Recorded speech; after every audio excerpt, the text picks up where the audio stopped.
Winter Lord, starting from the Daily Intelligence. Hey, fanfic family. So glad to see you here again to continue this incredible adventure. As always, kindly remember, this story is 100% fiction. So don't go looking for dimensional portals in your closet. All rights to this fantastic novel belong to the original author. We're just your humble narrators of epic tales. Are you enjoying the fanfic? Show it by subscribing to our YouTube channel and dropping us a like. And if you're impatient for more exclusive content, our Patreon is your happy place. Chapter 176 Planning the Wedding. As the setting sun cast its warm glow on the towers of Crimson Tide Keep, the entire territory seemed to be bathed in a solemn atmosphere.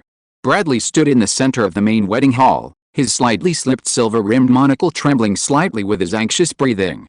As the chief steward of Crimson Tide, his duty should have been one of steady composure, but he hadn't slept a wink for 3 nights in a row. Raise the Calvin family's moon banner another half a foot, yes, a little higher, so it doesn't obscure the Edmund family's silver eagle, he whispered instructions to his attendants, the thick program book in his hands already worn and tattered.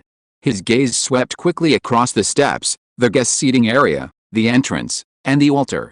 Every detail was meticulously crafted to near perfection. Yet he knew that for a true noble wedding, perfection was never enough. This was a union that could not afford any mistakes.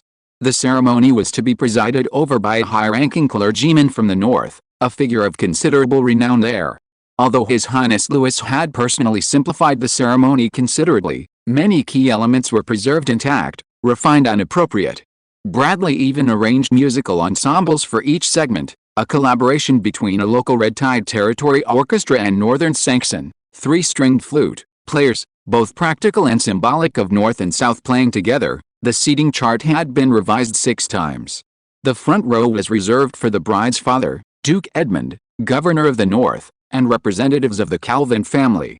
The back row was arranged according to rank and lineage, consisting of Red Tide Territory's core knights, nobles, and invited aristocrats.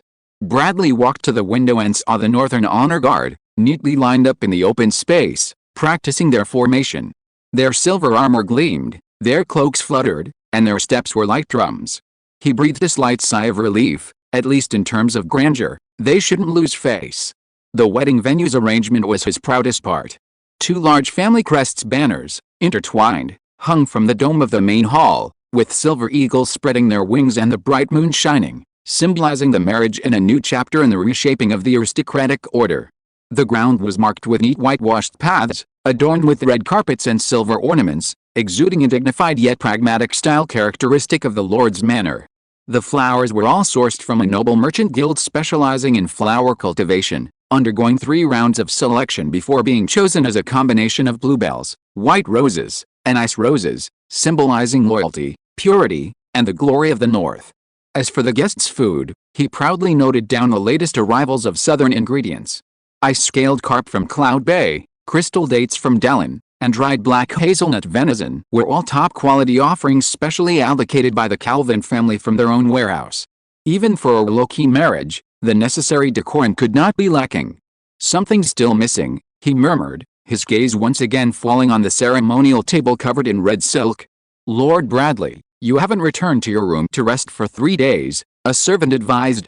He shook his head, forcing himself to pull out the 16th draft of the flowchart, and managed a weary reply. "This wedding is extremely important. It must be worthy of the Calvin family bloodline, and it must also give the northern nobles something to say. A low profile is acceptable, but it cannot be undignified." While everyone was busy preparing for the upcoming wedding, Louis finally managed to spare a moment. To be precise, it was only after receiving Emily's handwritten letter that he remembered his wedding was only 2 weeks away. So, that evening, accompanied by 2 guards, Louis stepped into the banquet hall behind the main hall, specially decorated for the wedding. For the first time, he saw with his own eyes this banquet hall, once used for awarding flags and medals, now adorned with blue and red brocade, transformed into a stage for a noble wedding. Musicians were testing the sound in a corner, the steady double-stringed lyre and northern flute harmonizing to create a tranquil melody.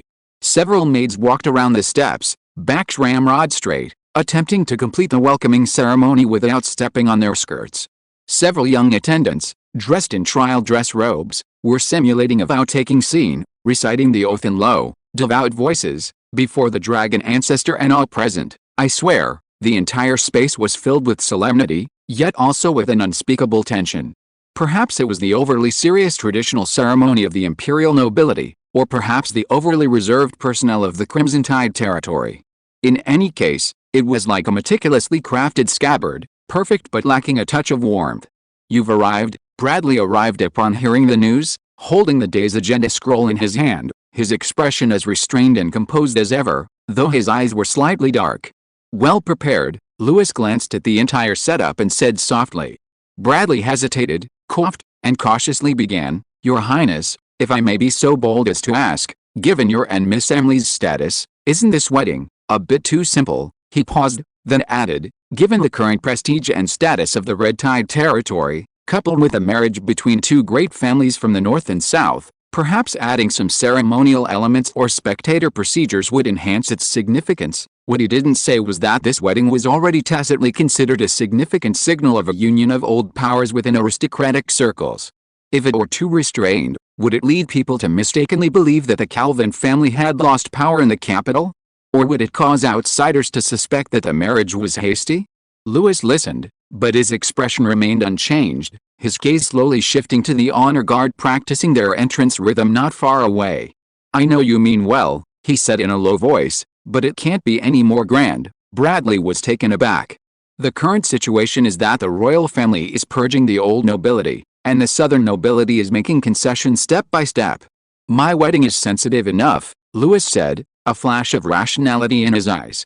Bradley lowered his head and replied softly, "Understood." Although Lewis said he wanted it to be simple, and although he had to keep a low profile due to the special circumstances, this was, after all, his first wedding, and very likely his last.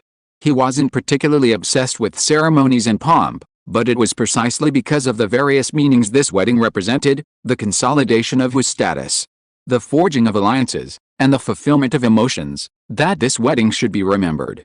But now, looking at the almost textbook perfect flowchart before him, listening to the servants reciting their vows in emotionless tones, a thought kept nagging at him, something's missing, that thing that can touch people's hearts in an instant. He slowly walked to the edge of the viewing platform, his hands behind his back.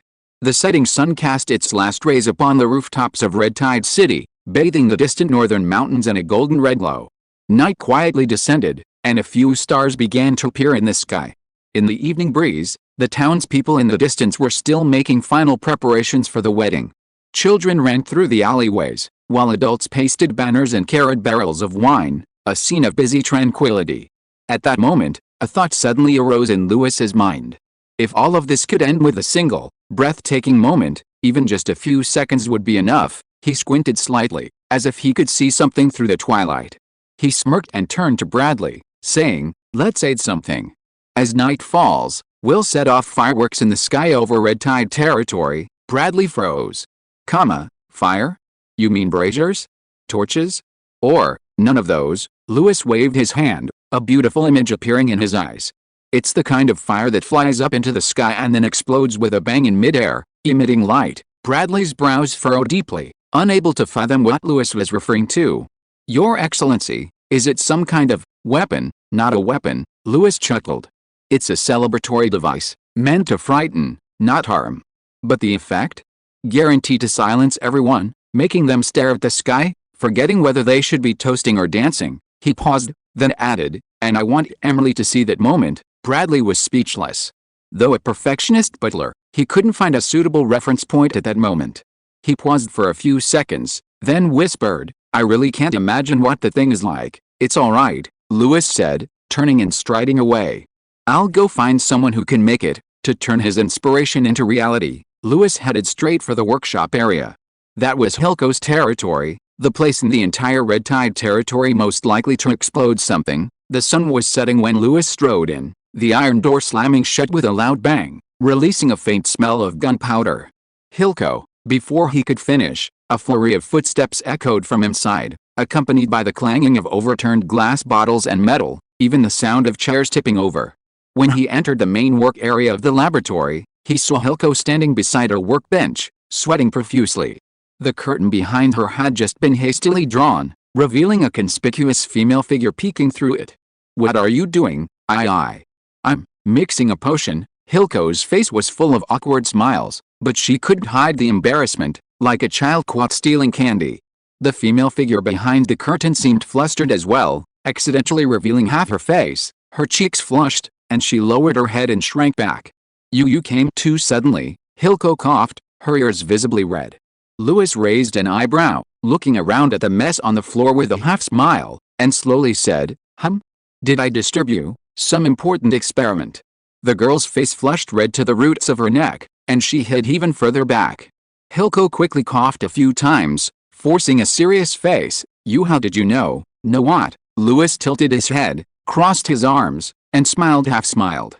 "It's about the successful development of the night growth agent." Hilco's eyes still held a hint of panic. "We just finished our first batch of products. We were so excited that we had a little celebration, and we didn't even have time to tell you." "How did you know?"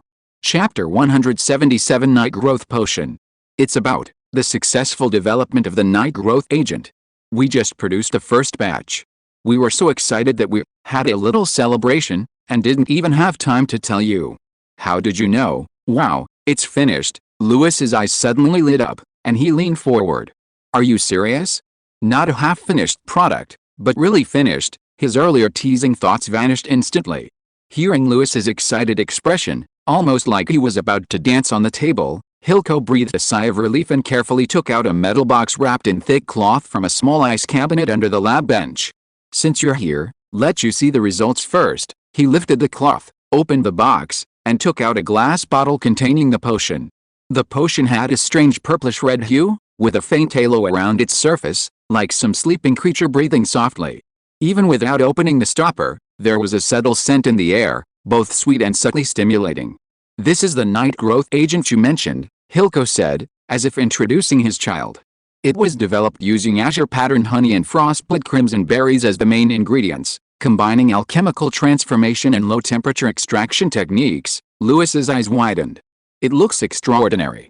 This light, it's like a soul is flowing. That's the natural movement of battle aura factors." Hilco pushed up his goggles, indicating its very stable activity. He paused, a hint of pride in his eyes. "Azure-patterned honey is warm and long-lasting, stabilizing the flow of battle aura, suitable for apprentices with average talent. Long-term use can alleviate the risk of internal injuries during training, but it's too slow on its own." Hilco pointed to the eerie purple light in the bottle. "This is frostbite crimson berries, with an extremely high magic concentration, which can greatly increase the speed of battle aura condensation. What used to take 3 years to advance to junior knight can now be done in a few months." His tone shifted, his eyes shining. "The key is the fusion.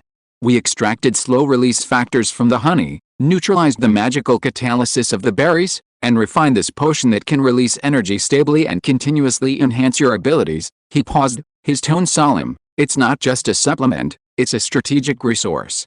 From basic nightly cultivation to advanced breakthroughs, it covers the very core stages of a knight's growth. You want to train a reserved knightly order? This thing is the heart of your logistical support." Louis nodded. He naturally knew this. After all, he was the one who had Hilco create it. Hilco scratched his head, coughing somewhat awkwardly. This is mainly thanks to Jenny." As he spoke, he pointed to the side, where the girl who had hurriedly hidden behind the curtains earlier was. The girl seemed surprised to be called out, her face flushing red as she lowered her head. I'm just an alchemy apprentice skilled in potion preparation, mainly the theoretical proportions.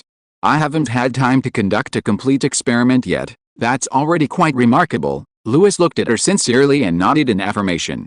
He changed the subject, looking at Will beside him. "Didn't you say you were stuck at the high-ranking official knight stage for a long time?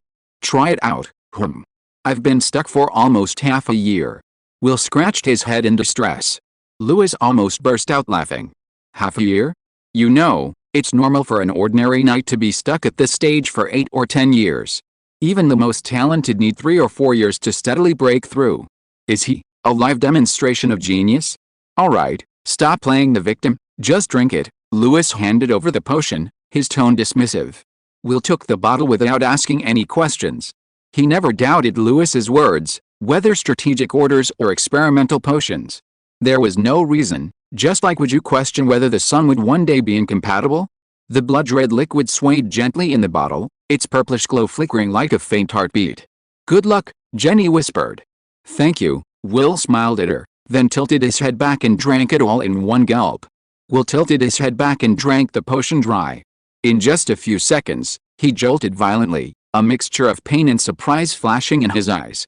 Ugh! In the next instant, it was as if a ball of scorching energy exploded within him, surging from his abdomen like wildfire, sweeping through his entire body along his blood vessels. Huff! The boy barely managed to stay upright, instead immediately sitting cross-legged, closing his eyes, and beginning to practice breathing techniques. The burning sensation, initially like flames searing his bones, gradually softened under the guidance of his breathing rhythm, like a clear spring flowing into his meridians, slowly nourishing his limbs and bones. His skin faintly glowed red, and his aura gradually rose, becoming stable, solid, and powerful. A moment later, the surrounding air seemed to ripple under the pressure. This is, Lewis's gaze sharpened, somewhat incredulous. The aura of an elite knight. That's right, Will had finally broken through at that stage. At 13, he had become an elite knight. He subconsciously glanced at the empty potion bottle, then at the boy with surging aura before him, muttering, "This potion is too effective." When Will opened his eyes, he was still somewhat dazed. Lewis asked, "How do you feel?" The boy pursed his lips, trying to find the right words, but looked troubled. Well, I feel like I've really gotten stronger. Isn't that obvious?" Lewis couldn't help but laugh.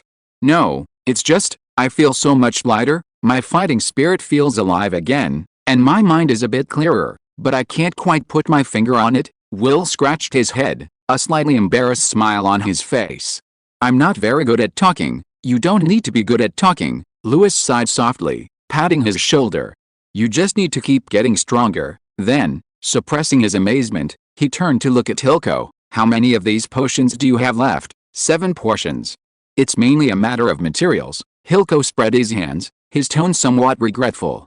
"Azure honey is relatively easy to cultivate, but frost-blooded berries are the biggest problem. This batch is the first batch of fruit to bear fruit in the experimental field, so the quantity is indeed small. It's the first time we've planted them." Lewis nodded, indicating his understanding. "Small as it may be, at least we've achieved some results. If the next batch doubles in yield, things will be much easier." He changed the subject, looking at Lambert standing to the side. "Go and arrange for 5 of the best performing knights to come. From all ages and cultivation levels. I want to see the effects of the potion on different people." "Yes, Lord." Lambert immediately obeyed and left. In less than half an hour, he returned to the laboratory with 5 knights. Among them were seasoned veteran knights, promising young warriors in their early 20s, and a young apprentice knight, all looking expectant and their eyes shining. "I've remembered your recent achievements," Lewis said bluntly. "As a reward, each of you will receive a special battle aura potion. It's made in our territory and will accelerate your cultivation." Upon hearing that they would receive a mysterious potion to enhance cultivation, the 5 knights' eyes lit up with surprise and excitement almost simultaneously. This is specially prepared for us," the older knight, his eyes weathered, murmured, as if afraid he had misheard. "We can actually use such a precious potion." The young knight blinked, his voice trembling slightly. "I've never tasted anything of this caliber in my life." Another lean, middle-aged knight could barely contain his elation, his fingers trembling slightly as if he were holding a sacred relic. "Can a novice knight like me really drink this?" The youngest novice knight stared blankly at the faint purple light in the bottle, utterly incredulous. "Drink it." Lewis's tone was calm, yet contained a hint of encouragement. These words instantly ignited the 5 of them like a lit fuse. They exchanged excited glances and almost simultaneously exclaimed, "Thank you for your kindness, Lord. Long live Lord Lewis. Cheers. I can't wait to break through. May this power repay the Crimson Tide." They accepted the potion as if it were a priceless treasure, gently uncorking it. The slightly sweet scent mingled with a hint of coldness filled their senses, and awe returned to their eyes. The purplish-red liquid flowed slowly within the bottle, its faint light dancing like a soul, each drop seemingly embodying their yearning for power. "To our destiny," the older knight murmured, tilting his head back and drinking it all in one gulp. "Drink it, I want to become stronger." The young man's lips curled into a smile as he gulped it down. The 5 followed suit, each swallowing the potion in turn. Almost simultaneously, their bodies trembled, some frowning, others gritting their teeth, their expressions becoming solemn and focused. They immediately sat cross-legged, using their familiar breathing techniques to guide the medicinal power, entering a meditative state.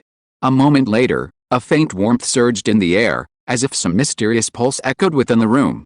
The floor trembled slightly, and invisible ripples of battle aura emanated from the 5 individuals, spreading silently like ripples on water. Hilko and Jenny had already taken out paper and pen and were quickly recording their changes for future reference. Lewis stood to the side, arms crossed, his gaze silently sweeping over the 5 figures, a faint smile playing on his lips. About 15 minutes later, the first to break through was the middle-aged knight who had previously been stuck at the peak of the initial stage. He suddenly opened his eyes, his gaze flashing with a sharp light, his body drenched in sweat, and he exhaled a long, stale breath. I broke through. He looked at his hands in disbelief, gently clenching his fists. He felt his internal energy flowing smoothly and surging like a tide. And he was so excited he almost cried. I've been stuck at the beginner elite knight level for 4 whole years. This potion, it really helped me overcome the bottleneck. Another person followed closely behind, his face slightly flushed. Obviously, the potion's effects hadn't yet enabled him to break through, but he was still overjoyed. Although I didn't break through, I feel that the total amount of internal energy is almost 20% more than before. The flow is also more stable. It's like the result of 2 more months of training. Me too. The youngest apprentice knight looked up excitedly, his voice filled with barely concealed excitement. My internal energy felt like it was being lifted up and naturally spreading throughout my body. I never thought I could feel this way. The others all benefited to varying degrees. Although not everyone broke through in one fell swoop, the feeling of training efficiency being multiplied filled them with hope for the future. They rose to their feet, faced Lewis again, and bowed deeply, their expressions filled with gratitude. Thank you, Lord, for the medicine. We swear to serve the Red Tide for the rest of our lives. This kindness is etched in our hearts and we will never forget it. They had never expected their Lord to be so generous in bestowing such a precious medicine upon them. Looking at their faces, flushed with excitement, a glint of satisfaction flashed in Lewis's eyes. The effect is even better than expected, he assessed to himself. Although it's not one of those one-shot wonders from the game, it already has the strategic value to drive a qualitative change. More importantly, it can be mass-produced. This batch of potions is just the first version. He turned to look at Hilko and Jenny, smiling. Once the frost-blooded berries ripen on a large scale, we can mass-produce them to cultivate a true knight class belonging to the Crimson Tide territory. We will optimize the management of the main materials. Hilko immediately added, his expression serious. At the current efficiency, we can refine 20 to 30 doses in the next round. After the 5 knights left excitedly, Lewis slowly withdrew his gaze, quickly reviewing the entire process in his mind. Breakthroughs are concentrated in the bottleneck period, especially those stuck at the advancement threshold. This indicates that the best use of this type of potion is to assist breakthroughs rather than force growth. This potion is not some legendary wonder that can transform a person with a single sip. It is more like a springboard, providing precise propulsion at the right time. Especially for knights stuck at a bottleneck, this could save months, or even years, of arduous training. This increase in efficiency is the real key to restructuring combat power. In the future, as long as the supply of raw materials is stable, the potion can be mass-produced and become a strategic resource for the Red Tide territory. More importantly, the success of this experiment not only verified the potion's efficacy, but also instilled a stronger sense of belonging in the knights. They would remember who made them stronger, and who could make them stronger. Then, Lewis looked at the last 2 bottles of potion remaining, pondered for a moment, and casually handed one to Lambert beside him. You drink one too, he said casually, as if he were just offering a cup of tea. Lambert took the potion and bowed slightly. Thank you, sir. He wasn't particularly excited. After all, given his relationship with Lewis, he was bound to get one anyway, but he still felt grateful. The last bottle, Lewis looked thoughtfully at the last bottle of purplish-red potion in his palm. I'll keep it for myself, and drink it when I'm stuck at a bottleneck. Chapter 178 Dancing Under the Fireworks. Lewis had just stepped out of the lab when he abruptly stopped. He raised an eyebrow, as if he had suddenly remembered something important. Wait a minute, he muttered to himself, turning back to look at Hilko, who was still tidying up the potion bottles. I almost forgot about the important matter. He went back to the potion shelf and called out to the alchemical genius engrossed in organizing. Hilko, I actually came to see you today not just about the knight's potion. Hilko looked up, blinking blankly. Not because of that? You're just in time. I thought your nose was even sharper than the lab cat's. Louis cleared his throat, somewhat embarrassed, and said, I wanted you to make something for me, something special. Oh, Hilko became interested, turning her head and crossing her arms. What kind? A weapon? A potion? A magic device? Or a magic explosion bomb? None of those. Louis paused, as if choosing his words carefully, then slowly said, I want to make something that can bloom in the night sky. Preferably multicolored, shaped like flowers, exploding in the air and then slowly scattering. But not a real explosion. Just something for a celebration. Hilko's expression gradually became subtle, his brows furrowing into a question mark. You said, it explodes, glows, makes a sound, and doesn't hurt anyone? Sounds like a weakened version of a magic bomb? Are you planning to kill a few birds to celebrate during a siege? It's not explosives. Louis waved his hands repeatedly. It won't kill anyone, nor will it set houses on fire. It's beautiful, romantic, placed in the night sky, like a giant flower blooming in the heavens. It will also drop sparks like stars, twinkling. Sometimes red, sometimes blue, and sometimes gold and purple. It would be best if it could be fired in bursts, like dancing in the air. Hilko's face clearly said, what nonsense are you spouting? He blinked in confusion. Are you describing magic? Why are you asking me? I'm an alchemist, not a magician. It's not magic, nor is it an illusion. It's a real thing. Louis sighed, only then realizing that he was explaining something that didn't exist in this world. You want to make a rhythmic, non-dangerous explosive device, just for showing off? What's the point? Hilko's tone already carried a subtle doubt. It can be used at celebrations, ceremonies, like a wedding. Everyone looks up at the night sky, and bang, a golden flower explodes, and everyone below applauds and cheers. That feeling must be amazing. You're going to set off a magic explosion bomb at your wedding, not a magic explosion bomb, Louis emphasized, unable to contain himself any longer. Hilko gave an it's all about the same look, silently unscrewing a bottle of potion that he had just capped, probably to make sure he wasn't smelling the hallucinogenic material wrong. I see, I guess, he scratched his head. You want an alchemical device that can launch magic explosion bombs into the air, without hurting anyone, with varied effects, and as visually appealing as possible. Simply put, a magic explosion bomb that doesn't kill. Yes. Something like that. Louis breathed a sigh of relief. Finally, it was getting closer. Okay, I'll try it. Hilko shook his head helplessly.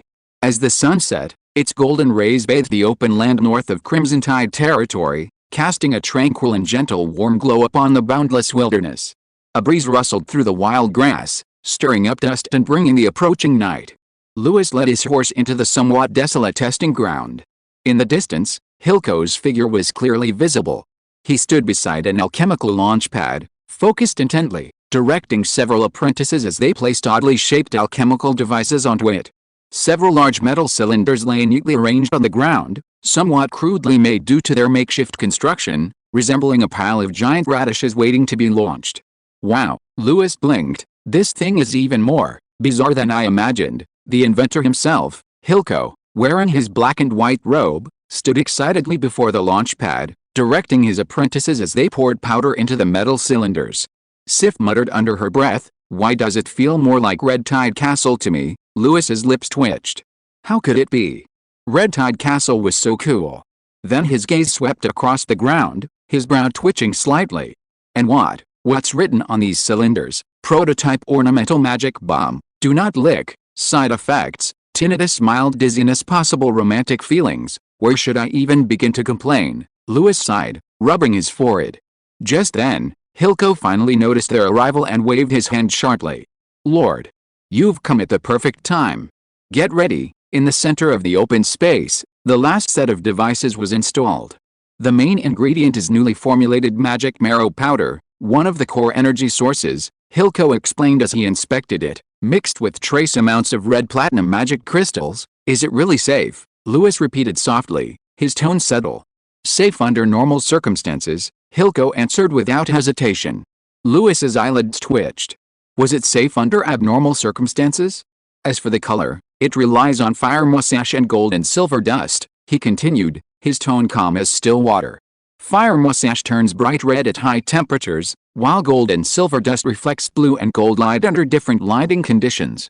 If the proportions are adjusted well, it can simultaneously produce red, blue, and gold hues. He spoke very seriously, as if describing a high-precision explosion project. It might be a bit loud, Hilco paused, turning to look at Lewis. Probably like a large magic explosion bomb. Lewis shrugged. He didn't really care, since the fireworks location would be far from the wedding venue. Several alchemy apprentices in the distance had completed their final preparations, and one of them ran up quickly to report, "The device is all ready, the magic essence is loaded, and the process is clear and straightforward." Upon hearing this, Hilco's spirits lifted, revealing a rare look of anticipation. He waved to the crowd, his voice clear, "Everyone, step back 30 paces. Begin the release." The alchemy apprentices quickly dispersed, and Hilco pressed the activation device in front of him. The next moment, several cylindrical devices emitted a low hum. Then with a bang, they ripped through the night sky, their metallic trails tearing through the air.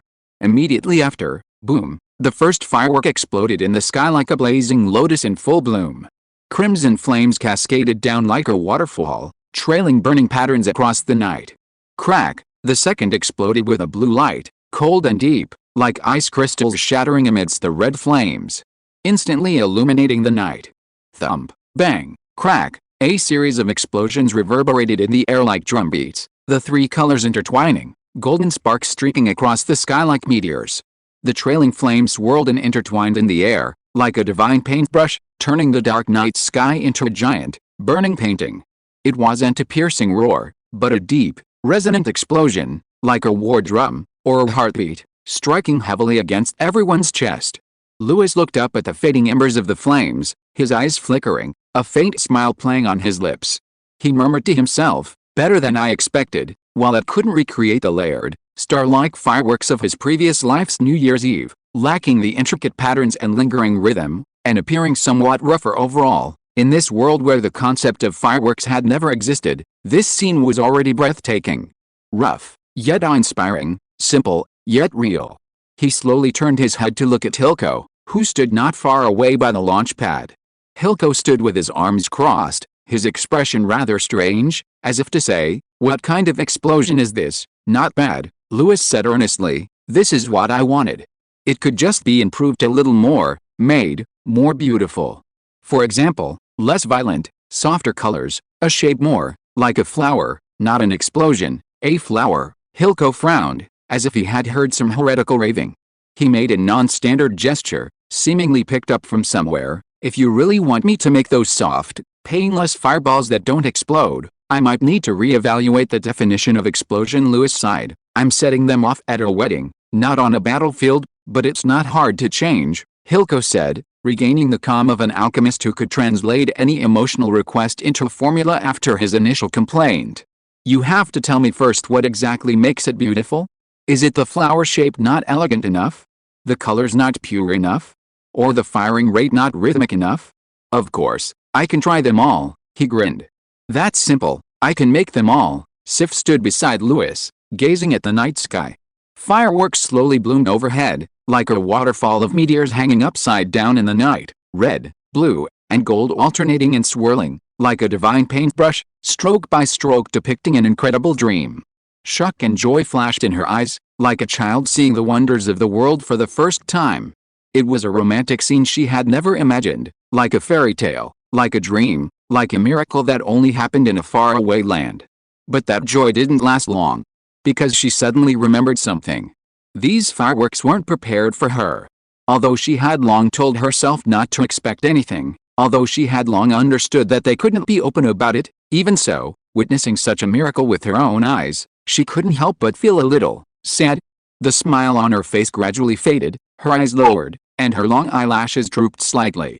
The wind blew through her hair, and she gently bit her lower lip, as if trying to suppress some emotion that shouldn't have surfaced, then turned around, quietly wanting to leave the afterglow of the fireworks. "This is your first time seeing this too, isn't it?" Lewis's voice suddenly sounded from behind. Sif was stunned, and the step she had just taken stopped. When she turned around, he was already smiling and blocking her way, his face carrying a hint of slyness, and a little clumsy tenderness. "How is it, beautiful?" he asked, his tone as casual as if you were talking about a rainbow after the rain. She didn't answer immediately. Because it was truly beautiful. But that beauty didn't belong to her. She lowered her eyes, not uttering the word but her calm expression betrayed her true feelings. Louis looked at her, not pressing further, only remaining silent for a moment. Then he suddenly took a half step back, bowed slightly, and extended a hand, making an exaggerated yet extremely gentlemanly gesture of invitation. "So, would you like to dance with me?" he said with a smile, his voice soft, as if afraid of disturbing something. Sif was stunned. She hadn't expected to hear such an invitation in this setting, at this moment. Even more unexpectedly, at this moment before the fireworks had completely faded, Louis would use this method, as if deliberately, to leave her with a unique memory. "Can you dance?" she asked softly, her tone tinged with doubt and provocation. "No," Louis answered frankly, "but I'll try my best not to step on your feet." In that instant, Sif couldn't help but smile, the slight disappointment in her eyes rekindled by the afterglow of the fireworks. So she reached out and gently placed her hands in his. They stood in the center of the open space, no music, no dance floor, only the lingering embers and flickering firelight in the wind. Their steps weren't graceful, their movements slightly clumsy, but neither of them seemed to care. Sif gently moved closer to Louis, her palm against his, feeling the slightly cool warmth of his body, like the night breeze, or perhaps, a long-lost sense of peace. The longer she stood beside him, the more Sif sensed the depth in his eyes, a depth far beyond his years. Behind that gentleness lay an unwavering will and a chillingly calm judgment. He was a man who could truly change the course of war and reshape order. He was also one of the very few in this cruel wasteland willing to leave a spark of light, to illuminate others. Watching his less-than-perfect dance moves, yet his effort to maintain a gentlemanly demeanor, a strange tenderness welled up within her. Perhaps in his heart, she wasn't special. He was destined to marry other women, perhaps more than one or two. This world is terrifyingly lenient towards the strong, especially noble lords like him. It's not surprising for them to have multiple wives and concubines. She knew this very well. She always knew.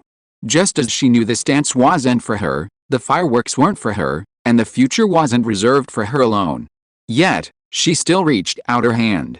As long as he was dancing with her in this moment. As long as she could stand beside him in this fleeting, shimmering light, even if only once, even for a moment. She was willing to bury this memory deep within the softest part of her heart, without demanding or asking for anything in return. "Louis," she whispered, her voice barely audible, as if afraid to disturb this quietly descending dream. She didn't know what she should expect from him. Perhaps nothing at all. But she was willing to be with him, at least for now. Not for power, not for responsibility, but simply because, in this moment, he was looking at her, holding her hand. Chapter 179 Investigation. Gray clouds hung low, as if the entire sky held its breath in the face of some ominous premonition. The smell of scorched earth mingled with the stench of corpses rotting for days, cutting through the senses like knives in the wind. Occasionally, a gust of wind would bring a pungent, nauseating odor, like the mingling of corrosive metal and rotten eggs. All vegetation was withered and dead, even the usual bird song of the forest was absent, a deathly silence enveloping the dense woods ahead. Vic stood before the blockade, behind him 20 elite knights clad in deep silver armor, arrayed silently. A garrison knight quickly stepped forward, blocking his path, his tone stern. "This is a sealed-off area, unauthorized personnel are prohibited from entering." Vic remained unperturbed, simply slowly retrieving an iron token from within his cloak, engraved with the sun's mark of the Crimson Tide Lord. "This is what your lord sent me," he said calmly. The garrison knight's expression changed, immediately abandoning his previous wariness. He clasped his hands and bowed, saying, "My lord, please forgive my rudeness. Please come in." "It's all right," Vic replied casually, stepping inside. Passing through several layers of barricades, he surveyed his surroundings, the deathly still, scorched earth, and the strangely too clean scene. No rotting corpses, no signs of tearing, as if everything had been erased. A knight dispatched by Louis to this location reported, "From the beginning until now, no living creature has been found approaching this area, and the signs of battle stop here. No other findings." Vic glanced at him, his tone calm, yet making one feel uneasy. The knight bowed. "Yes." Vic didn't speak, only looking down at the ground beneath his feet. He noticed cracks in the surface soil, scorched by high temperatures, and the surrounding grass was withered but not burned, clearly indicating that the barricades were drawn very accurately. "The barricades are drawn very well," he said, his tone certain. He then took out a thread-bound notebook from his waist and quickly jotted down a few comments. This would be included in the official intelligence report he submitted to Duke Edmund. After finishing, he slightly raised his head and looked towards the depths of the black earth in the distance. "All right," he said, his voice steady as iron. "Now, we'll take over the investigation." Passing through layers of scorched earth and the stench of decay, Vic slowly stepped into the center of the forest clearing. This place had once been a dense forest, but now the branches and leaves were withered, and the soil was scorched black. It was as if some kind of soul-devouring calamity had lingered here for a moment before disappearing without a trace. He slowly exhaled a breath of stale air, drew his sword, touched the ground, and whispered, "Activate." In an instant, his battle key circulated within him, flowing along his blood vessels to his eyes, skin, and even every pore. Crimson lines appeared on his skin below his neck, as if they were alive. His world changed. The colors faded, leaving only a world of ripples with contrasting warmth and coolness. The dense forest before him seemed to transform into a gray silhouette, and countless subtle traces of residual heat, lingering magical fluctuations, and the paths of air currents all appeared before his eyes. He saw it. 3 figures moved swiftly and rapidly through the forest. Cloaks billowing, staves radiating a mixture of scorching and chilling light. Their positions were spread out yet coordinated, one leading the attack, one controlling, and one suppressing. The magical explosions left faint blue after images in the air, spreading like ripples on water. Directly in front of them, several enormous and strange heat sources crawled out, neither metallic nor fleshy, their writhing forms nauseating. They left corrosive marks on the ground, their temperature eerily high, their trails spreading with spiderweb-like cracks, melting at the slightest touch. They were individual members of the swarm, moving with incredible speed, their aura chaotic yet possessing a certain precise coordination. "It is indeed them," a glint flashed in Vic's eyes, his pupils reflecting the grayish-white writhing traces. His voice was extremely low, as if he were talking to himself, and, "They've evolved." He slowly walked to the edge of the battlefield, crouched down, and placed his palms on the ground, a wisp of cold battle aura seeping into the soil from his fingertips. He wasn't searching for temperature, but reading the path. These insects didn't just rush in randomly, following the faint traces of corrosion and heat. He saw a more terrifying fact in the world beyond sight. The swarm's advance was fan-shaped, clearly controlled or guided. They avoided certain obstacles, attacked in waves, and most importantly, even after death, they actively collected their remains and cleaned the battlefield, leaving almost no traceable evidence. Not beasts, but Vic stood up, his eyes cold. He remembered the nightmare 3 years ago, when thousands of corpses, like a flood, crushed the entire elite Northern Army into a bloody pulp through sheer numbers and parasitic traits. Back then, the swarm, though terrifying, was like a beast, out of control, chaotic, and without order. But this time, it was like an army, more covert, more efficient, he murmured. An ominous thought flashed through his mind.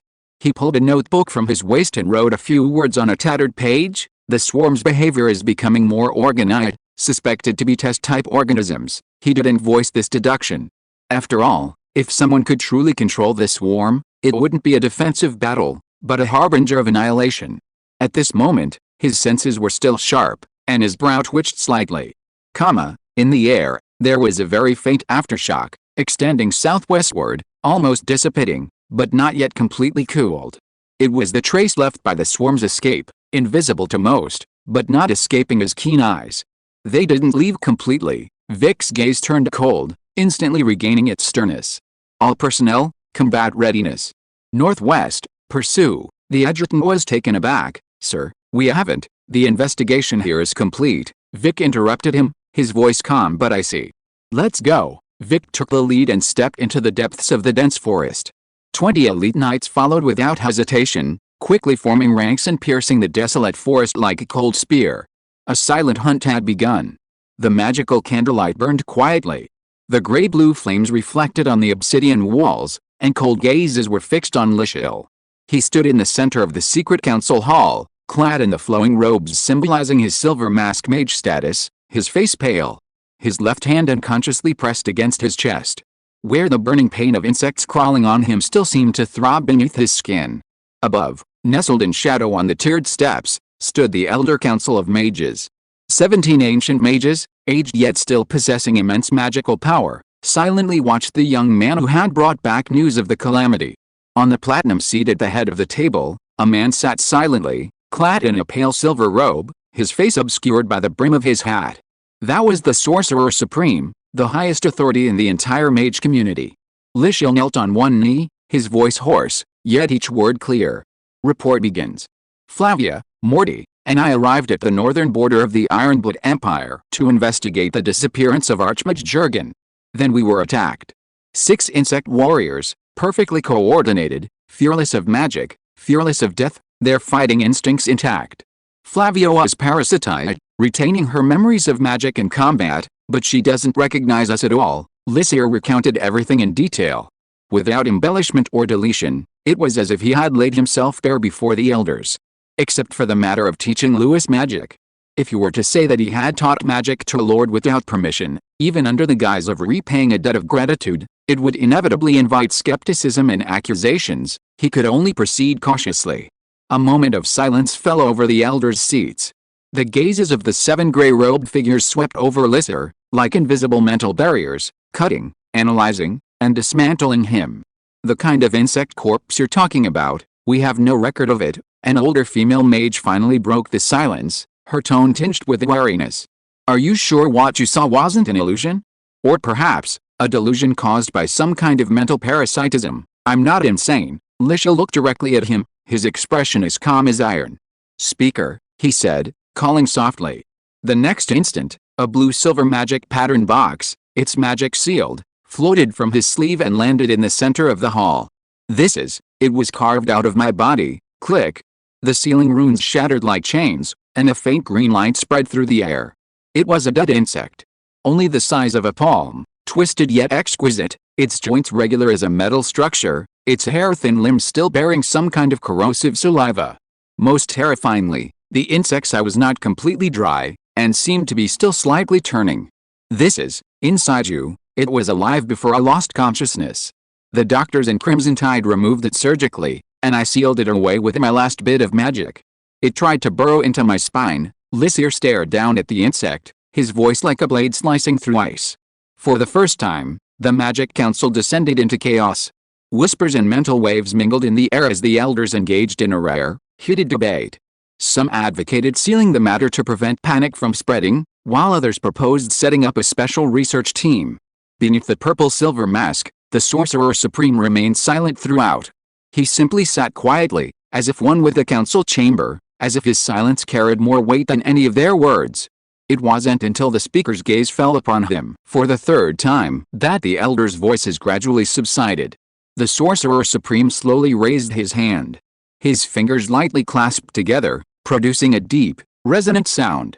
It wasn't a spell, not a curse, just a simple strike, yet it struck the very heart of the council chamber like a heavy hammer. This swarm incident was not accidental. He finally spoke, his voice low and hoarse, yet carrying an undeniable authority. Magellan will officially dispatch archmages, leading elite squads, to the north to investigate the truth. The entire hall reverberated. The elders fell silent, nodding slightly in agreement. Lysair stood in the hall, finally letting out a barely perceptible sigh after a long period of tension. He didn't show any obvious expression, but the tension in his heart finally eased.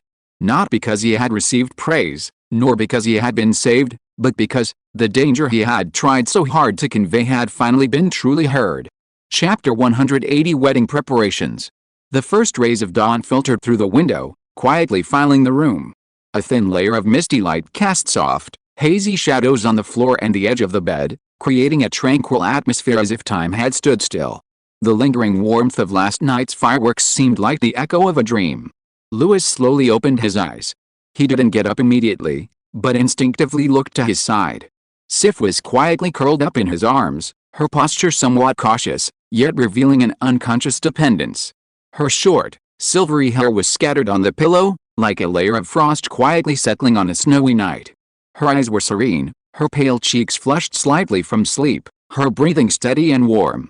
She hadn't said anything last night, simply staying silently by his side after the dance ended, without uttering a word.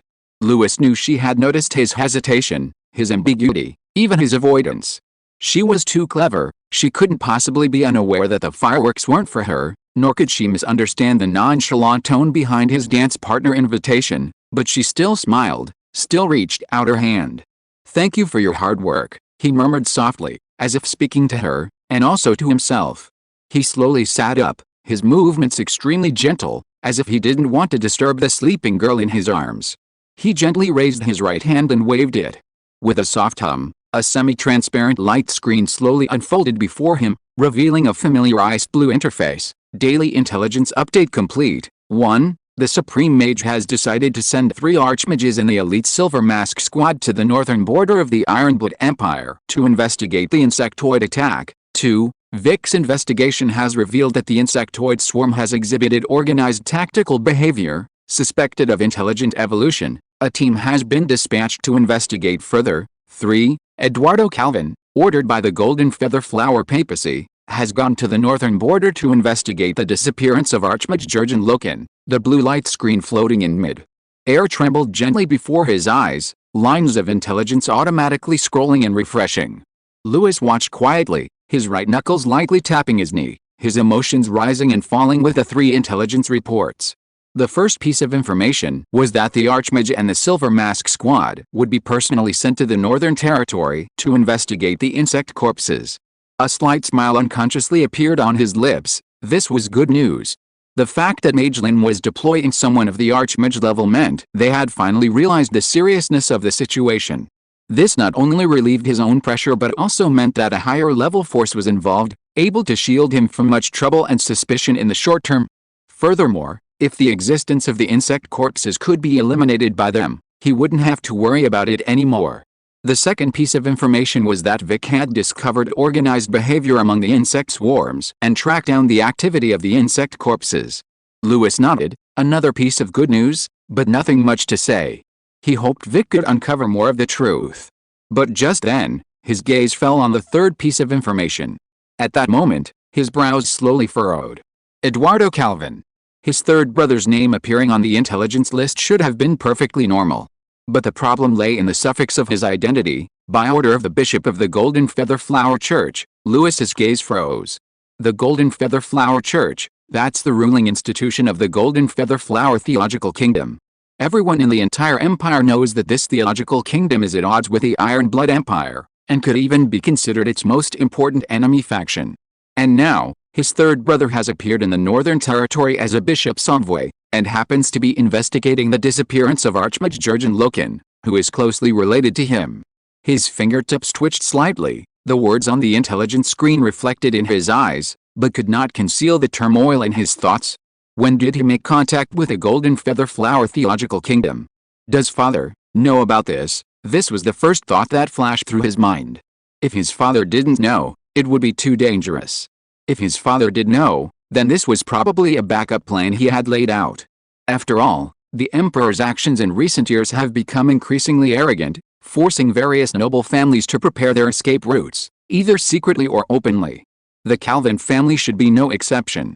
He didn't know whether his third brother was attending his wedding, investigating the Archmage, or using the name of the Theological Kingdom to make arrangements in the Northern Territory. Perhaps all 3. But in any case, such a person appearing at this time could not be ignored. Not to mention that his target was Jurgen Loken. The missing Archmage, who had died right before his eyes, was closely related to the primordial meditation technique in his mind. Very well, he reached out and closed the light screen with a flick of his finger, the blue light slowly dissipating. Louis intended to guide him, focusing his attention on the insect corpses. The more people involved in the insect corpse quagmire, the safer he would be. The more people involved, the more shields he would have. Then, he glanced at the spot where the light screen had last disappeared with some disappointment. Still no direct core information about the insect corpses. Outside, the sky was tinged with red, like a gently crumpled red satin, slowly unfolding along the outline of the distant mountains, shimmering in the clean evening breeze unique to the north in July. Inside the dressing room of the Governor Mansion, a silver mirror hung high, white gauze half-draped, like a stage curtain. Emily stood in front of the mirror, her skirt slightly swaying, her fingertips lightly tracing the neckline of her wedding dress. This was the third time she had tried on this dress, and the last. Her wedding dress was dark red, with an intricately woven pattern. Gold thread meandered down from her shoulders, embroidering the eagle and cedar, symbols of the north. A pale gold belt cinched her waist, perfectly accentuating her slender figure. Standing there, she resembled a crimson rose on a snowy plain, upright, elegant, yet exuding an unapproachable chill. Emily had a typical Edmund family face, with sharp features, angular eyebrows, and calm, cold dark eyes. Her hair, inherited from her mother's softness, was long and blue, now styled into the oath-like updo of northern nobility, a few stray strands falling to her sides, tinged with gold in the candlelight. She stared at herself in the mirror, her gaze focused yet complex. A slight upturn at the corners of her mouth, but no genuine smile, as if she were trying to adapt to a new identity. "So, it really is time to set off," she said softly, her voice like a feather brushing across a clean table. Emily sighed softly, turned, and said to the maid beside her, "Put this wedding dress away carefully. I'll wear it tomorrow." "Yes, miss." Only 3 months had passed since Emily decided to accept the marriage. How cunning.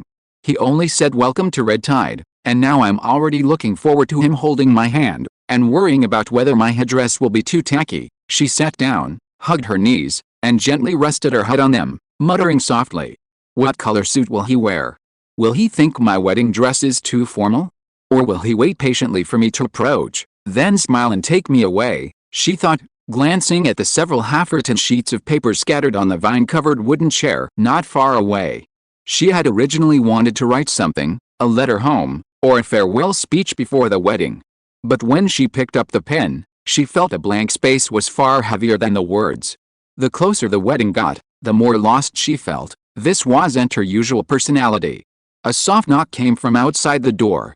"Come in." The door creaked open, revealing her mother, no, her stepmother, though Emily never called her that. To her, the woman who had gently taken her hand when she was 6 and had always stayed by her side was her real mother. "Are you all ready?" Her mother wore a simple dark blue dress, her hair styled in a traditional northern bun, looking even gentler than usual. "Yes, more or less," Emily nodded. She stood up, obediently walked over, and sat down beside her mother. Her mother gently tidied a few strands of her windblown hair, then handed her a cup of hot tea. "I remember the first time you attended a court ball when you were little. You wouldn't let me touch how you styled your hair, insisting on doing a crooked braid yourself. That's because I was afraid you'd make my hair too well behaved," Emily protested softly. Her mother smiled and gently tapped her forehead with her fingertip. "From that moment on, I knew you were an eagle that would fly away. One day you would fly out of this castle and forge your own path, but this time you've flown quite far," Emily said softly, her voice unwavering. I've only met him once, but I know he's not the kind of person who lives off his family. I believe he won't let me fall. Even if I fly far, I'm not afraid." Her mother looked at her, momentarily lost in thought. "You've grown into a woman, Emily. Faster than I imagined." She gently embraced Emily, leaning her on her shoulder. "If you ever feel wronged, no matter how far away, write back. Even if I can't do anything for you, I'll let you know you're not alone." Emily hugged her mother tightly and nodded. "I won't feel wronged. I won't let you see such things."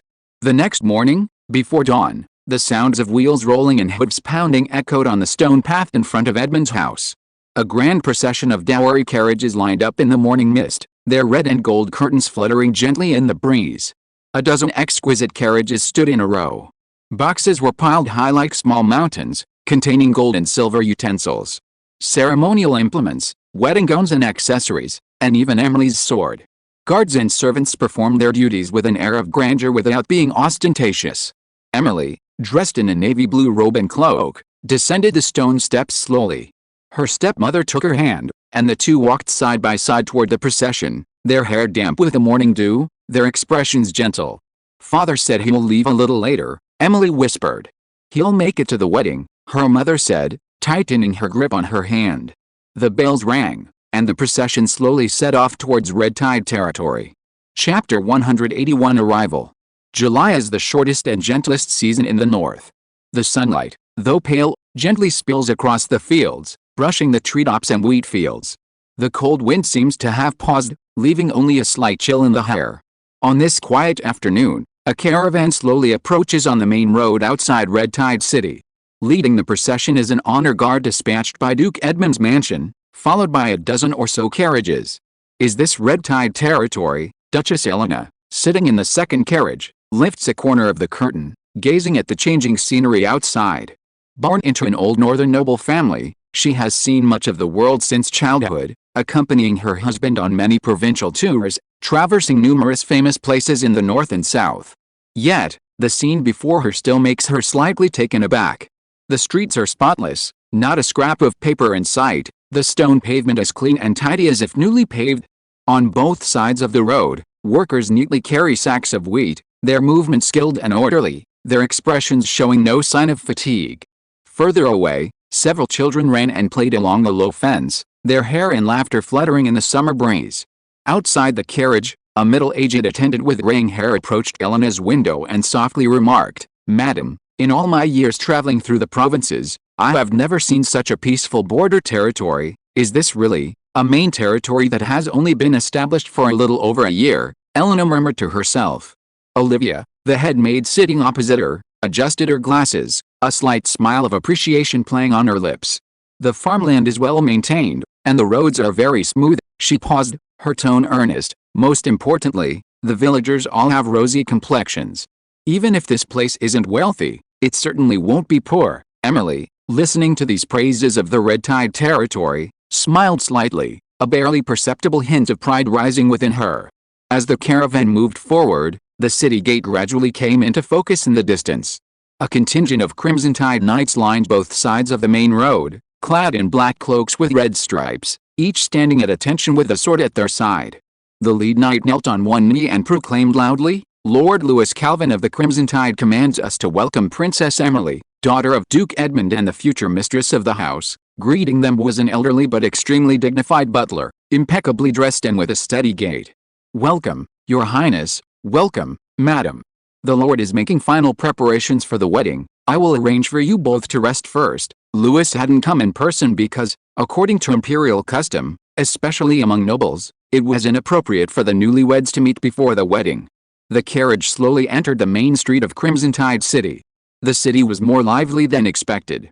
Yet, it wasn't a chaotic, noisy kind of liveliness, but rather a rhythmic, orderly festivity. Red and blue ribbons adorned both sides of the road, symbolizing unity and celebration. A breeze caused the ribbons to sway gently like waves, adding a touch of tender rhythm to the upcoming wedding. The market was bustling in the afternoon, with stalls lined up neatly, their goods clearly categorized. A candy vendor, wearing a clean linen apron, was filling bottles with honey-coated roasted dried fruit. Nearby, a traveling musician strummed his instrument, singing a new tune of a wedding carol, surprisingly with a good rhythm.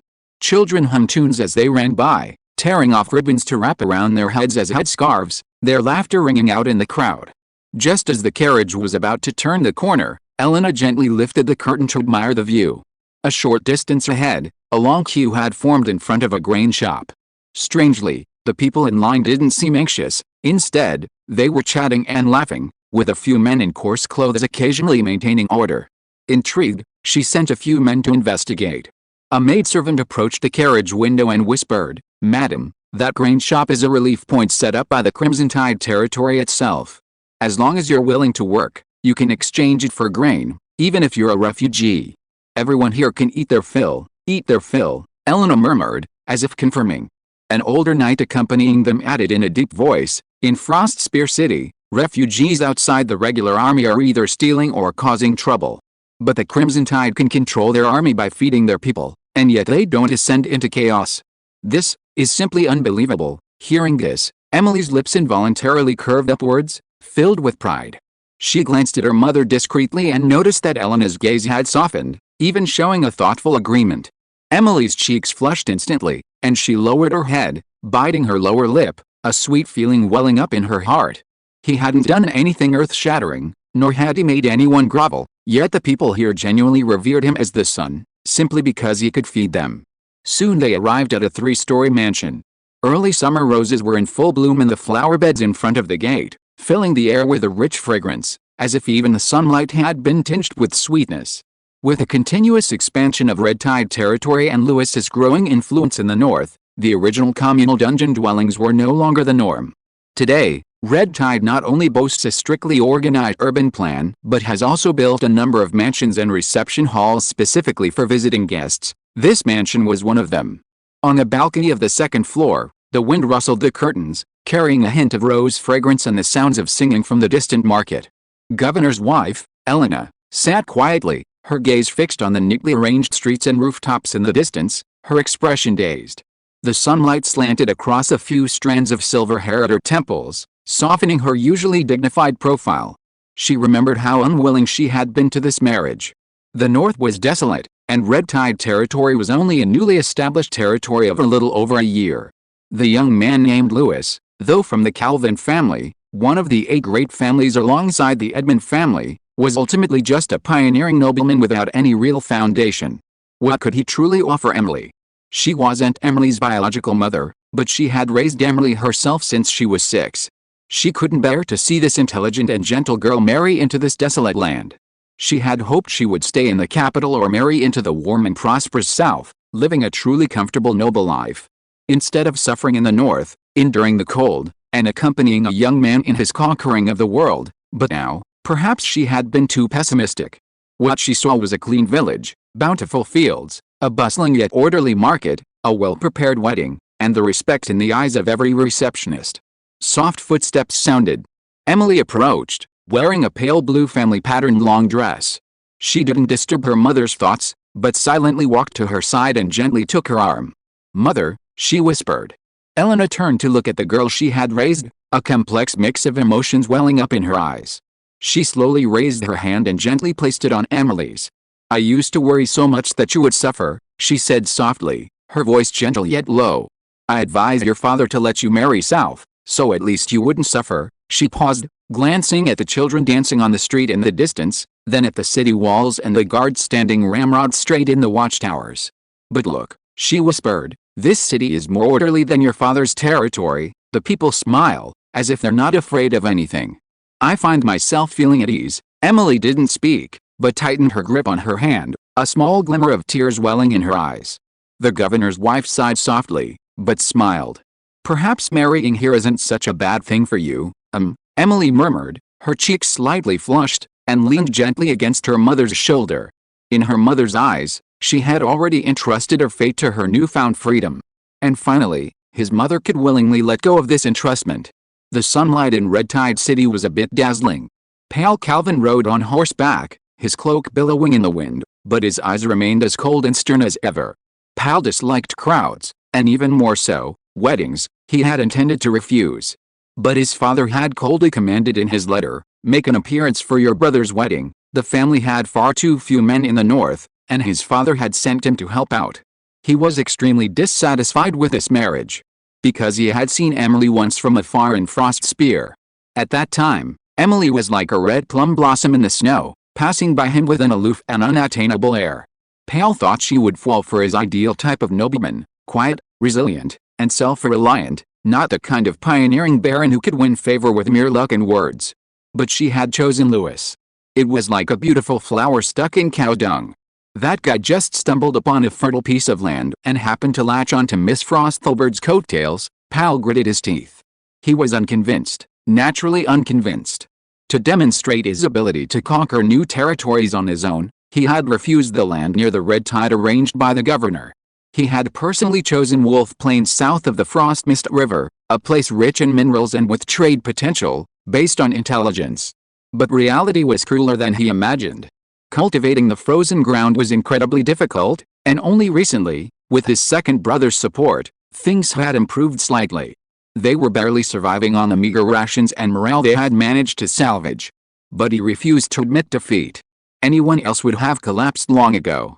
"The fact that I've survived is proof enough," he firmly believed that with sufficient resources and support, he would be no worse than that lucky guy. Even now, with mud splattered on his clothes and his old, shivering carriage arriving at the Red Tide, standing outside the city gates and seeing the rows of red and white ribbons and the line-up knights, he still sneered inwardly. Is this all the pomp and circumstance? Once Wolf Plains rises to power, they'll all see, but before that, he had to maintain this facade. Perhaps he could also take this opportunity to see Emily again. As a way of proving to himself she made the wrong choice, Pal rode slowly through the streets of Crimson Tide City, his gaze unconsciously wandering around. His gaze had initially been contemptuous, even somewhat expectant of a laugh. But as he rode, his expression gradually hardened. The city gates were heavily guarded, soldiers stood with guns at the ready, their armor gleaming, their expressions solemn. Unlike the pretentious displays of some noble families, these men were truly battle-hardened. "Tisk, but that's all," he smirked, stubbornly retorting. But this sarcastic remark was cut short by the sight within the city. The streets were unusually clean for the north. Red and blue ribbons hung outside shops, children ran through the alleyways, and someone shouted, "Hurry! The Lord's wedding is about to begin." Further away, several older children were telling stories to the younger ones. They were telling the story of the Red Tide Son, who had defeated the Snowsworn and rescued 3 villages at the Battle of Kingayu Ridge. Pal led his horse slowly forward, his brow slightly furrowed. He saw refugees dressed in coarse cloth helping to repair the road at a street corner, with officials directing the way, but almost no one was scolding or driving them away. His attendant was equally surprised and couldn't help but say, "This order is rare, HMPH." Pal snorted coldly, as if trying to cover something up. "They're putting on quite a show," but he himself realized that his words sounded a little guilty. The Red Tide Knights lined up on the city walls made him even more uneasy. They weren't the typical loose-knit private army of nobles. Pal recognized that most of these knights were from the Calvin family, and looking at his own knights, both born into the Calvin family, how come their demeanor was so different? He wanted to find fault, but found that he couldn't find anything at all. How could this be? Just over a year, a chill ran through him. He knew he couldn't have done it. For the first time, he realized that the Louis Calvin, barely 20 years old, might not be the lucky one he had imagined. Walking down the main street, Pal encountered an acquaintance, Willis Calvin, in a square carpeted in crimson. Willis had just finished greeting the Red Tide City receptionist and slowly turned, his gaze meeting Pal's. They paused for a moment. After all, they were half-brothers, not close, but not to the point of irreconcilable differences either. "Long time no see," Pal smiled, his tone indifferent. "Yes," Willis nodded, responding gently. The two walked towards the banquet hall, their steps half a step apart, their conversation barely natural. "I heard your spring planting started quite early," Pal probed. "Yes, Louis has helped me a lot," Varys said calmly. "I've already designated 300 acres as a pilot area, planting cold-resistant rye. This year, we should be able to harvest some food." His tone was unhurried, neither boasting nor concealing. "Oh," Pal raised an eyebrow. "The water wheels and the sowing teams were also sent from here," Varys continued. At first, the villagers were a bit unfamiliar with it, but the agricultural officials Louis sent taught them carefully, and progress has been relatively smooth. He mentioned Louis's help with gratitude in his voice. Pal listened, but felt uneasy. He had certainly heard the rumors that after Varys was stationed in Snowpeak County, he had voluntarily pledged allegiance to Louis, even planning his fiefdom according to the Red Tide system. He had thought it was a desperate measure of dependence for sustenance, but now the other man spoke of it so confidently. It didn't sound like boasting, yet it was more cutting than boasting. "It's about the same over there," Pal said, forcing a relaxed tone. "The water system at Wolf Plains is still relatively accessible, so I had some people clear the land. Although the magical beasts are a bit of a nuisance, it's mostly cleared out, and spring planting has begun." Pal spoke, using vague words like "also," "not bad," and "about the same" to obscure the current situation. He didn't want to mention that the frozen layer was deep, the land couldn't be turned over, the people had scattered quickly, and they still had to rely on knights to patrol at night to prevent the camp from being robbed. He also didn't want to mention that the seeds he was able to barely plant this time were transported from the south by his second brother. After he finished speaking, he glanced at Varys. The other man simply nodded quietly as always, without asking any questions or being sarcastic, appearing excessively composed. In that instant, Pal suddenly felt a strange sense of frustration. The more low-key and earnest Varys was, the more it seemed like he was putting on a show. He forced a smile. "We're both doing pretty well, let's grow bigger and stronger together." He said this, but in his heart he was thinking, "Living off my brother's charity, isn't that shameful?" Pal gave a perfunctory reply, and the two exchanged some trivial pleasantries, maintaining a superficially respectable atmosphere. But even after they parted, a bitter feeling lingered in his heart. He was the eldest of the three brothers, and born into the best family, so logically he should be the most secure. But now, compared to Louis had emerged out of nowhere, achieving numerous military exploits, and Red Tide City had become a rising star territory in the north. Although Varys started later, he had the strong support of Louis and was thriving, at least financially secure and with a well-established government. And what about Pal? His territory was overrun by monsters, the people were demoralized, he barely managed to stay afloat thanks to his second brother's support, and he still hadn't managed to get the land under control. If what Varys said was true, then he was the one who had fared the worst. The more he thought about it, the more agitated he became, following the Crimson Tide guards back to the inn. The city streets were clean, the soldiers disciplined, even the young servants were polite, as if this place wasn't the territory of a newly risen noble family, but rather that of an old aristocratic family that had ruled the north for many years. This made his mood even heavier. Back at the inn, he tossed his cloak aside and sat down heavily. His eyes were dark. He lifted his silver cup as if to drink it all in one gulp, but only took a small sip, managing to utter, "HMPH, he's just lucky." The steward respectfully poured wine beside him, softly reminding him, "My lord, this trip is a gesture of goodwill personally instructed by the Duke, not a competition of who is superior." Pal didn't answer immediately. He knew, of course, that this trip to Crimson Tide was to represent the family's stance. To make him acknowledge that Louis was no longer a marginal figure, but rather the true new core of the North. He just hadn't expected reality to be so glaringly obvious. He had initially thought that Louis's few military achievements were nothing more than luck. Varys, on the other hand, had merely latched onto Louis's coattails, which he considered insignificant. But what he had seen and heard today. Pal's mind flashed back to the orderly army, the peaceful market, the people's reverent address of Lord, and Varys's calm yet resolute tone. He gritted his teeth and downed his glass of red wine in one gulp. "Let him be smug for a while," Pal muttered. "To think he can secure his position in the north with just a few victories, he's too naive," but even he could hear the lack of conviction in his voice. Chapter 182 Louis's third brother. At the height of wedding preparations, the entire Red Tide City was bustling with activity. Red and white ribbons and feather lanterns adorned the main street, children ran and played, and the sounds of vendors hawking their wares and offering blessings filled the air, even the chilly wind carrying a touch of festivity. But Louis Calvin, the central figure in this wedding, was far from immersed in the festivities.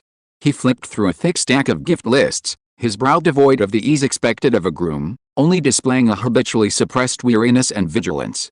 To avoid arousing suspicion from the capital, Louis had deliberately tightened the guest list when announcing the wedding, limiting participation to direct descendants of the family and the ducal circle, even declining visits from other northern nobles. However, northern nobles were always particular about etiquette and appearances, and even if they couldn't attend in person, they would still send gifts out of respect for the Calvin and Edmund families.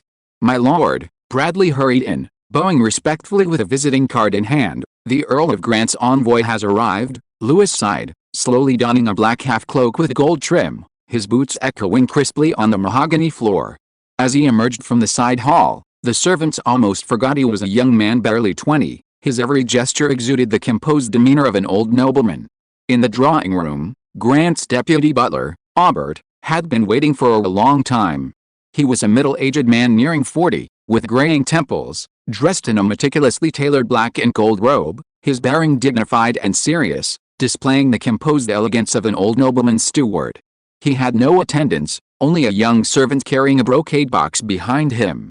Everything was simple, yet perfectly showcased the dignity and propriety of the Grant family. Aubert stepped forward, bowed slightly, and said respectfully, "Earl Grant was unable to attend in person and sent me to deliver this gift on his behalf. Welcome, Your Excellency, for traveling so far on behalf of His Excellency," Louis replied warmly yet with proper decorum.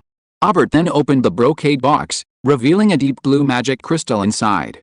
The crystal resembled a frozen night sky, profound and serene, with subtle veins of light rippling across its surface, like gentle waves, and within it, pure and stable fluctuations of battle aura. This magic crystal comes from a deep rock mine in the far north. It can store energy and restore battle aura. "It's a gift specially prepared by Earl Grant for Your Excellency's wedding," Aubert said softly, his expression respectful, but his eyes subtly observing. Louis gently pressed the lid of the box, not examining the magic crystal closely, but simply raising his eyes and smiling faintly. "Please convey my gratitude to His Excellency the Earl," he spoke gently, his eyes filled with sincerity.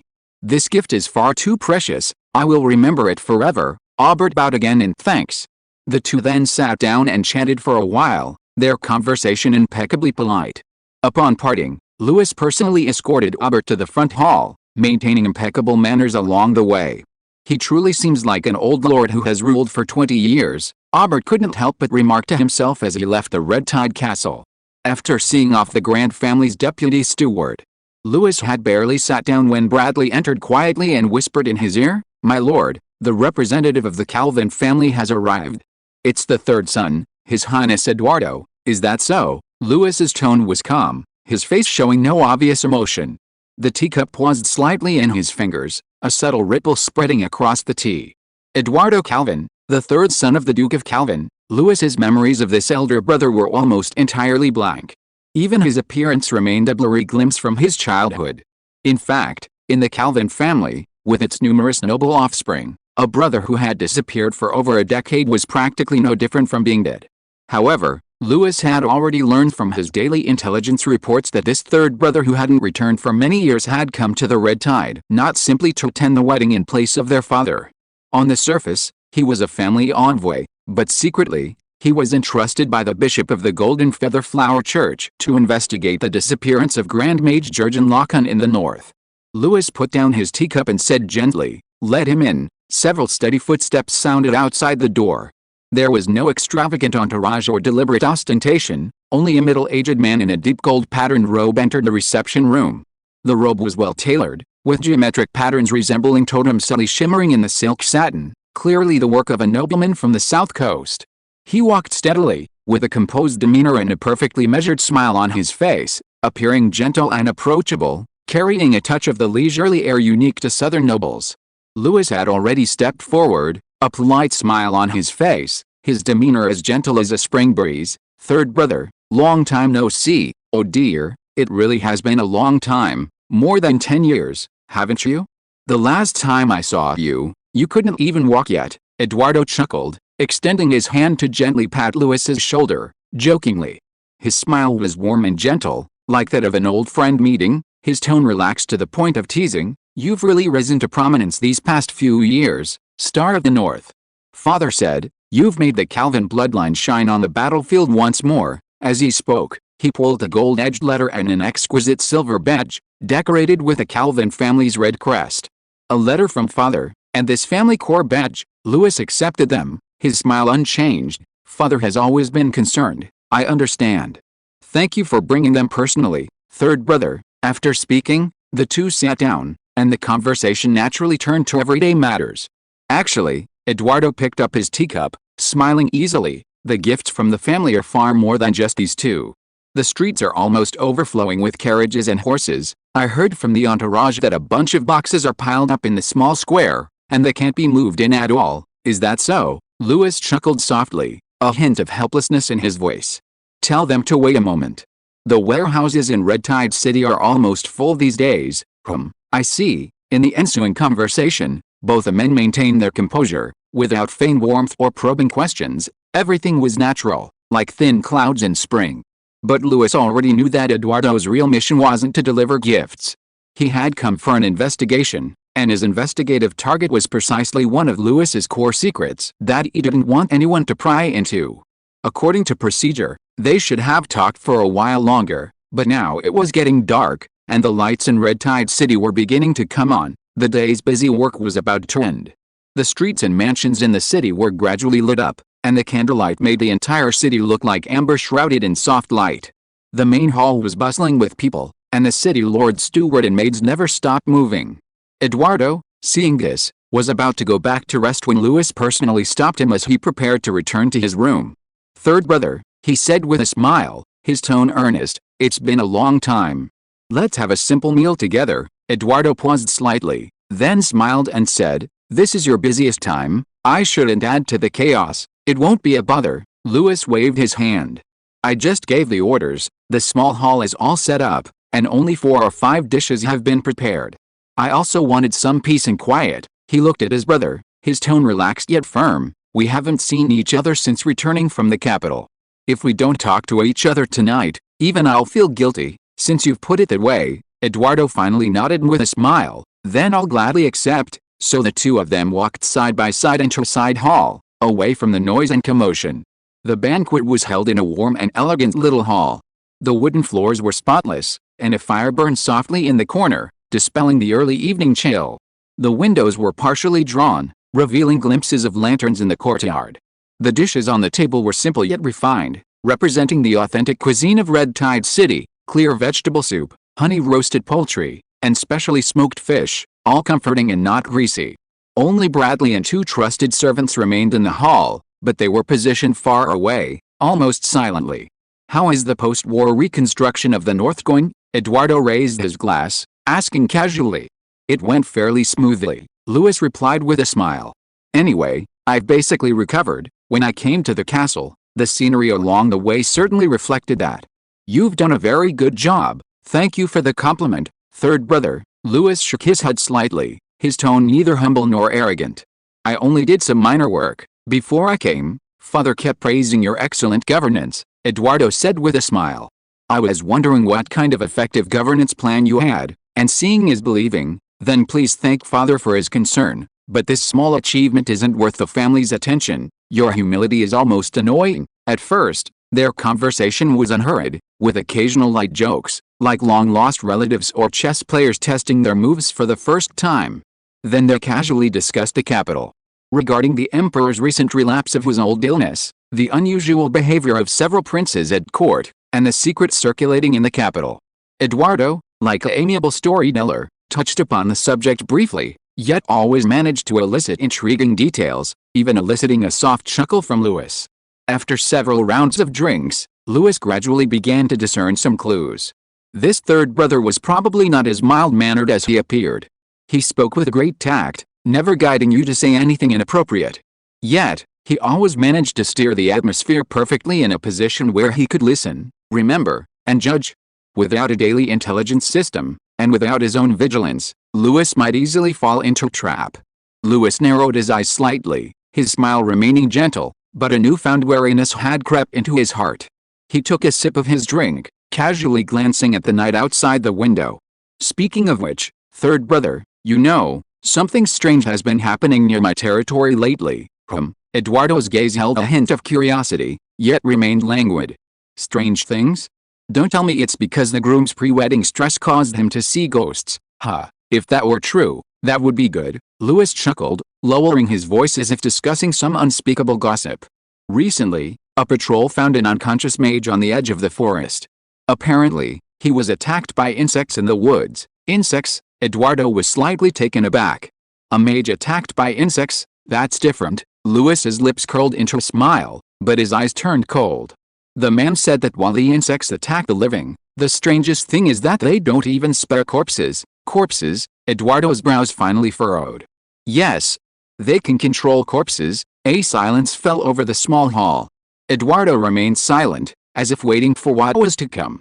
Louis didn't continue immediately, but took another sip of his drink, as if to make his words seem more casual. "The mage himself said the insects didn't behave like wild beasts. They coordinated extremely well, almost like a well-trained army, and seemed to have retained the corpse's fighting skills from life." Eduardo let out a soft breath, leaned back in his chair, and his eyes deepened. "It doesn't sound like a typical wild attack." "I found it strange too," Louis said, as if discussing something amusing. "I sent people to check it out, and guess what?" He looked up at Eduardo, as if to confirm whether his brother understood the weight of his words. "They found almost no intact corpses, and very little blood. It was as if someone had deliberately cleaned the scene. Only an unbearable stench remained, and some burn marks on the bark." At this moment, the smile on Eduardo's face slowly faded, as if he had finally detached himself from the context of drinking and chatting and assumed a different identity. He tilted his head in thought for a moment, then shifted his posture, resting one hand on the back of the chair. "Those insects you mentioned, do they have any special markings? Like color, patterns, or morphological characteristics? And how many are there?" Louis slightly swirled the wine in his glass and replied, "Those insects are very small as a fingernail, Yet they can burrow into the human body and control the movements of the limbs, like pulling puppet strings. They're not like those wandering zombies, they move purposefully, in formation, and in an orderly manner. As for the number, I don't know. Then, as if casually adding, I didn't want to publicize this, and the governor told me not to say too much, but since you're here, I thought I should share some things with my own people. He then stopped talking about this matter and continued discussing some interesting things in the capital. The dinner party ended, the servants cleared away the silver platters, and the fire in the fireplace still burned, illuminating the last pleasantries exchanged between the two. But when Eduardo walked back to his temporary living room alone, the smile on his face had long since vanished. He walked slowly, as if digesting the intelligence he had just received after a meal. Louis's words still seemed to echo in his ears. He had already concluded that this matter was most likely related to what he was investigating. Little did he know that he had fallen into Louis's trap. If you are listening to this novel on a channel other than Fanfic World, it means it was downloaded and re-uploaded without effort. We warmly invite you to visit our channel, Fanfic World. There you will find the original version of this story and many other novels of various genres. We look forward to seeing you dive into a world of incredible novels. Chapter 183 Mother Nest. The forest was silent, the fir trees like pillars. Even at midday, sunlight struggled to penetrate the leaves and reach this lifeless, dense forest. The knights who entered felt as if they were stepping into a sleeping, ancient tomb. They had been searching this forest for nearly half a month, yet to no avail. But no one complained, and no one questioned their leader. They trusted him completely. Leading the way was the northern swift-blade, Vic Renter. His deep silver armor gleamed coldly, and 20 elite northern knights followed silently behind him, traversing the desolate forest. This squad was knights personally selected, trained, and led by Vic. They never relied on sight to find the enemy, but on Vic's sensory abilities to traverse the battlefield, and had already distinguished themselves several times. But only Vic himself knew that the long tense string in his heart had begun to tremble. The clues had been cleared too cleanly, unnaturally so. The woodland seemed to have been washed clean, all perceptible anomalies erased, leaving only emptiness. Even he, without expending his battle aura, could only rely on the faintest clues, following the faintest sense and traces to find his way forward. He wasn't without anxiety. Because the longer it went on, the harder it would be to find. Vic knew this, but he could only suppress his unease and continue forward, gambling on the correctness of his vague intuition. However, today was finally different. He found a small patch of dark brown residue on a crack in the tree trunk. Vic raised his fingertip and gently touched the sticky residue, then smelled it, his eyes suddenly changing. "Stay close to me, don't fall behind." "Yes, sir," a young knight responded, his tone steady but unable to hide his tension. Vic lowered his eyes, his right knuckles lightly tapping the armor on his neck. "Activate." A very faint silver-blue battle aura flowed along his meridians, and fiery red lines, like cracks, vaguely appeared under his skin. The world shifted abruptly in his eyes, colors fading, replaced by a tapestry of gray and shadow. He precisely detected the fluctuations in the air, the lingering heat on the ground, and the traces of magical recirculation. He scanned the woodland, stepping into what was commonly known as a completely traceless silent place. "There was a swarm here," he said in a low, unadorned voice. The ground appeared intact, but its temperature structure was distorted. Faint, regular ripples of corrosion meandered through it, as if countless figures had passed through, forcibly burying all traces. It was deliberately cleaned up. Vic crouched down, placing his palm on the damp soil beneath the fallen leaves. A young knight who had recently joined the party couldn't help but speak up. "But Captain, we can't see any traceable clues at all." "It's normal that you can't see them." Vic slowly stood up, his gaze fixed straight ahead. "They've learned to conceal themselves, not just through corrosion, but by controlling the spread of corrosive traces." He turned to look in the northwest. In the gray world, a faint heat wave, like ashes, flickered in the wind, teetering on the verge of dissipation. "Over there," he said, taking a step forward. The silver-armored knights behind him followed without hesitation. No one questioned them. They followed Vic into the land of no trace, heading towards the unknown depths of the dense forest.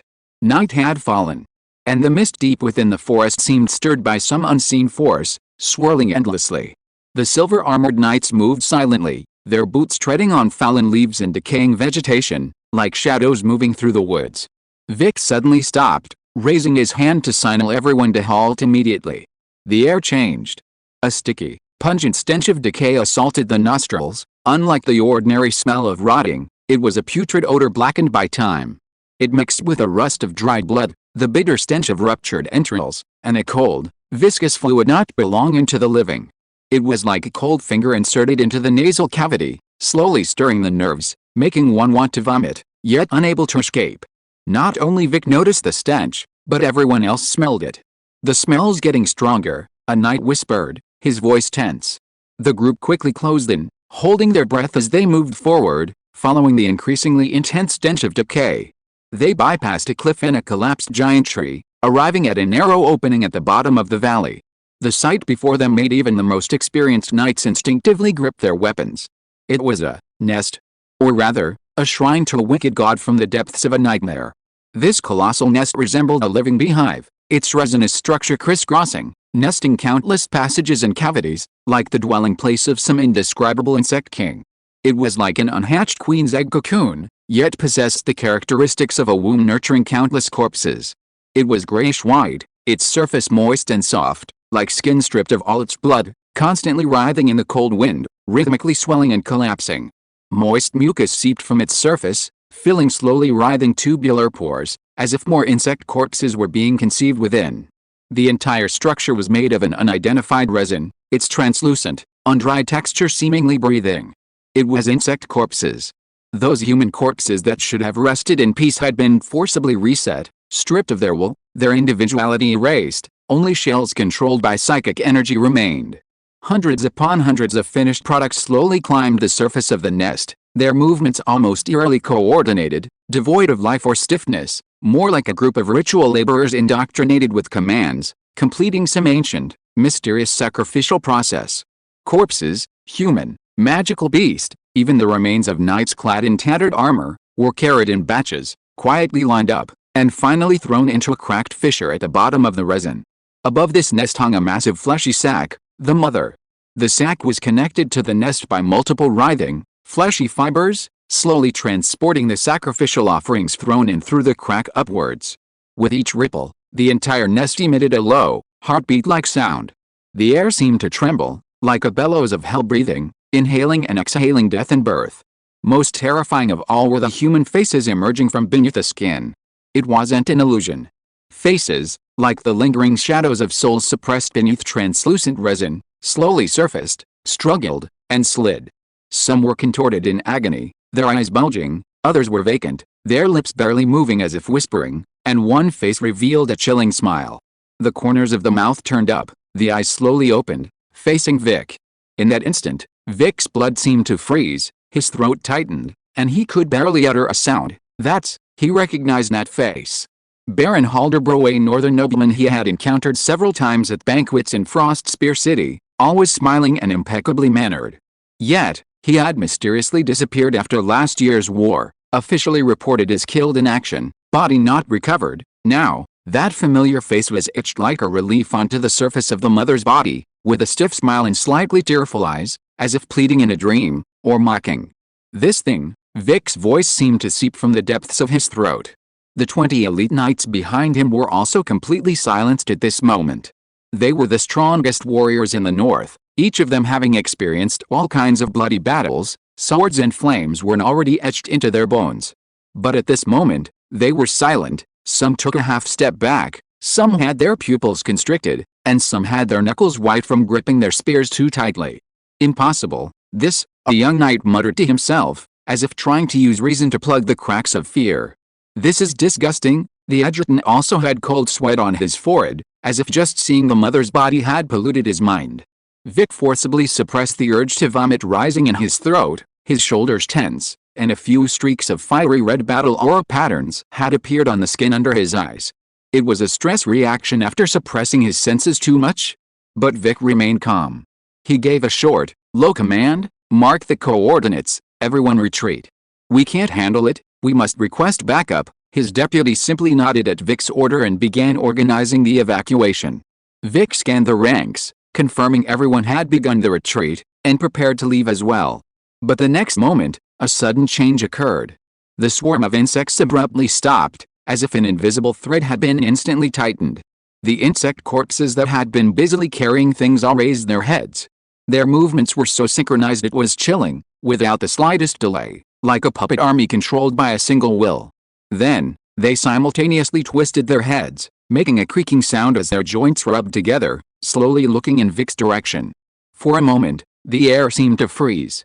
Not with killing intent, but with a gaze beyond life itself, as if the entire hive had confirmed him as its target. The knights of the elite squad were all battle-hardened warriors. But just as that pendulum-like gaze fell, everyone felt a chill run down their spines, cold sweat pouring down their backs. The next instant, the insect corpses emitted a strange, cracking sound in unison, like bones dislocating or a dislocated cervical vertebra snapping. Then they pounced. Without warning, without any build-up.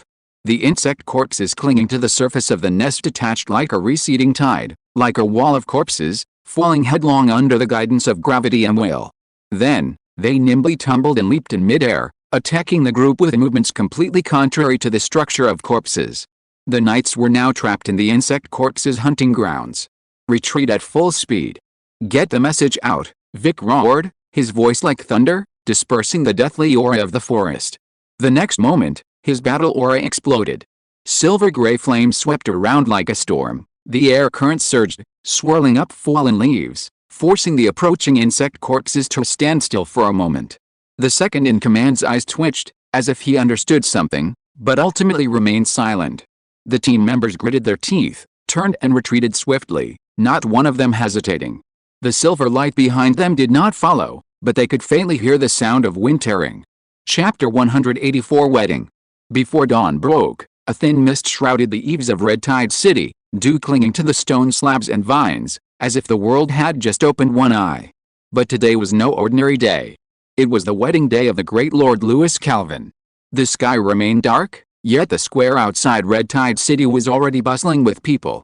They gathered spontaneously in twos and threes, hardly a single person carrying weapons or shouting.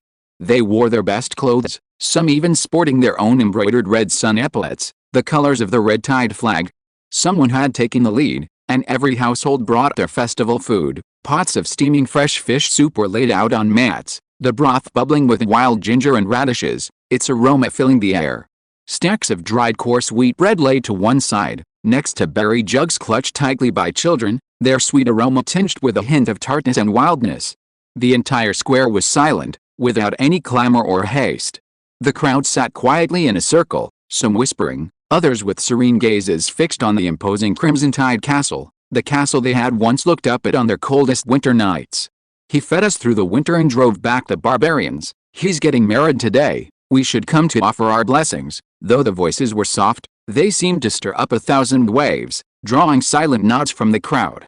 Someone even quietly wiped away tears. An old woman, draped in a rough, worn shawl, her face weathered and frostbitten, said, "My son, if he hadn't been killed by the snowswarm last year, perhaps he could have lived to see this day, eating and sleeping soundly. Our great Lord, he saved us all." Her words didn't cause much of a stir. Those who heard her simply tugged at her shawl. Someone offered her hot soup. Someone helped her sit down. To avoid troubling their lord, no one shouted, no one sang loudly. Yet, it was as if all their emotions were condensed in that still warm summer breeze. The sun had not yet risen, but the son of Crimson Tide territory had already taken root in people's hearts. The castle bells, after their seventh chime, slowly faded away. The double doors of the banquet hall deep within the Crimson Tide City's main castle quietly closed, shutting out the outside clamor and the people's prayers. Looking into the porch was like stepping into another world. On the high dome, two large coats of arms fluttered in the wind. The Calvin family's crescent moon shone with fiery red light, while the Edmund family's silver eagle seemed poised for flight, their interplay weaving a radiant glow of faith in a noble marriage on the ceiling. Candelabers stood all around, all crafted from traditional northern bronze with high legs, their flames gentle and steady, mingling with the morning light filtering through the windows, casting a solemn sanctity on the walls and banners. And the bluebells, white roses, and ice roses, selected in 3 rounds by the Noble Merchant Guild, were cleverly woven into the flower stands and table decorations. Bluebells trembled like a gentle morning breeze, white roses stood tall, and ice roses shone like melting frost. They weren't there for show, but to commemorate loyalty, fidelity, and glory. All of this was evident in everything from the heraldic draperies that cascaded down from the sky to the limestone patterns etched on every inch of the red carpet. From the selection of flowers to the height and placement of the candlesticks, even the angle of the entrance lighting. Moreover, every detail reflected the Calvin family's respect for tradition, yet without appearing extravagant. These arrangements made guests unconsciously hold their breath and tread lightly upon entering. All of this was thanks to Bradley's personal design and arrangements. This old butler of the Calvin family, the head of internal affairs at Red Tide Castle, had been busy for over a month, all for this perfect moment. He wasn't even at the head table, nor in the center of attention. But every breath and rhythm of this wedding contained his hand and his conviction. The guests were already in place, and the wedding hall was completely silent. On the front row of benches sat a man and a woman. One was Duke Edmund, the Governor-General of the North and a high-ranking official of the Empire. He wore a ceremonial robe woven with black and silver, a silver eagle cloak draped over his shoulders, his eagle eyes slightly closed, his face as cold and majestic as a stone sculpture. Today, he had set aside all official duties to come to the Red Tide in person as a father. Edmund slowly opened his eyes, and in those eagle-like eyes, a hint of almost imperceptible tenderness appeared. That expression seemed to pull time back more than 10 years. Back then, little Emily, wearing a pale yellow cloak, chased after an eagle in the snow, falling and calling out to him, "Father! Look, I caught one." In the blink of an eye, it was time for her to get married, which filled him with a myriad of emotions. The woman beside him was Duchess Helena, Emily's stepmother. She was always dignified and composed, possessing the natural grace of an imperial noblewoman. Yet at this moment, she tightly clutched a snow-white embroidered handkerchief, her knuckles slightly white. Helena gazed at the young woman about to appear at the end of the red carpet, her eyes already red-rimmed, her lips trembling as if she were struggling to suppress some emotion. She remembered the first time that child called her mother, she remembered her feverish nights, curled up in bed, as she held her tiny hand and fed her medicine spoonful by spoonful. She remembered teaching her to wear a gown, teaching her first dance, and remembering her smile in the sunlight. Now, she was getting married. Helena took a deep breath and lowered her head to hide her moist eyes. She didn't know that through the window, Emily had already glanced at her. That glance held not only gratitude but also a deep sense of reluctance. This wedding was not only about honor and family for Emily, but also one of the most important farewells of her life. The rest of the Edmund family members and retainers, according to bloodline and etiquette, sat solemnly in the back row. Earls, barons, viscounts, they might not be familiar with the Calvin family, or with Louis. But today, as members of the Edmund family, they too had to witness this marriage arranged by the patriarch. The Calvin family did not send a large number of people to the north, as the southeast province was thousands of miles away from the Red Tide. In the end, only the two elder brothers, Pal and Varus, who were already serving as settlers in the north, and their third brother, Eduardo, who came on behalf of their father, attended. Eduardo was composed and well-mannered, as if he were just a guest of honor. On the surface, he always wore a smile, but his mind was no longer on the wedding itself. Louis's mention of the insect corpses last night had greatly concerned him and awakened his vigilance as a church emissary, perhaps related to his mission.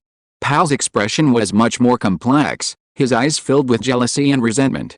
He envied Louis's current glory but found it difficult to speak of his own defeat and loss of power. In contrast, Varus seemed much more composed. He was genuinely happy for Louis. After all, his younger brother Louis had given him countless substantial help and allowed his territory to gain a foothold in the north.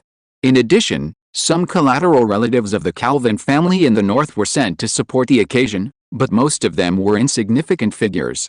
Their outward appearances were respectful, but each harbored their own calculations. As the Calvin family's representative in the north, the higher Louis's prestige, the greater their future share of benefits. The wedding ceremony was about to begin, and a priest clad in a golden robe stood silently before the altar. He was one of the highest-ranking priests in the north, his face solemn, his hands clasped in front of him, his entire being like an ancient vow sealed within a divine statue. No one dared to utter a sound, even a pin dropping could be clearly heard in the silence. Only music flowed out quietly. Soft, delicate notes drifted from the side hall, beginning with a few low tinkling strings, like the first footprints on snow. Then, a cold moon three-stringed flute quietly joined in, its timbre distant and ancient, like the north wind swirling on a mountain top. It was a celebratory piece prepared specifically for today by the joint orchestra of Crimson Tide City and the Cold Moon Tribe. It was said that they had rehearsed this north-south duet for 2 whole months just to perfect it. As the music began, it was as if a rift in time and space had been torn open in the entire hall, the waves of the south and the frost of the north briefly merging in the notes. The clergyman opened his eyes and looked towards the entrance. The two protagonists should make their entrance now. The music paused slightly, as if all was silent in the snowstorm. Then, the melodious sound of horns rose from both sides of the hall like morning bells and evening drums. First to appear was the bride. Emily slowly entered the hall, wearing an ivory white wedding dress, the hem of which swept across the ground like snow waves, each step seemingly treading on the morning light. Her cloak was meticulously embroidered with yarn from the north, the silver threads flowing like a starry river falling over her shoulders, swaying gently with her steps, as if even the wind held its breath. The veil half covered her face, and through the veil, one could see her eyes trembling slightly, like gentle ripples on a lake, concealing a hint of nervousness and a hint of unspoken joy. Around her neck hung an old silver pendant, its antique design polished to shine, the last piece of jewelry her mother had left her. It clung to her skin like a silent guardian. She glanced instinctively at the audience. Duke Edmund sat composed, his expression calm and serene. Lady Eleanor gently wiped away tears, her eyes filled with tenderness. Emily's gaze lingered on them for a moment, tears welling uncontrollably in her eyes. She bit her lower lip, trying to hold back the tears. Today was her wedding day. Not a day of nostalgia, not a day of farewell. Immediately afterward, the doors at the other end of the hall slowly opened. Under the watchful eyes of the crowd, Louis Calvin stepped into the hall. He wore a modified northern ceremonial robe, its deep, understated black color accentuating his imposing figure. A silver double emblem hung on his chest, one bearing the Calvin family's crest of the moon, the other the sun unique to the Crimson Tide territory, symbolizing his current status as the Calvin family's plenipotentiary representative in the northern territory of the empire. He wore a red and gold cloak, no sword, yet exuded a chilling aura of authority. There were no ostentatious jewels or ornate gold ornaments. He himself was like a longsword sheathed, standing silently, its sharpness unseen, yet none dared to underestimate him. Louis's steps were steady and composed. His gaze swept over the guests in the hall, but he paused when he saw the bride on the other side. That wedding dress seemed made for her.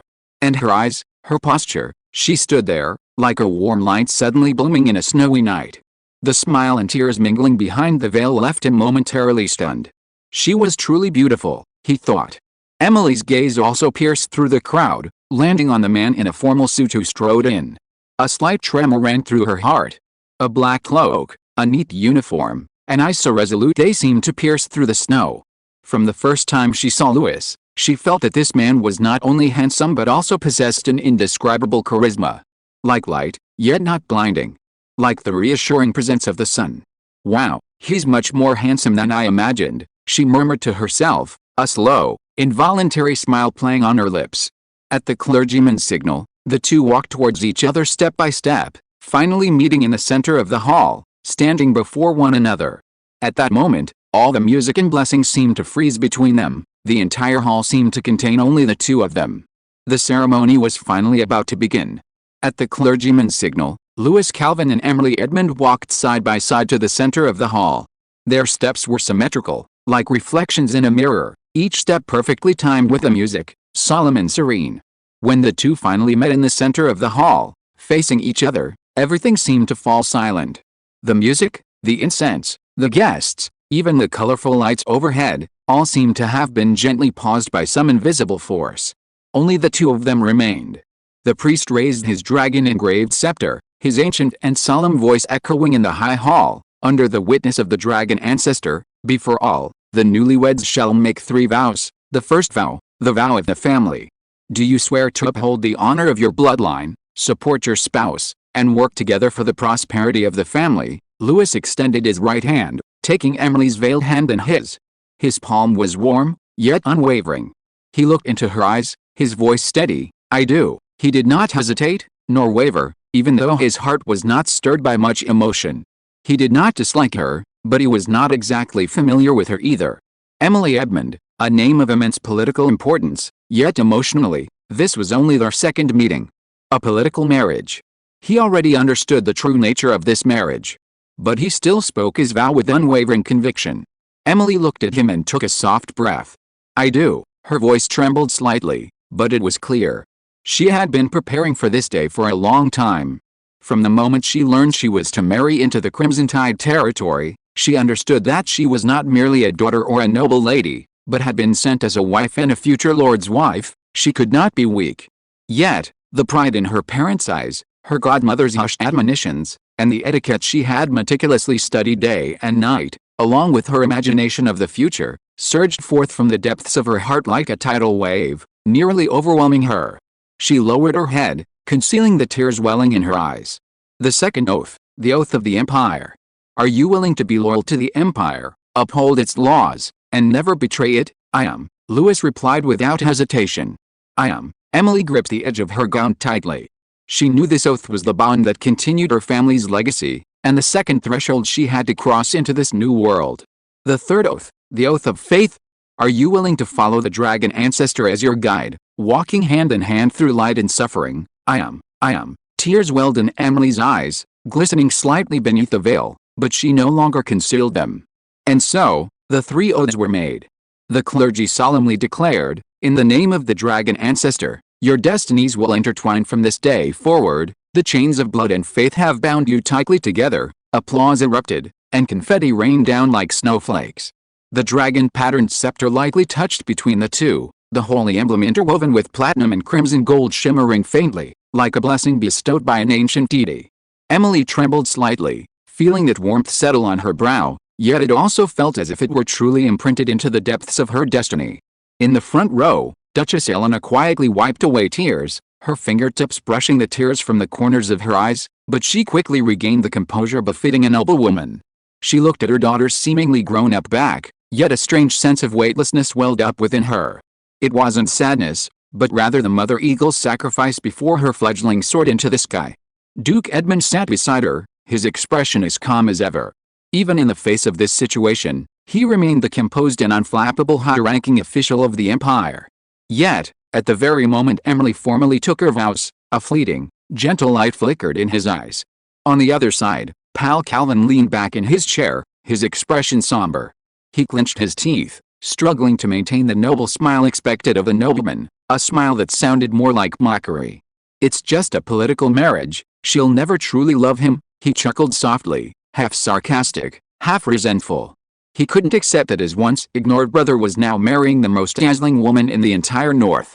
A beautiful flower stuck in cow dung, he consoled himself. With the vows completed, the ceremony began with the celebrations. First came the coronation of the emblem. The clergy placed a double-ringed emblem, symbolizing the union of husband and wife, on the newlyweds' shoulders. The emblem was engraved with dragon wings and a rising sun, representing faith and the future. Louis knelt on one knee, received the emblem, and then rose to personally pin it on Emily. At that moment, Emily's eyes widened. His movements were gentle, his fingertips brushing against the strands of hair at the side of her neck, a barely perceptible tenderness that made her heart skip a beat. He was meticulous about every detail. Then came the ceremonial toasting, the two holding silver cups, each offering a cup of wine brewed in their homeland. Louis poured her a cup of wine from Red Tide territory, clear in color, yet burning like a fierce wind on a cold night. He watched Emily drink it, smiling slightly. If you don't like it, you can have water. I quite like it, Emily whispered, her throat tightening. She was serious. The wine was strong, but possessed a unique northern crispness and straightforwardness, just like him, not talkative, yet always leaving a lasting impression. Immediately afterwards, court musicians played a hymn of poetry. Bards entered the hall, chanting excerpts from the imperial chronicles, praising the dragon ancestor's glory and the joy of the newlyweds' union. The songs flowed like water, tender and melodious, as if history itself were being rewritten at this moment, a new noble marriage being inscribed in the annals of the Empire's continuation. Then came the banquet. Colorful lights shimmered, silver platters spun, and fragrant steam rose. Noble guests rose one after another to offer their congratulations to the newlyweds, the sounds of toasts and clinking glasses filling the air. On the long table, fiery red lobster from the capital, honeyed chestnuts from the Crimson Tide territory, and golden feathered crane meat, a royal delicacy, were served one after another, creating a feast for the senses. Emily sat at the head of the table, slightly reserved, yet striving to respond to every speech with a smile. She occasionally glanced at Louis. He remained calm, handling each guest with measured words and composed demeanor. But she noticed that several times he had looked at her before she did. Their eyes met, and he nodded slightly, without a word, yet it was as if they understood each other perfectly. The ceremony drew to a close, the music faded, the aroma of wine lingered, and the formalities and pleasantries gradually subsided. Just as everyone was preparing to leave, Louis leaned slightly and whispered in Emily's ear, "Come with me." Emily was startled, and before she could react, he had already taken her hand. Louis, she was led by him, her skirt swaying slightly in the corridor, and she could only jog to keep up with his pace. The two passed through the side door of the banquet hall and walked onto the huge balcony that faced the starry sky and overlooked the entire hall. Louis then gestured to his attendants, and the accompanying master of ceremonies immediately announced loudly, "Distinguished guests, please move to the balcony to enjoy the spectacle of the wedding ceremony." The crowd quickly gathered there. The cold night, warmed by the brazier and hot wine, was not biting, but rather imbued with a sense of solemnity and mystery. The distant night sky was clear and bright, with only a few stars, as if specially reserved for this moment. Emily hadn't yet grasped what was happening, but Louis was already standing in the center of the balcony, nodding slightly to the crowd. "This marriage doesn't just belong to the two of us," he said calmly, looking at the pairs of eyes watching under the stars. "It also belongs to this north. I want it to be remembered." He raised his hand, and a row of metal devices in the distance were ignited. The next second, the first alchemical fireworks soared into the sky. Boom! A blazing, crimson sun burst forth in the night sky, its central core ablaze like a fiery heart. A gasp rippled through the crowd. "It's the sun, the symbol of the crimson tide, so beautiful. The first time I've seen demonic marrow fireworks." Emily stood frozen in place, the firelight reflecting in her pupils. She glanced quietly at the man beside her. He didn't say anything, simply watching the crimson fire lotus bloom in the sky. Then the second explosion rang out, boom. This time, icy blue flames hung down, like a waterfall of snow falling from the sky. Crystalline light, like snowflakes, drifted like illusions, enveloping the entire Crimson Tide territory, as if the whole world was surrounded by gentle snow mist. Emily held her breath, so beautiful. The third explosion. A golden, a silver, enormous, wing-like firework exploded from the top of the sky, unfolding above the dome. The soaring light and shadow left a magnificent arc in the night sky, shaped like a silver eagle soaring, faintly forming part of the Edmund family crest, symbolizing order and alliance. Wow, even the noble children couldn't help but clap, and the elders stood in awe. Louis raised an eyebrow slightly. "Hilco does have some skill." Indeed, he had initially scoffed at the guy's so-called alchemical genius. After all, this guy was always spouting strange theories and causing trouble, but now he had to admit it. When this guy got serious, he could indeed create something extraordinary. On the balcony of the auditorium, however, came a cacophony of whispers, and almost every noble guest, seeing this for the first time, was stunned. "What is that?" "Magic," a southern nobleman squinted in surprise. After 3 deafening fireworks, the night sky did not fall silent, but instead grew even more intense. As the mechanisms were activated one by one, a series of dazzling lights and shadows soared into the air, flower shapes, flowing lines, vortexes, star showers, phoenix tails, one after another, almost turning the entire night sky into a flowing painting. The nobles were overwhelmed, almost all frozen in place. "That's magic," someone stammered, their tone carrying a hint of unrecognizable awe. "No, is it an illusion? How can the changes be so synchronized? Look at that trajectory. Is it a magic explosion bomb?" "A magic explosion bomb can actually create this effect. This isn't the salute we remember anymore." Whispers rippled through the crowd, yet no one dared to look away. They had attended countless weddings and witnessed countless lavish displays, but they had never seen such a sense of ceremony using the sky as a canvas.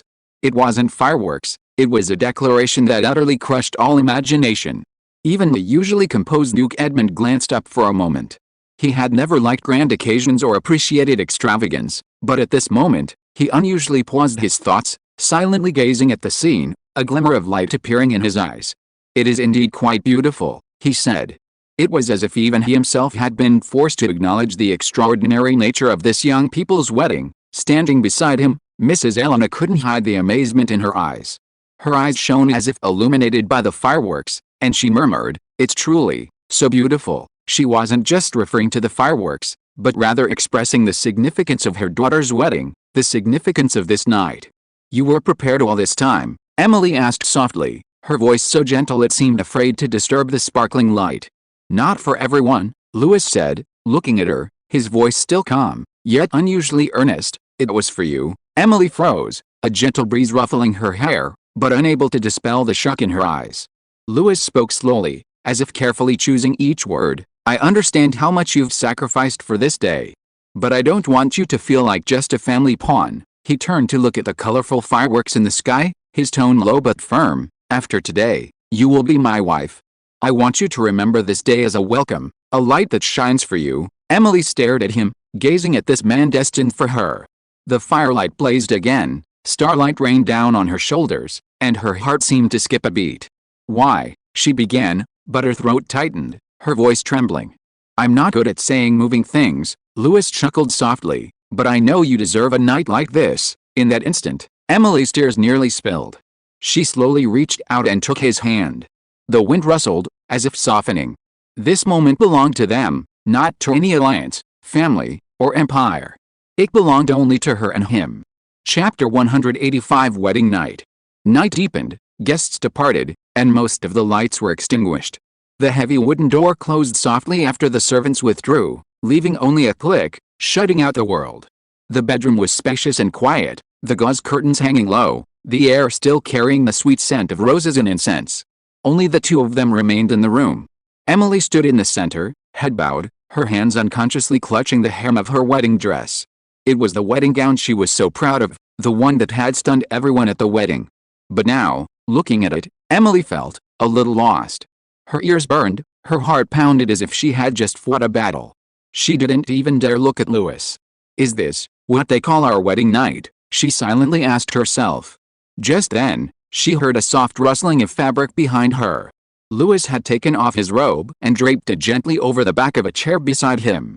Then he walked towards her, his footsteps so light they were almost inaudible. Emily felt him standing before her.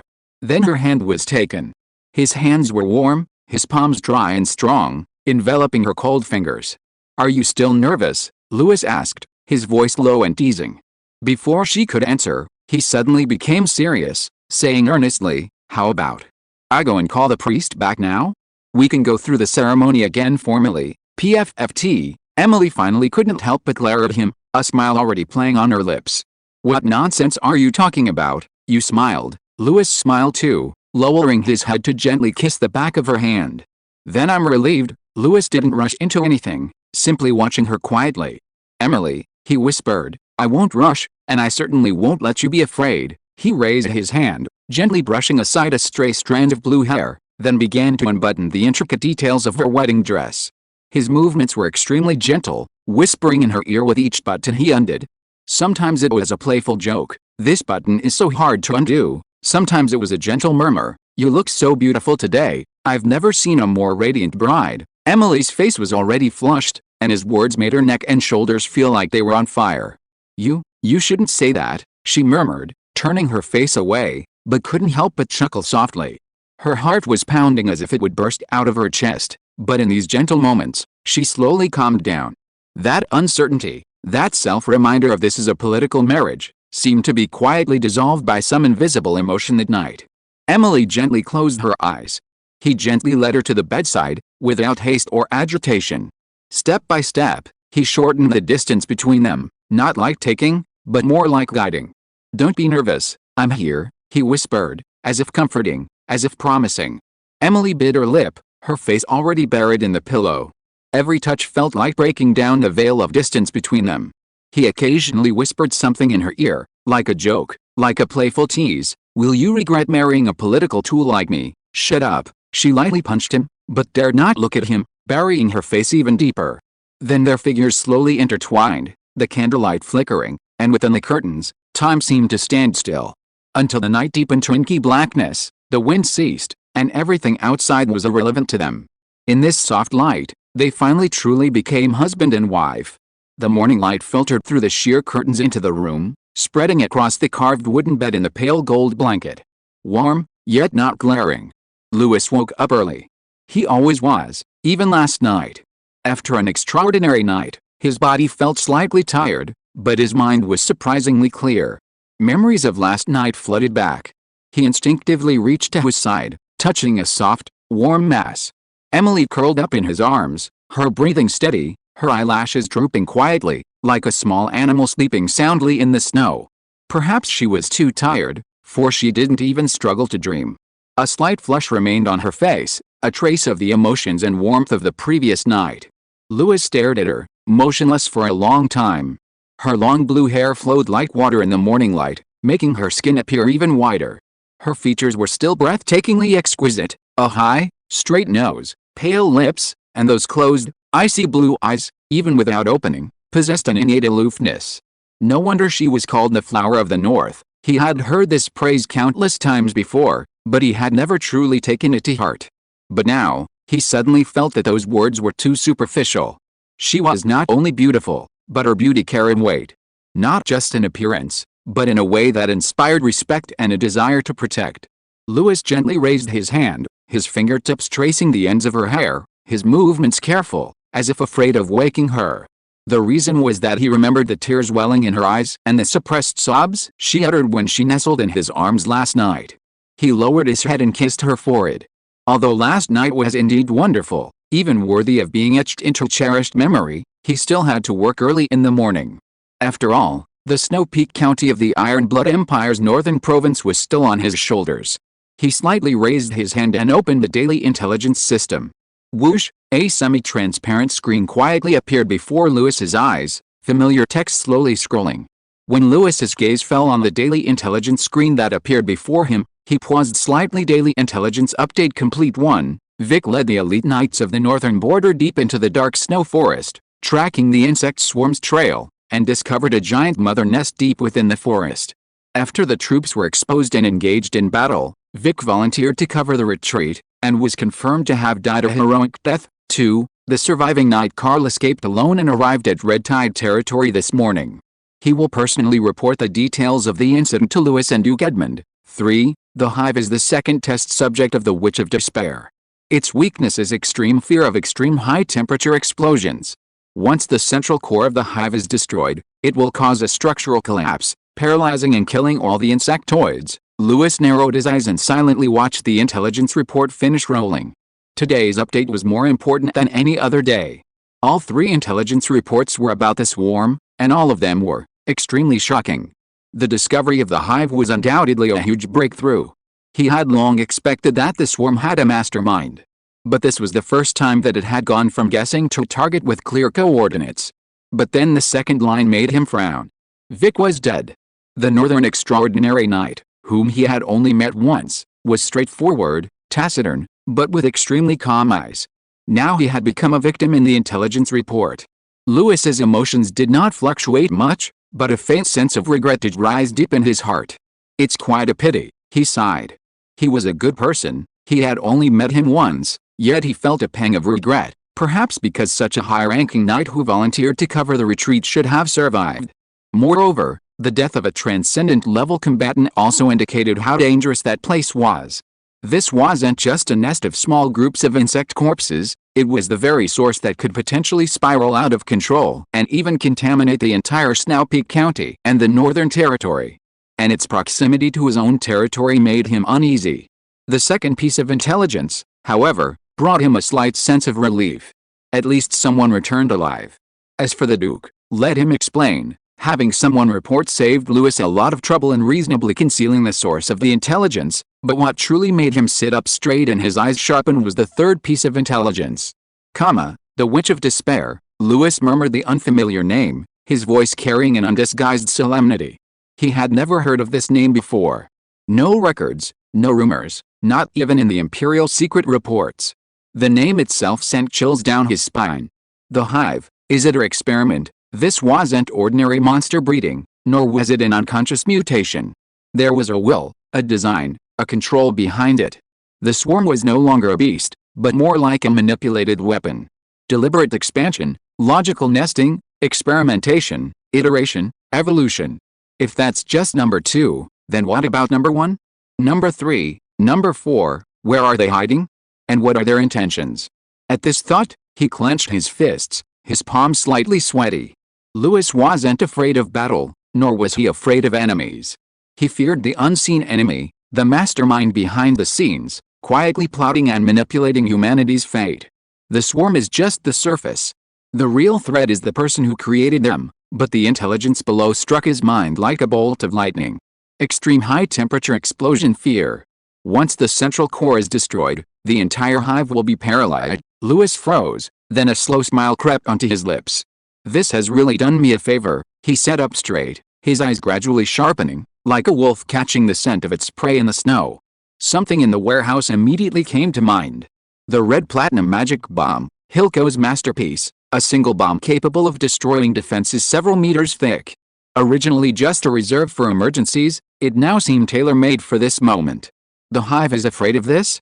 Then I've really placed my bet in advance. He couldn't help but chuckle, a sense of exhilaration that good fortune has finally fallen on my head. This meant they had the possibility of taking the initiative and eliminating the hive, instead of passively waiting for the swarm to devour them.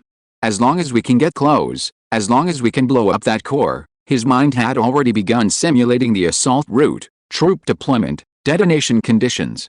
Good news, he murmured, but the cold outline of the battlefield already appeared in his eyes. Next, all that's left is how to take it down. He slowly closed the screen, his expression hardening, and took a deep breath. Although the appearance of the hive had brought an unprecedented shadow, at least now they finally held the key to counterattack. As long as I have intelligence, I can win, he said softly. Lewis lifted the covers, moving very gently, afraid of waking Emily. He rubbed his temples, looking out the window. The sky was still dark, only a pale silver-blue hue. He should have 4 hours left to cultivate, but today was different. The Duke was leaving for Prosperous City this morning. Last night, his father-in-law had sincerely invited him to breakfast, saying he wanted to have a good chat. Their conversation covered both family matters and the overall situation in the north. So my cultivation time will have to be shortened. He sat cross-legged, his gaze sharpening. He hesitated for a moment between martial arts and magic, ultimately choosing the latter, as the benefits of his primal meditation spell were greater. Lewis exhaled slowly, his magical energy flowing gently through his body, entering a meditative state. His mind, however, was already strategizing how to approach the core of the mother nest, how to deploy the magic bombs. Was there a team capable of infiltration? Chapter 186 An Extraordinary Breakfast.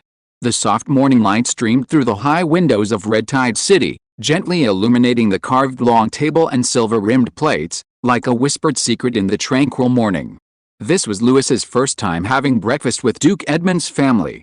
It was also the first time he, as both Lord of Red Tide and son-in-law, sat at the table of the most powerful Duke in the North. He was dressed in a neat black suit, his manners impeccable, neither servile nor arrogant. The Duke sat at the head of the table, his expression serene, his eyes as deep and unfathomable as a snowfield. To his left was Lady Elena, still in her misty blue dress, gentle and elegant. To Lewis's right was Emily, her posture reserved, yet her gaze lingered on his profile for a long time. The long table was laden with an exquisite breakfast, steaming bread and cheese on silver platters, warm meat in a delicate porcelain pot, and thinly sliced smoked salmon, golden orange in color and fragrant with aroma. But the strongest scent in the air wasn't the aroma of food, but rather the subtle, still unsettled family atmosphere. "This fish is quite good," Edmund spoke first, picking up a piece of smoked salmon, his eyebrows slightly raised. "A specialty of Red Tide," Lewis replied calmly. "Specially smoked in the workshop. If you like, sir, I can prepare some for you to take back to Prosperous City." The Duke responded indifferently, his tone unchanged. Emily picked up her teacup, took a small sip, her gaze sweeping across the table, landing between her father and husband, her expression slightly tense. She knew this meal wasn't just breakfast, but a test. "How are you getting along?" the Duke asked. Emily blushed slightly, lost in thought. Lewis didn't evade the question, simply replying calmly, "Very well. Emily is a perfect wife. It's my good fortune to have married her." Edmund nodded, but his nasal tone carried a hint of scrutiny. Elena chuckled softly beside her, saying gently, "Emily is indeed stubborn. She's never easily shown her weakness since she was little, so you'll need to be patient with her, mother." Emily protested softly, her face slightly flushed. Elena gently patted the back of her hand, a mischievous smile playing on her lips. Edmund, however, didn't smile. He stared at Lewis, his tone lowering slightly. This girl, she's tough on the outside but soft on the inside. She seems calm on the surface, but she cares more than anyone else. She's my most beloved daughter, the person I most want to be happy in this world. He looked directly at Lewis, his tone calm, yet more forceful than a weapon. While I'm marrying her to you partly to form an alliance with the Calvin family, it's not just about forming an alliance. I want her to live a good life. So I hope you don't see this marriage as just a simple political exchange. The air suddenly became still. Emily's eyelashes fluttered slightly as she looked up at her husband. Lewis paused for a moment, put down his knife and fork, and turned to Duke Edmund, his tone steady. I won't. Whatever the initial reason, I will treat her sincerely now and in the future, and I won't let her suffer any injustice. Emily held her breath for a moment. He could tell it wasn't sweet talk, but a well-considered promise. Just like the tenderness with which he had said, I will never hurt you to her last night. The Duke looked at Lewis, remaining silent for a long time. Elena smiled slowly first. Enough, Edmund, don't turn breakfast into an inquiry. Emily is getting restless. I'm not, Emily retorted softly, her lips pursed, but her ears were still red. Edmund finally nodded, said nothing more, picked up his wineglass, and slowly took a sip. The topic subtly shifted in the silence.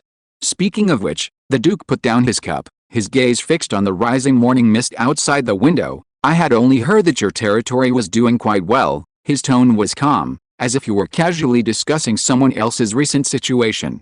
But after taking a detour yesterday, he paused, his eyes narrowing slightly, as if still recalling everything he had seen. Your territory still, surprisingly. Lewis was slightly taken aback, about to speak, but the Duke had already taken over the conversation. The streets are clean, the people look well, granaries, workshops, markets. I didn't expect that you would transform a war-torn border into a prosperous place in just 1 year. His tone carried a faint sense of ganke, a feeling of deep emotion, even a hint of helplessness. I did something similar when I was young, but you did it in less time and with more stability. As he spoke, his gaze unconsciously avoided Lewis. He knew very well that he was indeed inferior to this young man in governing the people's livelihood. Despite his many years of dominance in military and political affairs, the peace, food, and hope that the people spoke of had never been as tangible as in the Red Tide territory. In less than 2 years, he had transformed a devastated battlefield into a city of walls, streets, and order. If he hadn't seen it with his own eyes, he wouldn't have believed that a young man in his early 20s had accomplished this. He was a genius, far surpassing his own achievements, even in matters of public welfare. And he had accomplished it in just 1 year. He didn't want to admit it, but he couldn't deny it. Perhaps, this young man truly had the potential to bring about a transformation unimaginable to the entire North. Emily sat quietly, her fingers lightly tracing the rim of her teacup. As soon as her father finished speaking, she couldn't help but straighten her back slightly, a faint smile playing on her lips. It was a quiet pride. She remembered the genuine smiles of the people when they spoke of Lewis, even calling him the son of the North. She had witnessed it with her own eyes, and as her father had said, but he had thought she was exaggerating. Now, her father had finally seen it for himself. Then Duke Edmund's tone shifted, becoming slightly teasing. Even this castle has impressed me. Solid structure, well-distributed towers, well-planned supply lines, sentry posts, and inner defenses, and its exterior is magnificent, very much to my liking. Lewis's eyes widened slightly. He was used to people praising castles for their practicality and durability, their warm interiors. But descriptions of their exteriors were usually either ugly or strange. This was the first time someone had praised the castle's appearance to his face. And it was Duke Edmund himself.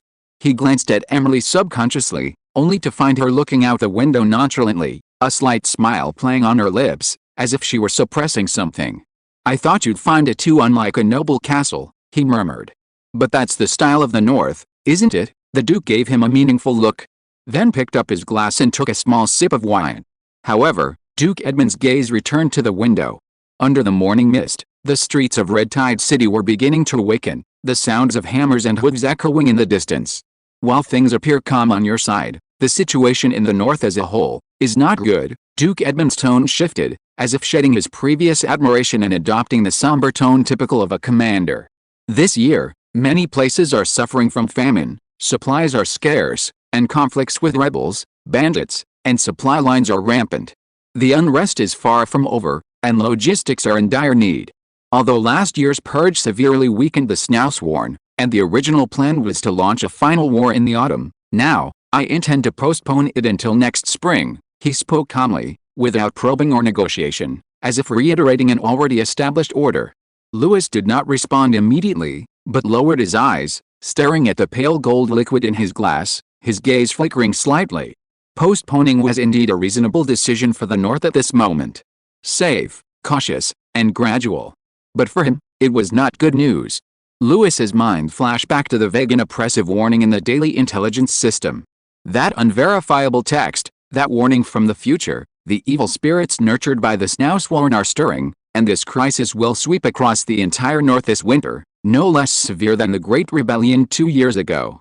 He gripped the handle of his cup tightly, unable to utter these words. The Duke didn't know, at least not now. After all, Lewis still couldn't convince anyone with information from the mysterious system. Moreover, his own information was limited, and speaking it out might mislead the Duke's judgment. He could only wait for more clues to emerge, wait for the outline of that winter crisis to truly become clear. Lewis had a hunch that perhaps, the mother nest hidden in the dark valley was the evil spirits nurtured mentioned in the warning. He secretly noted this down. But on the surface, he merely nodded slightly, his expression unchanged, as if he were just a subordinate receiving orders from his general. Just then, hurried footsteps came from outside the gate. A soldier rushed in, knelt on one knee, and said urgently, "Your Highness, Knight Karlovic's squad has returned wounded and requests an audience." Wounded? Lewis's face turned grave. He slowly stood up, his gaze fixed on the distant archway, as if suppressing his emotions. He wasn't surprised by Karl's return, nor by his injuries. After all, the daily intelligence report had already informed him of Karl's return and the information he brought back. The Duke frowned, and almost without hesitation, said, "Bring him in immediately." His iron boot slammed into the stone floor, making a heavy, sticky sound, as if each step had come from a pool of blood. Karl was covered in dried and still wet blood, one hand tightly clutching the wound on his shoulder, the other gripping a guard's arm as if clinging to the last piece of driftwood. He staggered into the hall, his ankles seemingly unable to bear his weight, his knees almost sliding into view. Lewis quickly stepped forward, half crouching to help the disheveled knight. Duke Edmund didn't move, only slowly raising his eyes, a shadow falling in his seemingly unwavering gaze. No questions were needed. From this appearance alone, Edmund knew Vic was likely dead. He simply gripped the armrests of the chair, his movements slow and almost indifferent, as if suppressing some kind of pity deep within his bones. Karl looked up, recognizing the familiar figure, a faint smile appearing at the corner of his mouth beneath the blood. "Duke. Your Excellency," his voice was hoarse, like a knife cutting through sand. You're here." He broke free from the guard's support, gritting his teeth as he half knelt, maintaining his knightly composure even as he was about to faint. "Report the situation," Edmund said slowly. Karl nodded, his chest heaving several times, finally managing to squeeze out his thoughts, broken and fragmented, from his throat. "We found that place, the insect's nest." He coughed up a mouthful of blood, seemingly oblivious, simply raising a trembling hand and pointing towards the distant horizon outside the window. "Within 20 kilometers of the southwest entrance to the dark mountain forest, they are a nest built by some kind of living thing." He closed his eyes, as if the horrific scene remained firmly etched on his retina. It's breathing." His voice was as soft as the wind. "That's not stone, it's flesh. Grayish-white, covered in slime, with holes, opening and closing, like it's panting." Lewis didn't speak, but gripped his shoulder, feeling the body still trembling slightly. Karl's expression froze in the shadows. He slowly raised his other hand, gesturing a shape. Above the nest, something hangs, like a person, or some kind of fetus, a mass of flesh and blood, covered in countless tentacles. We see it, with those tentacles, slowly pulling the corpse into its body, and then, he paused, his Adam's apple bobbing. A few dozen seconds later, new insect corpses slid out from the nest wall, like peeled fruit. The hall was deathly silent, save for the crackling of the weak flame in the fireplace. They were still wearing armor, and using weapons. I saw a bug corpse wearing a blue gold armband. "That was one of our legions," Carl's voice was low, trembling almost imperceptibly. They would fight, just like when they were alive. Edmund slowly sat back in his chair, his hands folded in his lap, his gaze calm and cold. He said nothing, but the air seemed to grow even colder. Then, we were discovered, Carl continued, as if using up all his willpower. Vic told us to retreat. He clenched his fists. They caught up quickly, hundreds, maybe more. He tried to suppress his trembling, but fear seeped into his eyes. They are painless, fearless, and silent. We break their legs, and they crawl on their hands. If their hands are broken, they bite with their jaws. Their movements are like those of wild beasts, yet they possess human combat skills. Carl gasped for breath, as if using all his strength to squeeze out the next sentence, and they are contagious. I saw Benito get infected by the sacs. A few seconds later, his eyes changed, as if they had been hollowed out. He drew his sword, and without warning, pierced Severe's chest. Carl paused for a moment. They died one after another. I'm sorry, the only thing I could do was bring this information back. He lowered his head, as if apologizing to all his fallen comrades, his nails digging deeply into his palms, blood flowing from the wound again. Throughout the explanation, Carl's lips trembled, his whole body as if pulled from icy water. Even his breathing was broken. His eyes were unfocused, his speech became incoherent, his sentences fragmented and illogical, yet he still managed to say everything that needed to be said. The location of the mother nest, its bizarre, twisted shape, the number and types of the insect corpses, and their fighting methods. Every word felt like the last drop of blood squeezed from the very soul. The Duke stood before him, his face grave, his gaze visibly sharpening when he heard the insect corpses are highly contagious. After Carl finished recounting the last detail, he seemed drained, staggering half a step before collapsing, thankfully caught by Louis. The Duke remained silent for several seconds, as if a shadow was slowly spreading in his heart, but he stepped forward and gently pressed Carl's shoulder. You did well, Carl. His voice was gentle, yet filled with suppressed sorrow. Go and rest.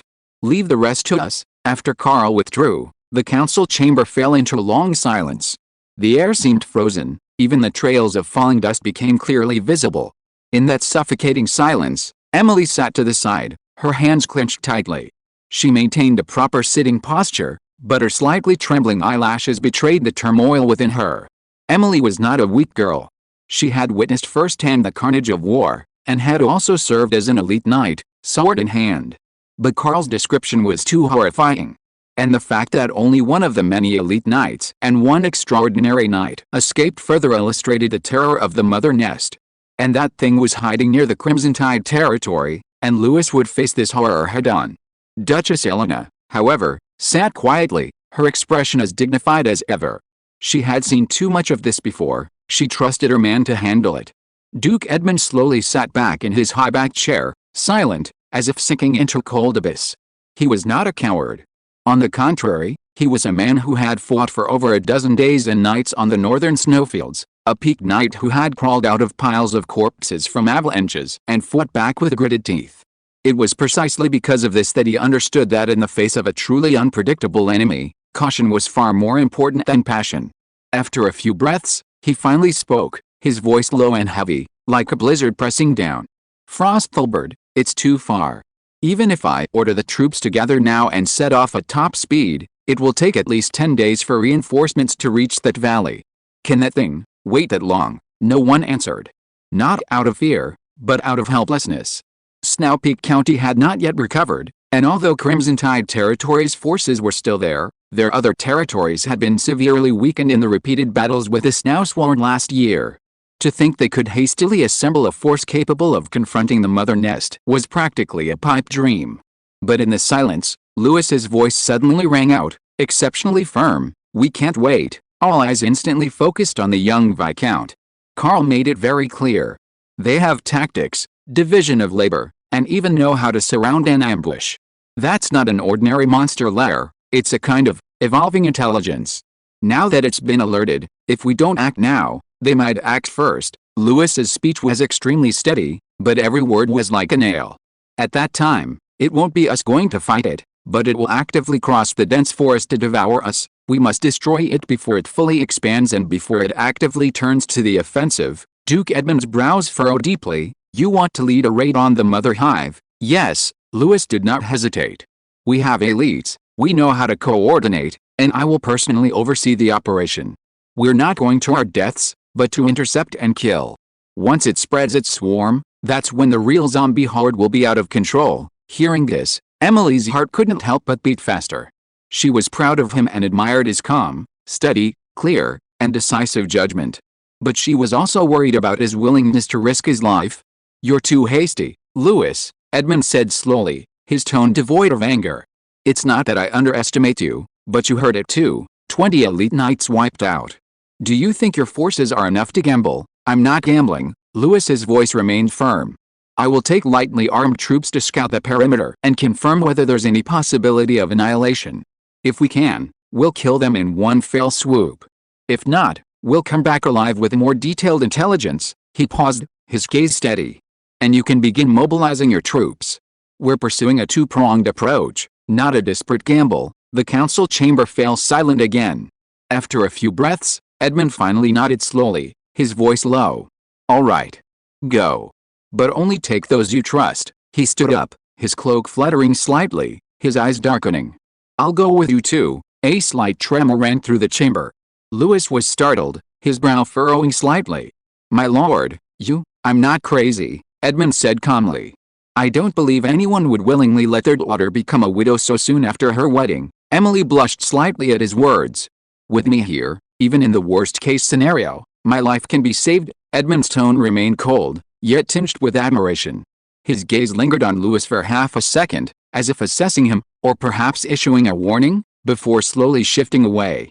"And I also want to see just how strong you really are." With that, he turned slightly and instructed his adjutant and guards behind him, "The 30 elite knights I brought are also under his command?" Lewis's face lit up with joy, and he said, "Thank you, sir." The Duke ignored him and continued to the guards, "Go immediately and inform Gibson to assemble a legion on the spot. If anything unexpected happens, provide reinforcements immediately." The adjutant acknowledged and withdrew. Edmund didn't look at Lewis, but leaned back slightly in his chair, his knuckles tapping the armrest rhythmically. He didn't truly believe Lewis could handle this. No matter how capable a minor lord was, he couldn't easily wipe out such a bizarre mother hive. But he admitted that the analysis was indeed irrefutable. Sending people to probe and scout was a good move. It could help ascertain the situation and suppress it in time. Lewis stood quietly, a series of assessments flashing through his mind. 30 elite knights under the Duke's command, plus 30 men he could muster from his own forces. He had a total of 60 elite knights at his disposal.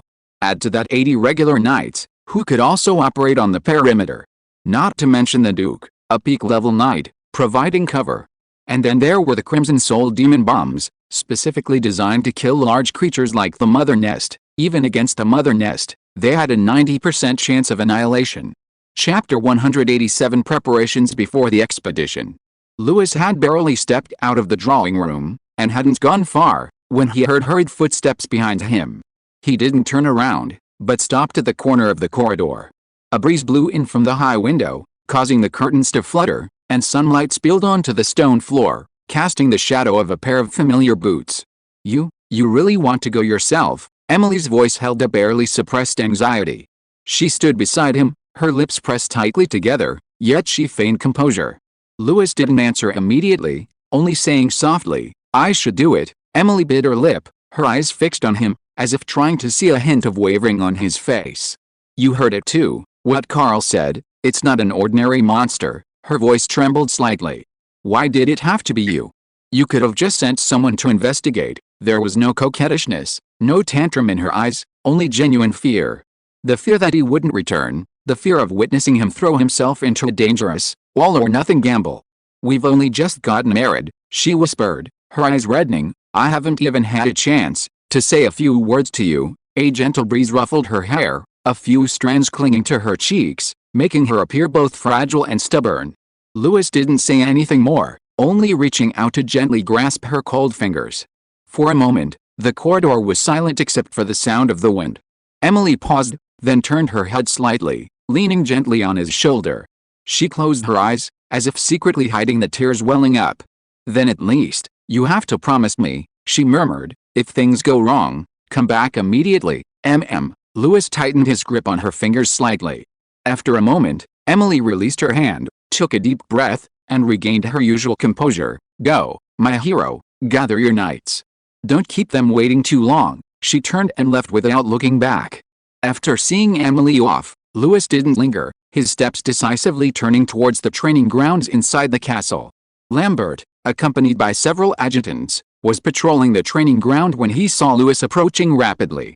He immediately stopped and saluted. "Lord Lambert," Louis said in a deep voice, "immediately summon all elite and regular knights currently stationed in the Crimson Tide territory. Have them all don their armor and assemble, ready for battle." Lambert's expression sharpened, his gaze instantly becoming serious. All of them?" he asked instinctively. "All of them," Louis nodded, his tone leaving no room for negotiation. "I want to see them fully armed on the training ground in half an hour." "Understood." Lambert didn't ask any further questions, turning briskly and quickly leaving to relay the order. Louis immediately mounted his horse and headed straight for the alchemy workshop on the south street of Crimson Tide City. Two apprentices in thick cloaks were carrying equipment out at the entrance. Upon seeing their lord arrive, they quickly bowed in salute. "Is Hilco here?" Yes, I'm inside processing explosive reagents." Louis pushed open the door, the familiar pungent smell hiding him as he entered. The alchemical furnace crackled, and various test tubes and metal containers filled 3 long tables. Hilco, wearing goggles, was mixing something. When he looked up and saw Louis, he hurriedly took off his gloves. "You've come at the right time. I've just tested a new batch of magic explosive base, and I only need to." Louis interrupted him, speaking rapidly. "I'm asking you, how many finished red platinum magic explosive bombs do we have left?" Hilco paused for a moment, then reflexively replied, "Ready-made? About 60 or so, but I haven't had time to classify and number them all yet." "Take out 30 and send them to the training ground," Louis ordered directly.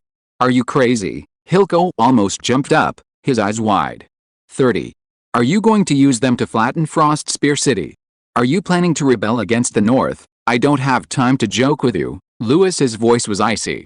The air froze for a moment as Hilco looked into Louis's calm, unwavering, yet sharp eyes. Realizing that he truly intended to use these explosives, and that the target was likely more troublesome than he had imagined, he said, "I understand." Hilco licked his lips. "I'll personally seal them and deliver them to the training grounds within half an hour, the sooner the better." Louis nodded, then pushed open the door, leaped back onto his horse, and galloped away. The rare summer sun of the north fell on the shoulders of the armored knights arrayed in formation, yet no one was distracted. A full 140 knights stood solemnly in the training grounds. Each resolute face gazed at the high platform ahead. Louis stood there, clad in a red lord's robe, holding several hand-drawn blueprints. "Gentlemen," he spoke, his voice low, but instantly silencing all the commotion in the arena. "I know this gathering is hasty. But before you set out, I must let you know that the enemy we are about to face is no ordinary one." He unfolded the drawings, revealing a horrifying depiction of a honeycomb structure resembling intertwined flesh and blood. At its core was a gigantic, hollow flesh sack suspended above, from which countless corpses were being thrown. This was a drawing he had commissioned beforehand. "This is our enemy's mother nest." He paused for a second, allowing everyone to see the drawing clearly, before continuing. "It is not a simple monster's lair, but a living, constantly evolving intelligent structure. The nest is honeycomb-shaped, protected by layers of bone and flesh, and at its core is this suspended conversion sac core." He then turned to the next sheet of paper, which depicted an even more shocking monster: human corpses fused with insects, their bodies twisted, bones exposed, eyes hollow, yet still clutching broken knight's sword and shield. "These are called insect corpses," he said calmly. "They are made up of infected human corpses, retaining their fighting instincts from life, and can even use weapons and adopt defensive stances. The corpse worms that parasitize their bodies make them almost impossible to kill completely. Even if you are cut in half, they will try to crawl back towards you. More importantly, they are contagious. If you are accidentally parasitized by these worms, you will also become a mindless walking corpse. Therefore, you must be fully armored." A murmur rippled through the crowd, and even battle-hardened knights couldn't help but frown. "I speculate that the unified command of the insect corpses comes from the spiritual link with the mother hive, just as the queen bee controls the swarm. It's not a scattered force, but a tactically coordinated legion. Therefore, we have only one goal: to destroy the mother hive sac. It's its heart, the central hub of the entire system." He scanned the room, his eyes gleaming, his tone abruptly shifting. I won't lie to you about how dangerous it is. One team, led by a transcendent knight, of 20 elite knights, has already perished, with only one escaping. These words chilled everyone to the bone. After a moment of silence, several young knights swallowed hard, gripping their long swords tightly. But most straightened their backs in silence. This wasn't the first time they had faced a terrifying enemy. They were no longer the abandoned knights who had just risen to power in the Crimson Tide territory. They were Crimson Tide knights, the Iron Guard who had fought alongside Louis to win Kingai Ridge amidst mountains of corpses and seas of blood. Duke Edmund, standing not far away, watched quietly, a hint of surprise and admiration in his eyes. He had initially thought this young man was merely daring and occasionally cunning, but he hadn't expected him to be able to piece together such a complete and reasonable picture of the enemy situation from mere fragments. The Duke suddenly curled his lips. Truly, a talent for leadership. Eduardo, who had come to watch the spectacle, listened to his brother's vivid description of the structure of the mother hive and the core, his brows furrowing slightly. Like a beehive, with a collective mindset, creating soldiers by transforming corpses, he seemed to recall a familiar memory, this design. I feel like I've seen it somewhere before. Eduardo lowered his eyelids, took a deep breath, and muttered to himself, that missing archmage, could he also be involved? He suddenly looked up and approached the platform. When do you plan to set off? Noon, Louis replied.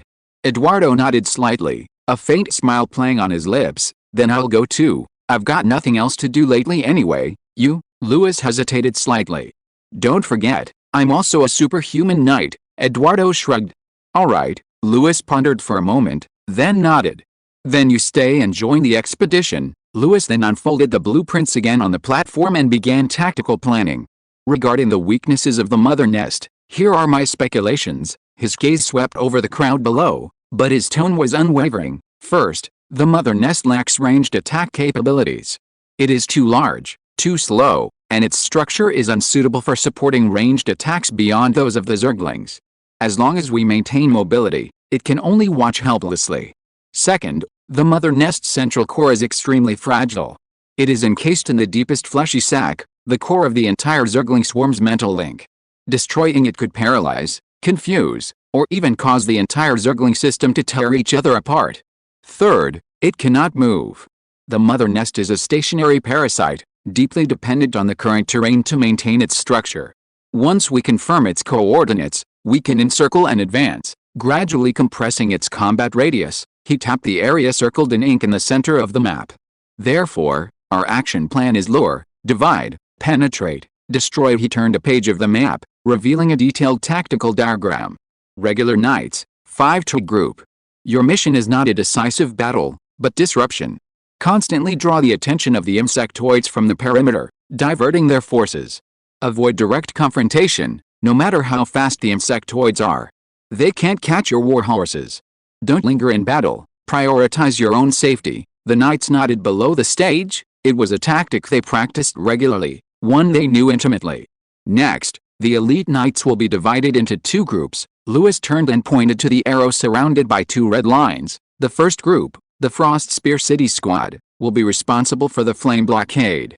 Each of you will be equipped with 3 jugs of flame oil, newly refined high-temperature distilled oil. Once ignited, the temperature will be enough to scorch the insectoids. Your objective is to set up a fire line around the mother nest, preventing the insectoids from returning in large numbers, creating an encirclement illusion, forcing them to redeploy their elite forces to the perimeter, thus opening a breach in the central stronghold. The second group, the Crimson Tide Territory Squad, will raid the central stronghold. His finger tapped heavily at the deepest part of the map. Louis pulled a wooden box wrapped in black cloth from under the table and snapped it open. The crimson projectile gleamed coldly in the sunlight, like a heart brimming with deathly energy. This is the Red Platinum Magic Bomb, an alchemical achievement of the Crimson Tide territory. It contains compressed, high-temperature magic essence. Once detonated, it can create an extremely high heat wave and impact within a 3-meter radius. Even steel would melt, let alone a core composed of flesh and blood. Each assault knight will carry 2, equipped with short-barreled cannons for firing. You will infiltrate through the gaps in the insect corpses, assault the central hub at top speed, and withdraw immediately after completing the mission. He closed the blueprints, his gaze sweeping across the room, his voice firm. This is not a reckless gamble, but a rhythmic, well-organized, and viable hunt. Of course, the most important thing is to complete the mission while ensuring our own safety. After explaining the last page of the tactical diagram, Lewis put down his pen, his gaze sweeping over each knight present. They didn't speak, but all looked up at him, their expressions solemn and focused. A solemn atmosphere filled the air. Duke Edmund, seated beside the head of the table, had initially been observing quietly.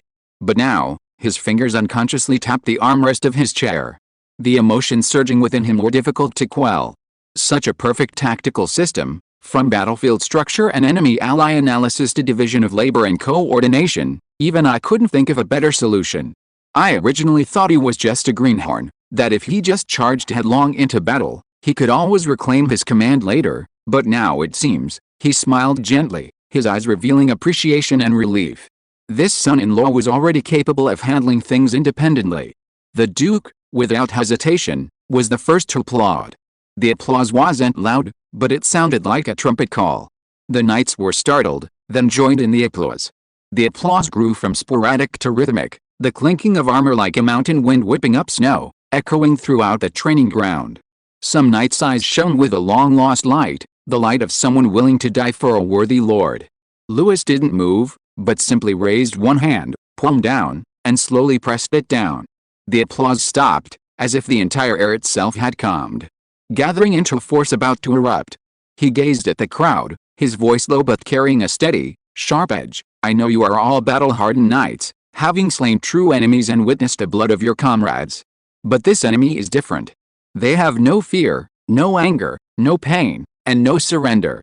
We, however, have will, honor, and a duty to protect our comrades. He paused, his eyes sharpening. So we are not going to our deaths, but to hunt a monster, sever its lifeline, and save the lives of everyone in the north. But do not underestimate them, and do not retreat. Some of us may be wounded, some may fall in the darkness. But remember, we are knights of the north, a shield between this north and the abyss.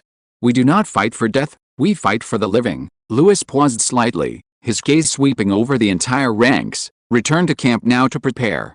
We will depart at noon. As soon as he finished speaking, a chorus of voices responded, Yes, sir. Chapter 188 The Mad Mother Nest. A mountain breeze swept through the dense forest, carrying with it a pungent stench of decay. Will held his breath for a moment, then finally lowered his voice and said, My God, is that the mother nest? It's disgusting. His voice trembled as he spoke softly, as if afraid to disturb the lifeless, writhing world below. Below the hillside lay a gaping hole in the valley floor, as if torn open by the earth. Sunlight couldn't penetrate the treetops, leaving only a dark, shadowy glow that outlined a massive, writhing black shadow. The mother nest sat in the deepest part of that shadow. It resembled some enormous beehive or a rotting organ, perched on the mud, its surface covered by a pale, resinous shell. Each slight movement produced a sticky, wet sound. Embedded in that shell were the afterimages of human faces, mostly adult men, their expressions twisted and struggling, as if frozen in agony, sealed in amber like a nightmare. Nearby, rows of insect corpses moved slowly. Some were once human, some were once magical beasts, and some vaguely resembled knights. Their eyes were vacant, their steps synchronized, as if pulled by an invisible thread, their movements uniform as they lifted corpses and tossed them into the open cracks of the mother nest. It was like a ritual of the dead. Silent, repetitive, and endless. It wasn't a battlefield, but more like a sacrificial theater. No one could utter a word. Even Duke Edmund, a veteran of countless battles and accustomed to bloodshed, frowned slightly. Standing beside Lewis, he gazed at the surreal scene, a rare somber expression on his face. He patted Lewis's shoulder, as if offering advice. I don't think this is something you should be dealing with. The Duke's tone wasn't reprimanding, but admonishing. He had already accepted this young man, and most of the time, regarded him as a pillar of the future. Having never seen it before, he didn't know if his own peak knightly strength was enough to contend with it, let alone the knights under Lewis's command. He wanted to say a few more words of advice, and even considered forcing a retreat. But turning his head, he saw that Lewis's eyes, when looking at the mother nest, held no hesitation, but rather were like those of someone scrutinizing a city awaiting attack. The young man's expression was focused, his eyes burning with a light that only those who were certain of victory possessed. Edmund wanted to say something more, to persuade him to abandon this dangerous gamble, But in the end, he remained silent. Letting this spirited young man suffer a little wouldn't be a bad thing. Who hasn't been slapped in the face by reality a few times in their youth before learning true caution and experience? Besides, he was already ridiculously stronger than most people. Lewis and his men were located on a secluded hillside about 2 miles from the mother nest, hidden on 3 sides by trees. In order to ascertain the scale of the mother nest before it spread, Lewis led his assault team on a journey at noon, traveling day and night until this evening. Finally, they arrived at the heart of this place, forged from corruption and fear. Prepare. The wind still howled across the hillside, swirling fallen leaves and dust. But Lewis's voice remained as steady as a rock, without the slightest fluctuation.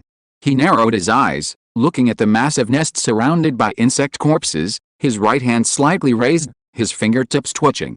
The knights hidden in the forest held their breath, gripping their specially crafted javelins, weapons bound with magic explosive crystal cores, powerful enough to tear through rock and incinerate armor. Lewis waved his hand. Release. The next moment, several cold beams whistled out from the shadows, piercing the sky, heading straight for the mother nest. The air seemed to be torn apart, the shrill cries piercing eardrums. The spears, trailing dazzling red light, shot towards the massive, blackish red nest like fiery meteors falling from the sky. However, snap, a thick, jet-black tentacle suddenly sprang from the surface of the mother nest, slamming heavily into the throwing spear, knocking it in its explosive light to the ground. Boom! A burst of fire erupted, but only burned a shallow crater at the outer edge of the valley entrance. Then, a second, a third, countless tentacles, reeking of foul-smelling slime, burst forth from the surface of the mother nest.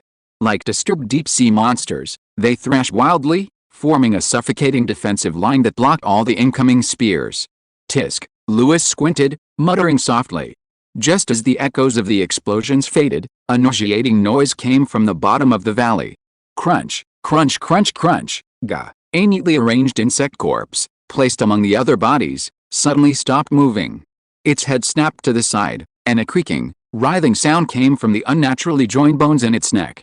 Then, like a puppet out of control, it began to convulse, uttering a low, incomprehensible whisper that mimicked human language.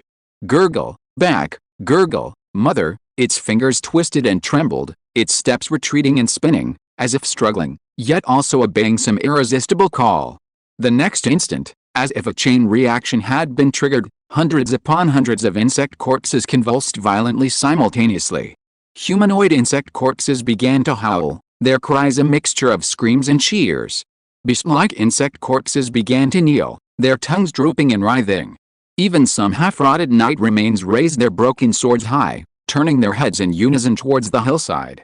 Pairs of murky, white membrane eyes, without warning, fixed themselves on these distant observers. It wasn't a roar, nor a call, but the echo of some kind of command to gather. They suddenly began to stir, pushing and biting each other, charging recklessly from the valley floor up the slope. The formations were chaotic, the movements distorted, yet they carried a chilling fervor. A pure, insane urge to slaughter. Disruption Squad Knights, advance. Lewis's command was calm and resolute, like an ice stone thrown into an abyss. As the command flag waved, several squads of knights emerged from both sides of the forest, 5 men per squad. Burning with red battle aura, they rode their warhorses like fiery meteors, charging along both sides of the valley floor, instantly disrupting the writhing, black mist-like swarm of insect corpses.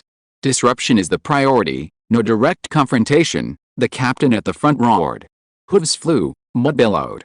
The Crimson Tide Knights skillfully circled the outer ring of the insect corpses, each approach accompanied by sweeping javelins, hurling oil bottles, and piercing spears.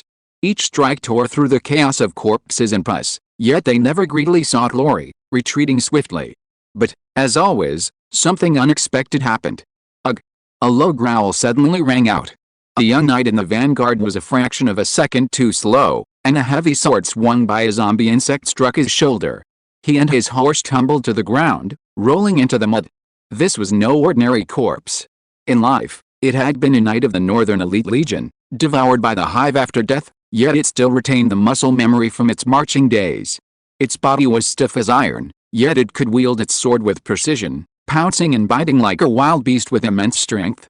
Sven, a teammate shouted, but the man was no longer there.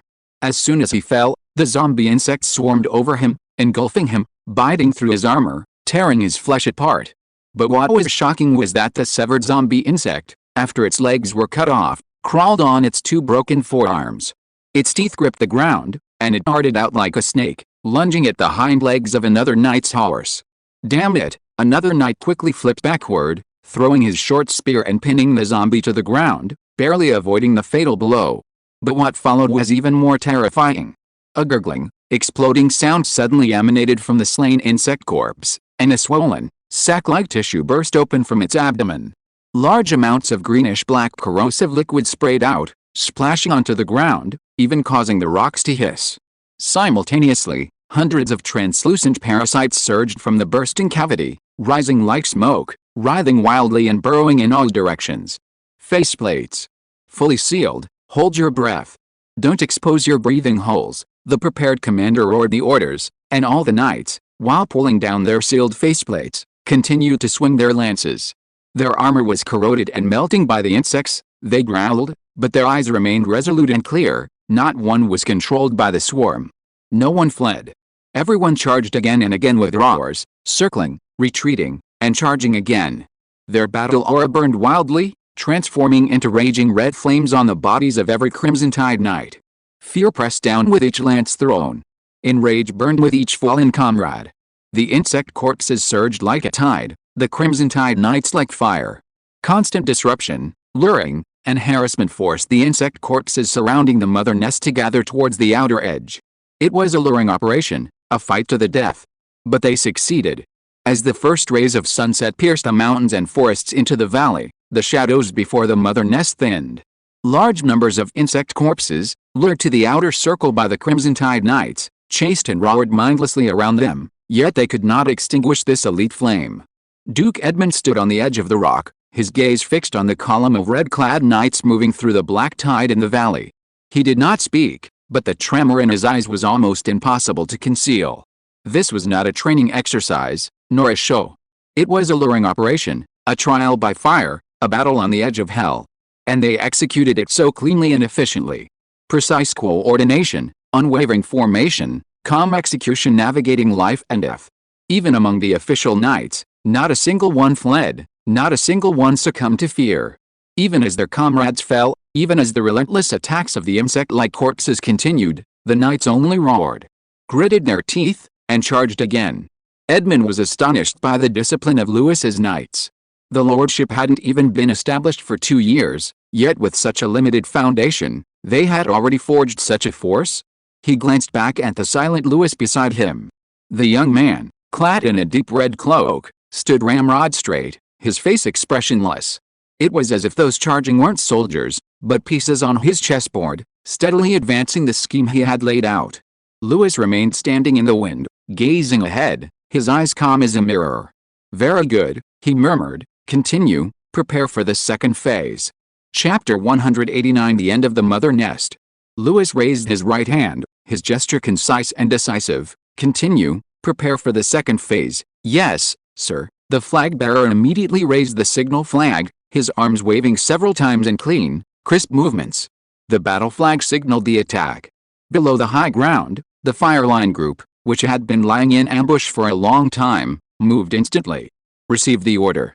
Advance the fire line, the knight captain roared in a low voice, his armor clanging heavily in the night. He flicked his sword, and his warhorse leaped forward, leading the elite knights behind him in a sudden charge. Heavy torches were raised high, followed by sprays of oil mixed to near boiling point. Boom! In an instant, flames engulfed the front line. The wall of fire seemed to have a life of its own, roaring and surging, cutting the entire position into several sections. The moment the insect corpses were licked by the flames, they let out a twisted, hoarse scream like wild beasts. But the next moment, even with half their bodies charred, they continued to crawl and bite, as if burning was just another force driving them forward. The elite knight captain rode forward, his blue cloak stained with the gray-black sparks, and coldly commanded, "Brel, you lead the left flank. The rest of you follow me to the right. Don't let them emerge from the fire line." "Yes, sir." The elite knights of the north moved out. They were veterans who had traversed mountains of corpses and seas of blood, piercing the throats of magical beasts in the snow. Each one could take on 3 at once. But this time, the enemy was not human. Ah! Get out of the way! A knight swung his sword, severing the head of an insect corpse, but even its last breath was filled with madness. Its severed arm crawled up his leg armor, biting down fiercely. Sean! Sean, you! Another knight lunged forward, swatting the arm away, but the knight had already fallen to the ground, blood gushing from his neck guard, instantly staining his gray-white armor crimson. The fire line continued to advance, the wall of fire writhing like a giant serpent, sealing off the insect corpse piece by piece. But some elite knights were dragged into the fire in the melee, burning alongside their enemies. Wait, that's Benito! A cry of surprise momentarily stunned several knights. That figure was once their comrade in arms, laughing and drinking with them, sleeping in the same tent, swearing an oath to support each other on the battlefield. Now, however, he was rotting, his pupils green, spitting out sharp hisses, and trailing a string of parasitic nerves like tentacles behind him. He is no longer human. Kill him! Benito lunged forward, roaring, his eyes devoid of human emotion. His comrades, amidst flames and tears, joined forces to kill him, finally slaying their former friend in the fire. As his head fell to the ground, he seemed to utter indistinct syllables. Flames rolled, smoke blotted out the sky, and the wall of fire, like a cage, imprisoned the insect corpses and cut off their path. Higher-ranking insect corpses attempting to return to their aid surged in from the other side, but were forced back by the flames, writhing and struggling in the heat, turning into charred bones. At the forefront of the fire, the knights of the blockade group held fast to the swarms of insects attempting to break through. Long swords formed an impenetrable wall, flesh and blood formed a barrier, even as one fell. Another filled the gap. As long as the firewall stands, we can suppress them, a blood-soaked knight shouted through gritted teeth. Duke Edmund stood high above, gazing at the churning battlefield. His hand gripped his sword held tightly, a rare hint of solemnity appearing in his eyes. So that's how it is, he murmured. This isn't a free-for-all, this is a game of chess. Lewis, this is simply pushing the enemy step by step towards their doom. The fire continued to spread, the insect corpses attempting to break through, but were blocked by the fire wall. Higher-ranking insect corpses tried to turn back to reinforce, but were repelled by the counter-heat. The entire battlefield seemed to be completely locked down by a giant net of fire. It's done. The knight captain stood amidst the smoke and fire, gazing at the severed swarms of insects ahead. We've cut their roots, preventing them from moving collectively and returning to their nest, but this isn't the end. He looked up into the distance, at the silent area beyond the wall of fire. That was the assault team's target. Now, it's time for that young lord to unleash his true killing blow. Thick smoke obscured the sun, and the battlefield churned with flames. The elite knights, with blood and fire, tore open an unhealable rift in the enemy ranks, creating the only crucial window for the most lethal strike, the assault team's surprise attack. Amidst the billowing smoke, Lewis stood on the hillside, his cloak billowing wildly, firelight dancing in his eyes. He saw the rift in the battlefield finally take shape. Insect corpses were torn apart by the fire, command was completely disrupted, and the enemy ranks howled like beasts, descending into chaotic, leaderless strife. Now, he whispered, a cold, sharp smile playing on his lips. Raise the flag, assault begins. The flag bearer raised the battle flag high and waved it sharply, the flag tracing an arc through the billowing smoke. The assault signal had been given. On the distant front lines, Lambert turned sharply, seeing that familiar flag rising amidst the sea of fire. His lips twitched beneath his visor, his voice like a shard of metal piercing the air. Now, the assault team moved out. Heavy armor clanged, footsteps thundered. Everyone knew they were traversing a bloody path with no room for hesitation. They charged into the inferno oven of fire and corpses, like a blade forged by battle, aiming unequivocally at the heart of the insect hive. The flames roared behind them like a raging beast, the fire waves whipping up scorching winds, the acrid smell of burning flesh almost suffocating. Charred insect corpses lay piled haphazardly, some still twitching slightly, others mouths agape as if chewing on death. Clear the way, Lambert commanded. A dark shadow flashed by, and a surviving insect corpse, barely leaping into the air, was pierced through the eye by a rapier. In its struggle, its skull was crushed by a heavy armored soldier's stomp. 3 o'clock to the left, approach at high speed. Upon hearing this, another knight immediately drew his sword, a flash of cold light, and an insect shadow was severed, its limbs flung into the flames, instantly charred. Advance. The remaining insect corpses lunged out from the shadows, like a swarm of sharks drawn by blood, only to be crushed by the symphony of iron and fire. A fire bottle arced through the air, landing among the writhing insect corpses. Ignite! Boom! The flames exploded, the insect corpses screaming and writhing in the fire, their struggling limbs pounding the ground like a symphony of hell. Their skin burst, bodily fluids gushed out, and the air was thick with a scorching stench. But the assault team ignored it all, pressing forward relentlessly. It wasn't because they were fearless, but because they knew they were the sharpest blade, meant only to pierce the enemy's heart. Finally, they ventured deep into the insect hive. The air was like solidified mucus, making breathing heavy. The flames couldn't fully illuminate their path. The light in this area seemed swallowed by some invisible substance, barely illuminating the first few steps. The walls weren't stone, nor earth, but something dark red, damp, and warm. Like the entrails of a giant beast, they pulsated slightly, as if breathing slowly. Irregular folds surged around them, and flowing shadows and human faces were vaguely visible. It wasn't an illusion, but something truly present on the surface of the flesh wall, blurry, distorted, even familiar. Eyes closed, lips moving, as if whispering. The next instant, they opened their eyes and looked at the knights. "Did you see that?" a knight suddenly whispered, his voice trembling. "That's my brother's face." "Shut up," Lambert roared, cutting him off. "Attention everyone. The hive will control your senses. Don't look. Don't listen." But how could humans completely shut down their senses? Some heard their mothers calling them home, some heard their comrades' dying murmurs. Others heard their own dying voices, low and dry, calling their own names. "Charge forward, don't look back," Lambert repeated, his voice icy. Ahead lay the heart of the hive. A massive hollow cavity suddenly appeared, like a temple that shouldn't exist in this world. The inner walls of the cavity were covered with soft tentacles and spiraling hatching layers, where hundreds of eggs floated, like bubbles in putrid liquid. Suspended in the center of the cavity was the nucleus. It didn't belong to this world. The translucent biological structure pulsated gently, like a heart, or the unopened eye of some ancient god. With each pulsation, the surrounding walls seemed to pulsate gently, breathing, beating, resonating. The entire hive felt like an extension of this core. "It's it," the projector whispered. His voice was muffled, an instinctive resistance and fear preventing him from speaking loudly.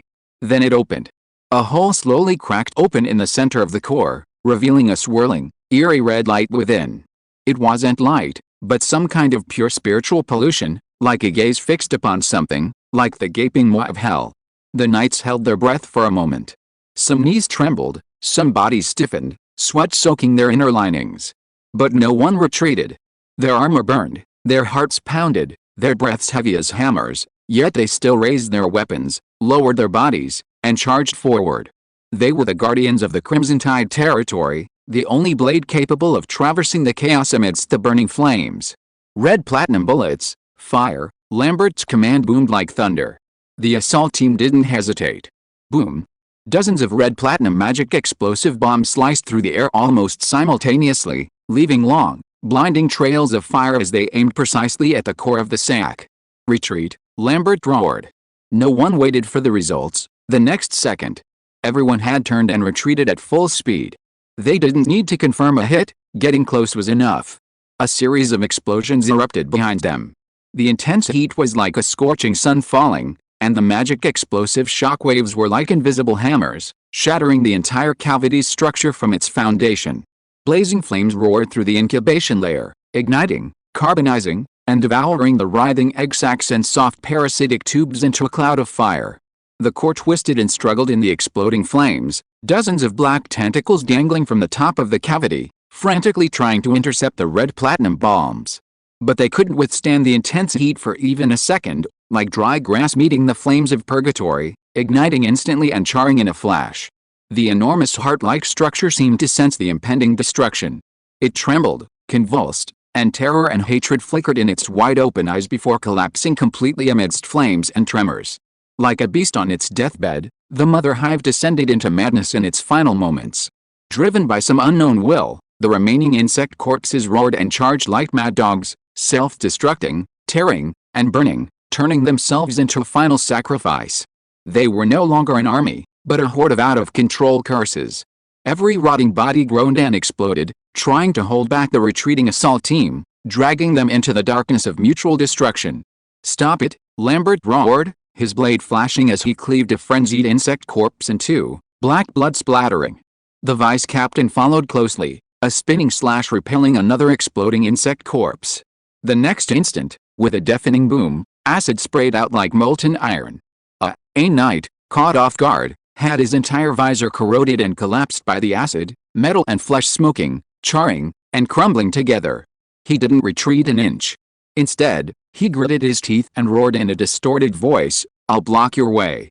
You go." He raised his shield high, like a burning iron wall, standing before the only exit. With his charred arms, he used the fiery shield to firmly hold back the collapsing edge, blocking the surging torrent of insect corpses. He was covered in smoke, his figure swaying in the flames, yet he remained unmoved, like a gatekeeper whose resolve even death couldn't shake.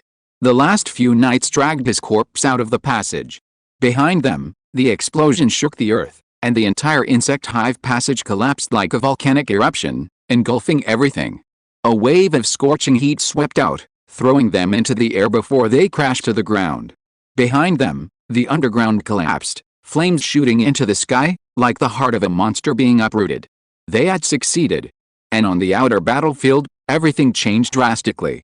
The once formidable, advancing insect corpse army collapsed completely in the instant of the explosion. It was as if some kind of spiritual blade had pierced their core. The monsters suddenly stopped, convulsed, and growled, their eyes losing their light and replaced by a frenzied avidity. The once imposing military formation crumbled instantly. The insect corpses that had once terrified the knights were now charging, staggering, and tumbling madly, crushing themselves and their brethren into the mud. Limbs, carcasses, blood, and organs mingled together, forming a nauseating blood-red swamp. Within the swarm of insects, screams, shrieks, chewing sounds, and the cracking of bones blended into a symphony of hell. Yet, no one on the battlefield gave the order to attack. Everyone was witnessing the scene in shock.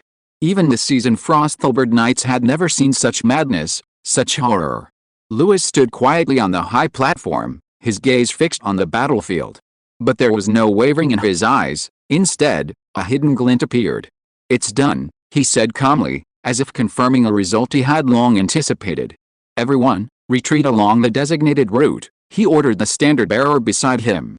"Open the encirclement, establish a defensive line, and cease any offensive attacks." The flags waved, and the order arrived like a shadow. The knights at the front lines swiftly and orderly withdrew from the battlefield, like the receding tide, without a trace of panic. Duke Edmund, standing beside him, was initially not fully aware of what was happening. He watched the insect swarm slaughtering each other, his brow furrowed. "What's going on? Why are they suddenly killing each other?" Then his eyes flashed, recalling the earth-shattering explosion from just moments before. The puzzle pieced together instantly, and everything became clear. Could it be, the mother nest was destroyed? And with the mother nest destroyed, the insect corpses, uncontrolled, went completely mad. He turned to look at Lewis, the young man still untouched by the dust of war, his black hair tinged with gray, his expression calm, neither joy nor arrogance in his eyes, as if everything was expected. He did it? He really did it. Just that flame cut? Just one assault? A small squad of archers and knights. Edmund didn't show the turmoil in his heart, but his gaze lingered on the boy's retreating figure. He had never underestimated Lewis. After the Battle of Clearwine Ridge, he had felt that this young man was extraordinary. Exceptional courage, decisiveness, and while there was an element of luck, he possessed on-the-spot wisdom and a keen sense of the battlefield. At that time, he had already made his assessment. This was a promising talent, perhaps a pillar of the North in the future, which was why he had married his daughter to him. But the Duke hadn't expected that Lewis's brilliance lay not in the future, but in the present. Lewis's composure and calmness were not a pretense. His strategic planning was not a fluke. His ability to grasp the situation and his decisiveness in calmly cutting off the enemy's core had long surpassed the realm of promising. He was a true mastermind. "I see," he sighed softly, his expression complex. For the first time, Duke Edmund truly let go of his condescending air as a noble elder. Instead, a complex, quiet reverence prevailed. The chaos following the out-of-control insect swarm did not last long. Deprived of the mother hive's commands, the swarm of insect corpses, like empty shells drained of their souls, struggled wildly for a while before rapidly self-digesting, Hundreds of thousands of insect corpses were reduced to a bloody mess and shattered armor in a very short time. Only after the world fell silent did Lewis whisper the order, clean up the battlefield, take stock of the casualties, but when the results came back, Lewis fell silent. The Crimson Tide Knights had lost 3 elite knights and 12 regular knights. Although it was a good casualty ratio, he was still somewhat saddened. Some of them were those who had initially trekked with him across the snowfields and into the north, and others had been laughing and chatting with him just last night. The blood mist had not yet dissipated on the battlefield, and flames still flickered in the embers. The knights dragged their wounded bodies back to their ranks, their fire shields burned through, their armor charred black, yet they still stood upright, their faces a mixture of sorrow and pride. They knew they had won, and they knew the price of this victory. But then, Edmund noticed something. Lewis showed no joy. He simply stood there, brow furrowed, gazing silently at the ruins of the hive. It was as if, in his eyes, this victory was imperfect, even regrettable. Not satisfied, Edmund was slightly shaken. If it were anyone else, after destroying the hive and annihilating this swarm, even the most composed person would have breathed a sigh of relief and joy, but he didn't. It wasn't faint calmness, it was a genuine feeling that there was a better solution, that warriors could be saved. This rigor made him feel a sense of awe for the younger generation. If you are listening to this novel on a channel other than Fanfic World, it means it was downloaded and re-uploaded without effort. We warmly invite you to visit our channel, Fanfic World. There you will find the original version of this story and many other novels of various genres. We look forward to seeing you dive into a world of incredible novels. Chapter 190: The Origin of the Mother Nest. The smoke hadn't yet dissipated, and the lingering, acrid stench of shattered insect corpses still lingered among the scorched earth. The Crimson Tide Knights were meticulously clearing the battlefield, retrieving fragments of the magical explosion, and burying the remains of their fallen comrades. A figure in a silver cloak silently bypassed the crowd, walking alone towards the collapsed remains of the mother nest. Eduardo Calvin, Duke Calvin's third son, and the papacy's investigator for the Golden Feather Flower, had remained silent since the start of the battle. Even as the mother nest was destroyed, he merely frowned and stared, as if he saw something inexplicably familiar. Why do I feel I've seen it before? The shattered nest before him resembled a charred stone core, with undried slime faintly visible in the cracks, and biological tissues that shouldn't exist in this world. They were still twitching, as if unwilling to relinquish some kind of birth emission even in death. It's too similar, he murmured, finally stepping forward. Eduardo removed his glove, revealing his slightly glowing right palm, a golden pattern resembling neither feather nor white appearing in the palm. That was a divine grace bestowed upon him by the Pope himself, granting him the ability to read the remnants of the dead. This was also why the church had sent him to investigate the Archmage's whereabouts. If you ever possessed consciousness, then tell me. His palm lightly touched the fleshy walls that had once been the ovipositor, and for a moment, the earth seemed to tremble. Boom. His mind was ignited as if by a raging fire, a tidal wave of information crashing in. Cries, laughter, wails, incantations, blood, fire, flesh, gestation, devouring. Thousands upon thousands of memories flooded his consciousness, the pain causing him to instantly lose himself. Ugh! Eduardo suddenly knelt on the ground, blood gushing from his nose, his vision blurring. He almost immediately lost connection, gasping for breath, his heart pounding like a drum. These were memories no human should be able to touch. But in that terrifying abyss, he still managed to grasp a blurry yet clear piece of information. Not naturally generated.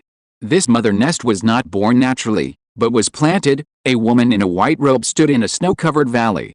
One by one, she removed the nest eggs from the tattered leather bag, pressed them into the frozen ground, buried them, sealed them, chanted incantations, and performed a blood sacrifice.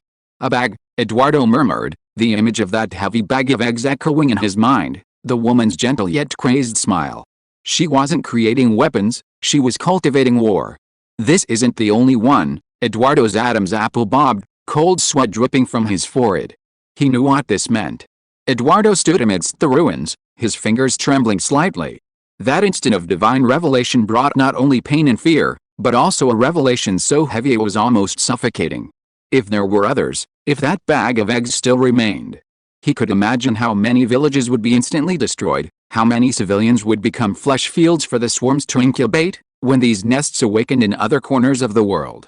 And they knew nothing, not even that disaster was imminent. It should be reported to the church, the thought arose almost instinctively. His duty, his identity, his faith, all revolved around that towering golden feather temple.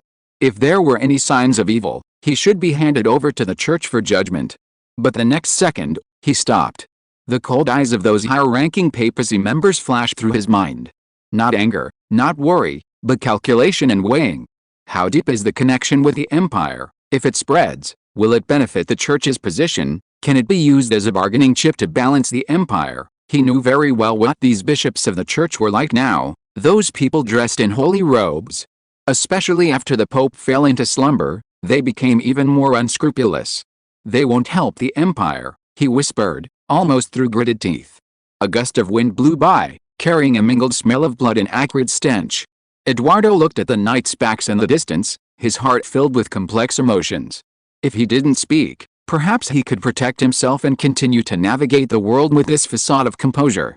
If he spoke, he would have to reveal a part of his secrets, and even bear unnecessary attention and suspicion. But, can I sleep peacefully? What will the Lord think? His fingertips tightened around his cloak as he stared down at his palm. The golden feather mark had vanished, leaving only a cool touch. An inner struggle coiled like iron chains within his chest. Responsibility, conscience, identity, and faith clashed violently deep within his soul. Finally, he looked up. Eduardo took a deep breath, his face regaining its composure, that gentle elegance returning to his countenance. I should indeed tell you, he murmured, but not the whole story, the source of his ability? No need to mention divine grace. Just say it was a rare empathic ability within his knightly bloodline, allowing him to perceive fragments of memory upon contact with living remains. Bloodline talents, the world is full of them, even nobles waking up with extra tails can claim it as their bloodline talent. What did one more resonant memory matter to him? As long as it could remind them to be vigilant, that was enough. With this thought in mind, he finally stepped forward, walking towards Louis. Louis had already noticed his every move, but didn't understand what he was pondering. Eduardo approached, stopping before him. He hesitated, carefully choosing his words, before speaking in a low voice. My bloodline ability is to read the fragments of memories left behind by the dead. And on the rotting corpses of the Mother Hive, I saw the image of a female mage. He paused, his gaze grave. She is the originator and controller of this entire swarm, at least this Mother Hive? Duke Edmund stood to the side, frowning, a flicker of wariness in his eyes. You mean there's more than one Mother Hive? Eduardo nodded, his tone heavy. At least a dozen seeds. Edmund didn't immediately question him.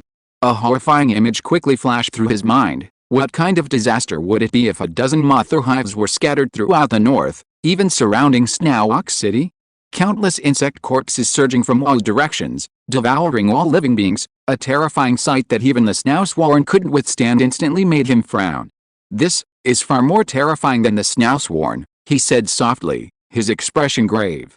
Louis listened to their conversation, a slight sense of relief washing over him. He had just been pondering how to convey the information about the experimental subject within the intelligence system to the Duke. He hadn't expected Eduardo to speak first. Louis felt a surge of surprise and admiration.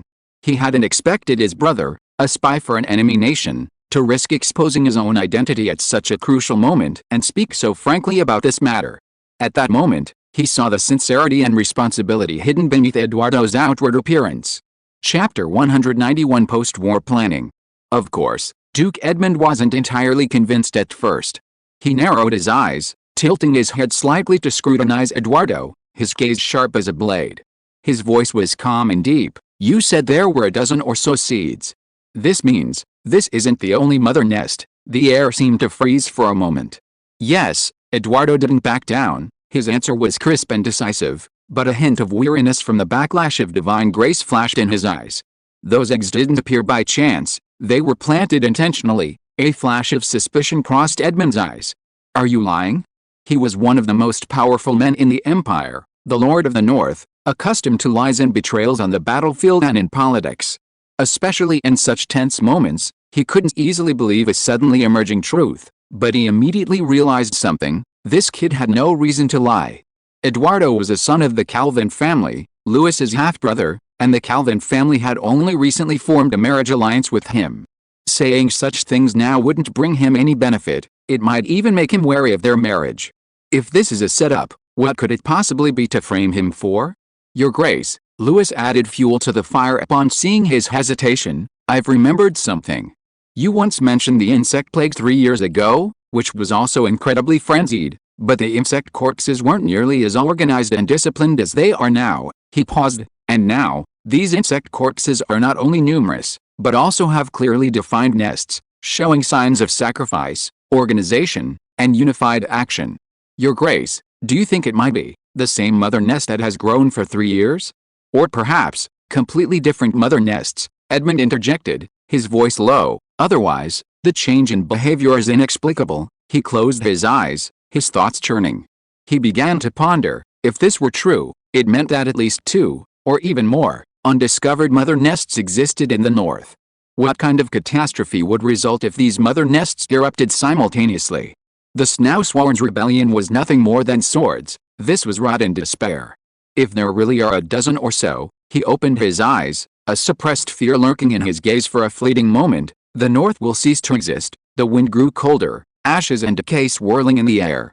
Duke Edmund stood in the wind carrying the embers of the decaying Motherhound past his shoulders like some unseen premonition. His gaze was deep, his thoughts racing, like a cold machine forged for war, weighing, planning, and responding. A special operations force must be formed. This thought took shape first in his mind. It had to be an absolutely mobile, absolutely loyal squad, dedicated to eradicating the mutation. The kind of special force that could traverse the dark forests and swamps of the north, delve into treacherous terrain, and carry out the most secretive and dangerous missions. Vic Granter, the Northern Swiftblade. It was he who led a squad of 30 elite knights deep into the fog of the corrupted forest to find clues to the Motherhound. If Vic were still alive, he would be more suited than anyone else to handle what was to come. It was just a pity. He currently lacked the necessary talent and could only seek help from the Imperial blood pool. Moreover, he had to report this to his superiors. He looked up at the dim sky in the distance, where the throne of the capital, shrouded in mist, seemed faintly visible. Both the Emperor and the Imperial Council needed to know about this. Even if it attracted too much attention, it was far worse than delayed information and the truth being concealed. Then there were the local nobles of the north. Each of them controlled crucial military forces and resources. Without prior notification, if multiple mother broods erupted simultaneously, they might not even have time to react. He had originally intended to recuperate this year, but the current situation forced them to mobilize and enter a state of war. While Duke Edmund, with a grave expression, quickly outlined the imperial response strategy, Louis stood quietly to the side, also contemplating his next move. His thoughts were neither grand nor lofty. He wasn't thinking about the Duke's grand ambitions, but rather about the Crimson Tide territory before him and the 6 territories under his control. Or perhaps it could be expanded to the entire Snowpeak County. Other places were beyond his control. Moreover, he wouldn't expect others to save his land, nor would he entrust the Crimson Tide territory, and those 6 sub-territories he had built brick by brick, to the promises of others. The scorched earth of the battlefield hadn't even cooled, yet the memories of the mother nest's focal point were already coldly and clearly imprinted in his mind, burning, exploding, the swarm of insects paralyzing. The prophecy mentioned, the evil nurtured by the Snowswarm is stirring. Now it seemed, most likely, that it referred to these insect corpses hatched from the abyss and the mother nest. What did this mean? It was simple. All subsequent preparations had to revolve around the mother nest. He quickly listed several key pieces of information in his mind. The mother nest feared high temperatures and flames. Once breached, all insect corpses would be paralyzed. It possessed a defensive mechanism capable of releasing mental disturbance and advancing tentacles. The only effective weapon currently in the Crimson Tide territory was the Crimson Amber magic bomb, and its stockpile was limited. This was far from enough. We need to accelerate the research on new weapons, Louis muttered to himself, his voice sharp as cold iron. Not just the red amber bullet, but also a flamethrower capable of penetrating the hive's organizational structure, distributed explosive guidance, even a complete reconstruction of night tactics. Moreover, this hive wasn't even complete. It was an experimental prototype. The real hive might be several times, 10 times, even 100 times stronger than this one. As for intelligence on the hive, he had no way of knowing. The being known as the Witch of Despair was far too mysterious. He could only hope that the daily intelligence system would push more relevant information, or that the Duke would find something out soon. Those were matters for the future. Strategy, weapons, enemies, the hive, let them all wait. There were more important things right now: going home. He needed to go back and reassure those who worried about him.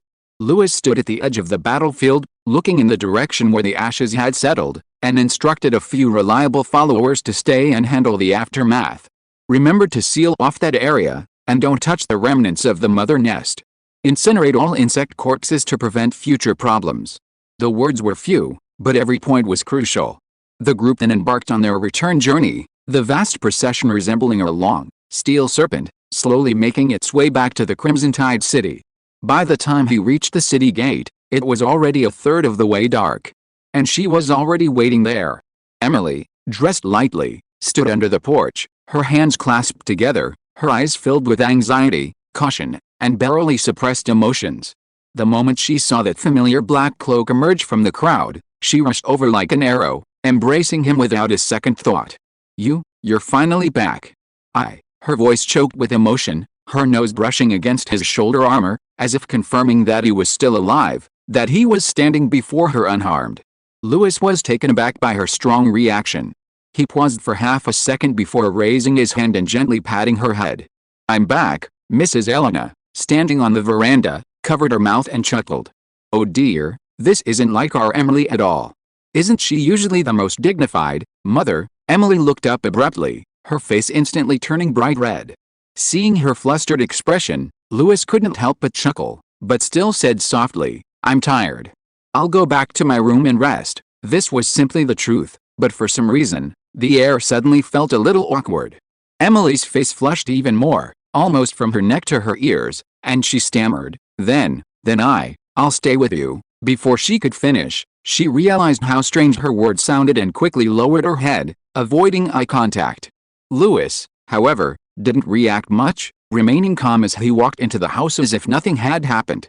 As she passed Elena, she blinked and whispered in Emily's ear, "Looks like I'm going to have a grandson, Emily, Mother." Lewis. Flesh and blood dripped. No, the walls were breathing. It wasn't a stone cage, but a space that seemed to come from the body of some enormous creature. The walls writhed, damp, and sticky, as if countless limbs and entrails were intertwined and piled up to form an arch, while the floor was covered with wrinkled, red and black tissue like rotting tongues, each step accompanied by a gurgling pulse. In the center of this living hall, he sat on a throne made of spine and nerves. The Witch of Despair. Stunningly long legs crossed, skin as pale as bone china, draped in a blood-red dress shattered like a spider web. Her features seemed sculpted by a god, so exquisite that one dared not look directly at them. Yet her eyes were lifeless, like glass marbles floating in stagnant water, devoid of all human warmth. When he opened his mouth, it wasn't a woman's voice, but a deep, soft, almost tender male voice. Like a lover's whisper, yet with a nauseatingly distorted tone. Sigh, bad news, he had already sensed the destruction of the hive. "You still found it, tisk tisk tisk." His brow furrowed slightly, as if somewhat annoyed, but only for a moment. The next instant, she chuckled softly, the curve of her lips beautiful to the point of being almost harmless. "Well, it's all right." The fleshy walls vibrated with her laughter, as if in resonance. "That was just an experiment that was supposed to fail. Ugh. To blow up a half-finished product like that, tisk, what a barbaric way to handle it." He lowered his head, toying with a still twitching insect limb in his hand, as gently as caressing a lover. "But the finished product is almost complete." His tone was light, like a child anticipating a gift. With a sudden flick of his finger, the insect limb exploded into a spray of blood, splattering onto her face. She inhaled deeply, as if she had applied perfume, a look of intoxication on her face. "By then, every inch of the northern lands will become my stage." He slowly rose, his long dress trailing on the ground, his steps light, like a noble woman about to attend a banquet. The camera slowly zoomed out. His audience consisted of rows of figures, some human, some non-human, all long dead, their bodies reshaped into bizarre, lifeless forms. Some had distorted faces, some had cracked skulls, and some even had their faces replaced with chimeric insect shells. One of the figures was kneeling motionless, with a huge hole in his chest, but his silver-black armor and gray pupils still made him recognizable as the Fallen Northern Blade, Vic Renter. Chapter 192 New Intelligence. Before dawn, a thin mist still shrouded the area outside Crimson Tide City. When Lewis opened his eyes, the ceiling was quietly bathed in the faint light of day. He hadn't slept well. The strange noises from before the mother nest was burned still echoed in his mind. He closed his eyes, but couldn't shake off the unease and anxiety. Crimson Tide was safe now, but now never meant future. He turned his head slightly, his gaze falling on the girl beside him. Emily was sleeping peacefully, her long, azure hair flowing like water on the snow-white pillowcase, her eyelashes fluttering, her cheeks flushed. She seemed still immersed in the afterglow of last night. Her hand gripped the corner of his pajamas tightly, as if relying on him in her dreams, unwilling to let go. Was I a little too hard last night? Lewis smiled wryly. After all, whether for emotional reasons, responsibility, or political significance, Crimson Tide desperately needed a symbol, an heir to reassure the nobles, soldiers, and commoners. But as the Lord, he couldn't truly sleep peacefully. He gently reached out and carefully untied Emily's fingers from her clothes, trying not to disturb her dreams, then quietly sat up and put on his clothes. At that moment, his right hand moved slightly, his fingertips tracing the air. Accompanied by a soft, resonant hum, a semi-transparent screen slowly unfolded before his eyes, the blue-white interface floating in the air like ice.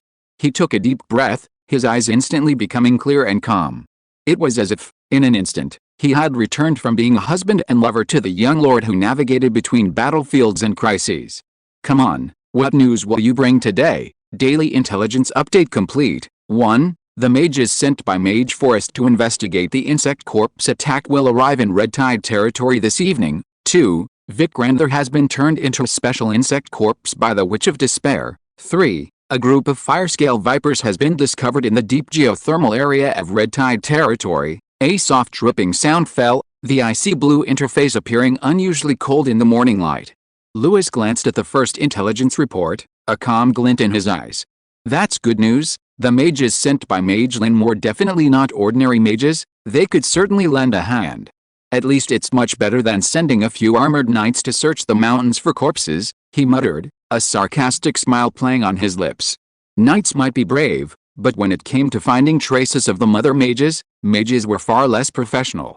Since his own mother mage's nest had been destroyed, he might as well guide these mages to investigate other nests. Leading them astray wouldn't be difficult. Hopefully, they could find something. Even just a clue. But when his gaze slid to the second report, his smile vanished instantly. Vic Grandler was turned into a special insect corpse by the Witch of Despair. For a moment, the air seemed to freeze. Lewis stared at that line of text, silent for a long time. Vic, the high-ranking knight who, without hesitation, ordered a retreat while covering the rear, facing the mother nest's attack alone.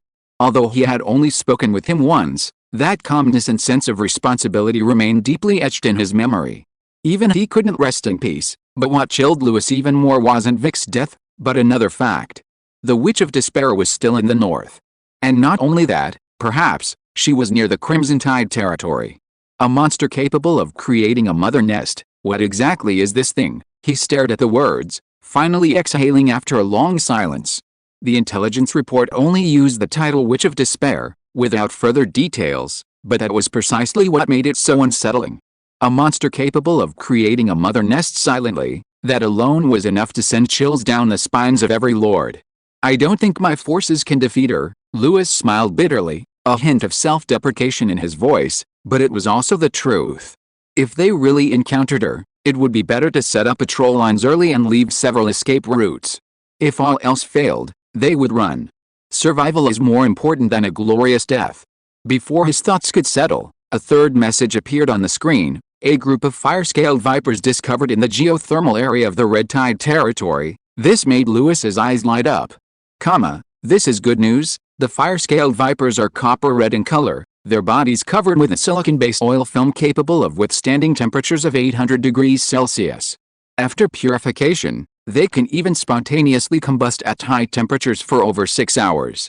There had been intelligence reports of them in geothermal areas before, but by the time Lewis had time to lead a search party, they had already disappeared. However, with this new intelligence, he naturally wouldn't miss this opportunity. After all, he needed to secure this important resource, especially with the threat to the mother nest looming. For dealing with a fire-sensitive mother nest, this was a godsend. If we can systematically collect and refine them, perhaps we can develop a continuously burning type of field weapon, he murmured, already conceiving design sketches and supporting strategies in his mind. But the joy lasted only a few breaths before being swallowed by the shadow of the previous intelligence report. Even with a direction for new weapons, the existence of the despair which remained like a sword hanging over his head, ready to fall at any moment. The fire-scale viper, however useful, was only effective against swarms. Sigh, Lewis sighed softly. The shadow of the intelligence crisis still loomed over him, but he understood, anxiety wouldn't bring any change. To control this situation, the most important thing was always one thing: to become stronger. So he stood up, walked to a meditation mat covered with animal hide in the corner of the room, and sat down calmly cross-legged. The air seemed to quiet down for a moment, leaving only the echoes of his heartbeat, breathing, and the flow of his inner energy. His battle ki flowed slowly through his bones and muscles, hot yet steady, any slight resistance quickly smoothed over with his skillful technique. Now his cultivation was approaching the threshold of a low-level elite knight. But he was always just one step short. Whether it was the amount of battle ki, the density of his muscle fibers, or the speed of his internal circulation, he was nearing the standards required for a breakthrough. But he was just a little short. By simply accumulating, it will probably take another month. Lewis opened his eyes, his gaze falling on a small bottle sealed with wax on the table. It was the night growth serum concocted by Hilco, which he had kept for use during his bottleneck period. It was a viscous, purplish-red light emanating from the rare frostbite crimson berry and azure pattern honey, slowly pulsating like a heartbeat, as if some kind of intense life force was sealed within the bottle. "Why not now?" he said softly, taking the serum. There were no unnecessary rituals, no hesitation. Click, the stopper was pulled off, and a strong, sweet and sour aroma mixed with the fragrance of medicine wafted out. It wasn't very palatable. Lewis suppressed the churning in his throat and swallowed it in one gulp. At that moment, a spark seemed to ignite in his throat, instantly shooting into his internal organs. Like hot iron splashed with water, his blood and ki boiled instantly, and his previously stable battle ki suddenly became agitated. Hiss! The next second, the energy of the frostbite crimson berry exploded in the center of his abdomen like a volcanic eruption. A torrent of intense heat exploded forth, threatening to scorch his internal organs, rushing through his veins and limbs. His muscles convulsed violently, his bones trembled like war drums, and his breathing became erratic, as if someone had thrown him into a blazing furnace. But he wasn't torn apart, it was the azure pattern honey that was at work. Its natural, sweet essence, like silken threads, flowed like a clear spring into a raging torrent, slowing, diluting, and tempering the violent flames, ultimately transforming them into refined, pure energy. He closed his eyes, gritted his teeth, and steadied his breath, immediately entering a meditative state. The internal energy channels were rapidly activated, his breathing synchronized with his pulse, resonating like the heavens and earth. Under his willpower, the raging power gradually softened, finally returning to his meridians. At that very moment, his core of battle ki trembled violently, and the long-suppressed bottleneck suddenly loosened. Within him, war drums roared, wave after wave of battle ki crashed against the shore like raging waves, relentlessly eroding that crucial barrier. Thump, thump, thump. It was as if the heavens and earth were beating, and battle ki surged forth, coursing through his entire body. His skin glowed with an unnatural red light, as if illuminated by firelight, or as if a spontaneous blazing light emanated from within. The air itself trembled slightly, like imperceptible ripples on the surface of water. His eyelashes fluttered, and his eyelids lifted slightly. When he opened his eyes again, the sharp glint deep within his pupils was no longer concealed. Mid-level elite knight, breakthrough. He slowly exhaled a puff of white mist, his battle ki surging like a raging sea, his entire being feeling as if he had been tempered in a furnace and then soaked in the cold waters of a snowfield. Indeed, this isn't a stage that can be overcome simply through hard work, he chuckled softly. Lewis had just studied his breathing, the intense energy within him not yet fully settled. Just then, a soft sound came from the bed. He turned his head. Emily rubbed her eyes and sat up, her slender shoulders half covered by her nightgown, still sleepy, her blue hair slightly disheveled, yet possessing a languid beauty.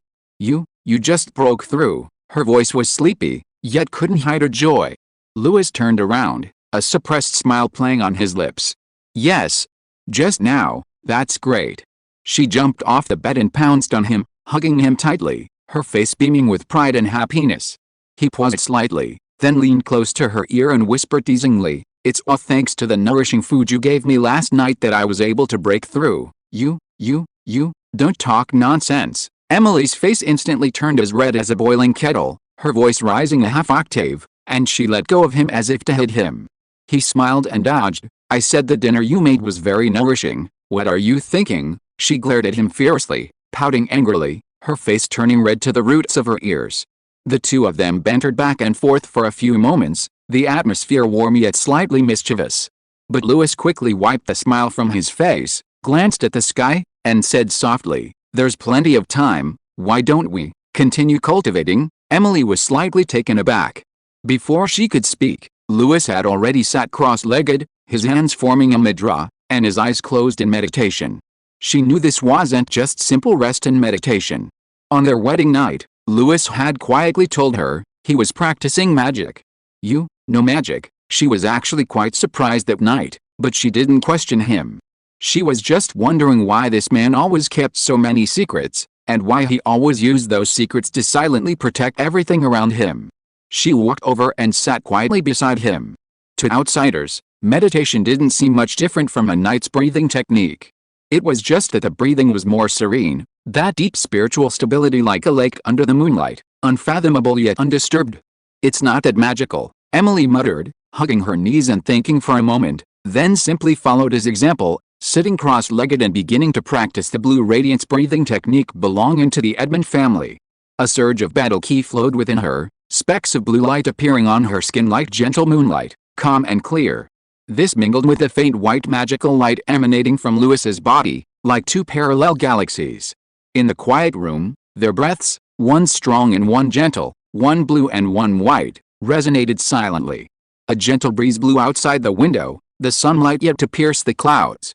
But the light of cultivation within the room already illuminated the journey they were about to face together. "I'm stuck on this, brothers." 6,000 words for today. Chapter 193 The Benefits of Marriage. After finishing their cultivation, the two quickly washed up, put on a coat, and went to the dining room. The morning sun finally pierced through the thin clouds, illuminating the warm wooden dining table and the simple yet carefully prepared breakfast. Emily had personally instructed the kitchen yesterday that she didn't want anything too oily, so today it was fish soup and bread, with a touch of salted butter and lightly fried mushrooms. "Not luxurious," Louis said, tearing off a piece of bread and slowly chewing it with the soup. "But it's not bad either," Emily replied with a smile, scooping a spoonful of fish soup into her mouth and slightly narrowing her eyes. The broth was made from whitefin eel, a specialty of the red tide region. The meat was soft and delicate, the bones removed, leaving only a warm and fragrant flavor. "This fish soup is really good." The two ate their breakfast quietly, occasionally exchanging a few soft words, the whole room filled with a long-lost sense of peace. After all, the noisy wedding had been over for several days. The bustling noble guests and boisterous banquet scene seemed like mere fragments of a dream, now all gone, leaving only the newlyweds to return to their daily lives. Even Duke Edmund and his wife had set off for Frostspear City yesterday. But more than their farewells, another departing figure left a deeper impression on Louis, Eduardo Calvin, his third brother. As he parted, he patted Louis's shoulder with a smile, saying, "I was just thinking of taking a look around, maybe I can find some clues about a mother nest." Louis didn't reveal his identity, as the more forces involved, the better for him. Halfway through breakfast, Emily suddenly seemed to remember something and looked up to ask, "By the way, how many gifts did we receive for our wedding?" Louis paused slightly in his chewing, then smiled gently. Not much. Given the sensitive situation, we deliberately kept it low-key and didn't invite many people." But he knew that low-key simply meant not lavishly inviting guests. Which of those nobles in the north wasn't a shrewd shrew? Which of them, upon hearing the news, didn't immediately order gifts to be prepared and sent to the Red Tide as quickly as possible? The gifts were varied, but roughly fell into three categories. The first category was the most common expression of sincerity, gold coins and magic crystals, which could never be considered too much. The second category consisted of rare and precious treasures sent by a few truly thoughtful nobles. For example, Earl Grant personally sent a battle aura magic stone containing abundant battle aura, said to be able to quickly restore a knight's battle aura. And the most important, of course, were the grand gestures from the two main families. The Calvin family, as Lewis's blood relatives, sent almost entirely resources for living and construction. There were a large amount of luxury goods, fine grains, spices, high-quality wines, and southern silk. There was also a large number of skilled personnel, experienced furriers, tanners, weapon makers, experienced herbalists and veterinarians, and even fishermen skilled in fishing in the cold regions. More importantly, these people were not exiles, but elites selected by the family and willing to serve the new territory. This was the first time the Calvin family had showered him with such resources under the guise of a wedding. This was no longer just a simple dowry, it represented a shift in attitude, an implication: you are no longer an outer branch, but a core member worthy of support. Meanwhile, the Edmund family remained as military-minded as ever, hundreds of weapons and equipment, spears, swords, axes, warhammers forged from cold iron, along with matching chainmail and studded leather armor, a fleet of rigorously trained war horses, even their own armor and grooms, and most importantly, knights. Besides the two extraordinary knights who accompanied Emily, a full 30 elite knights were stationed at Red Tide. Although 3 had perished during the recent attack on the Mother Nest, 27 remained, ready to be deployed at any time. Before leaving, the Duke personally promised to send an additional 50 elite knights, 2 extraordinary knights, and 70 regular knights to provide support. This was simply outrageous. Lewis remembered blurting out, "No wonder he's the Lord of the North, giving away knights like they were free." Of course, that was just a joke, not a genuine reckless spending. The real reason was probably his performance in the battle against the Mother Nest. Leading a force of only a few dozen men, he had actually uprooted the Mother Nest, a feat that even Duke Edmund couldn't ignore. Add to that his marriage to Emily, Duke Edmund's most beloved daughter. Lewis knew that this time he had truly gained Duke Edmund's approval. However, the reward was indeed excessive, increasing his knightly forces 2 or 3 times over. Lewis thought that if he married Emily a few more times, he might be able to dominate the North. "This time, we've certainly reaped quite a few benefits," Lewis said, putting down his spoon and looking at Emily, his tone somewhat pleased. Emily, who was cutting bread with a knife, smiled at his words. "Sounds like a merchant who's just won a battle, more or less." He shrugged slightly, but his eyes darkened. "But no matter how much stuff you have, if it's not converted into real strength, it's just sitting in a warehouse waiting to be looted." Emily stopped and looked at him. "Do you think anyone will come to loot it?" Lewis didn't answer immediately, but finished the last bit of fish soup in his bowl, as if pondering, before saying, "It's not that anyone will come to loot it, but I have a bad feeling." Emily looked at him intently, without pressing him for details, just gazing at him. "You're also a native of the North," Lewis said calmly, but with a hint of probing. "Has this place ever been peaceful?" Emily paused for a moment, then nodded. "Yes. The North has never been peaceful. In the past 10 years alone, I've experienced 3 large-scale upheavals and countless smaller conflicts." She paused, a hint of unreadable emotion in her eyes. "You're right, we should get these resources in place now. Otherwise, when the blizzard truly strikes, it'll be too late to build or maintain anything." Lewis looked at her and joked, "So you support me continuing to waste resources?" "I support your foresight," Emily smiled faintly. "To be honest, you're more farsighted than most lords I've met. I only knew you were smart before, but now I know you are also quite patient, and rather handsome." She finished speaking, picked up her glass, took a sip of water, and deliberately avoided his gaze. Lewis coughed, but a smile appeared in his eyes. Breakfast ended in this casual conversation. Although the content of the conversation wasn't lighthearted, the atmosphere wasn't oppressive. The two seemed to be gradually adapting to each other's rhythm. After a short rest, Lewis got up and stretched. "What work do you have later?" Emily asked casually. Catching snakes. Chapter 194 Fire Scale Viper. Even though she was mentally prepared, Emily still couldn't help but frown when she actually stepped into the geothermal core area of Red Tide territory. A layer of scorching fire mist seemed to float in the air, waves of steam washing over her, baking the rocks until they were burning hot. Even breathing felt like inhaling the air from the depths of a furnace. She instinctively tightened the light cloak draped over her shoulders. Even though the cloak offered little protection from the heat, it was more of a psychological comfort.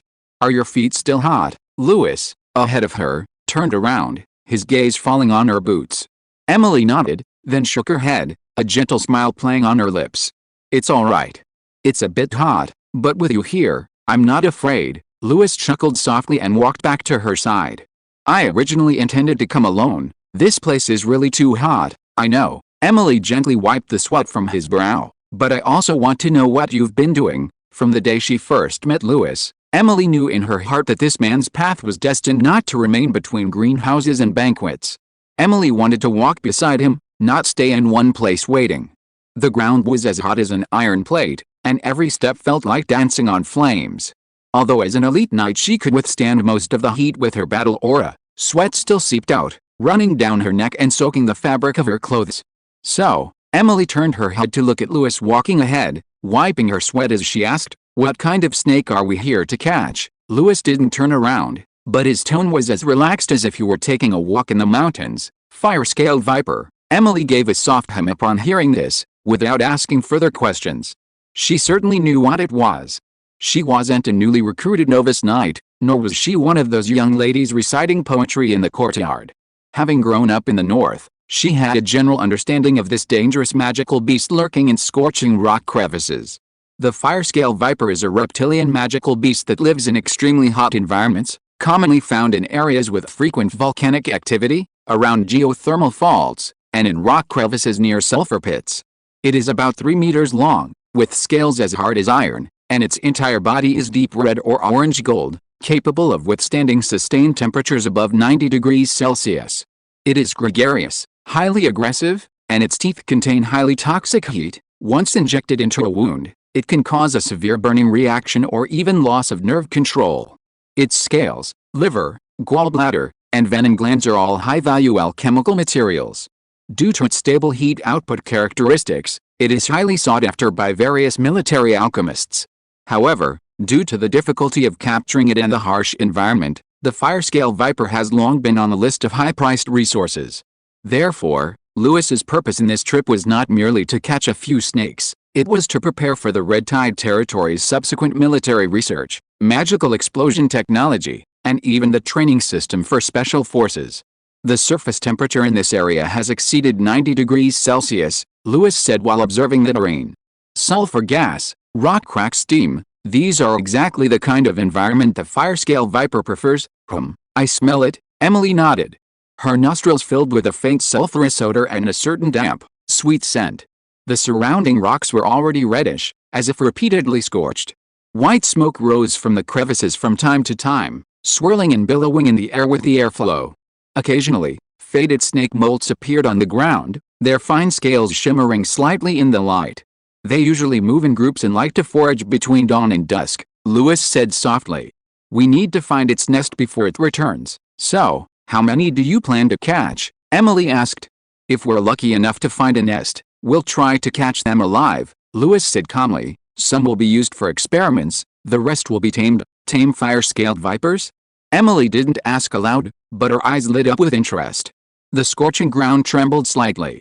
Found it? Louis's fingertip lightly touched the barely perceptible, winding trail. The trail of fire-scaled vipers, and it's fresh. Emily looked in the direction he pointed.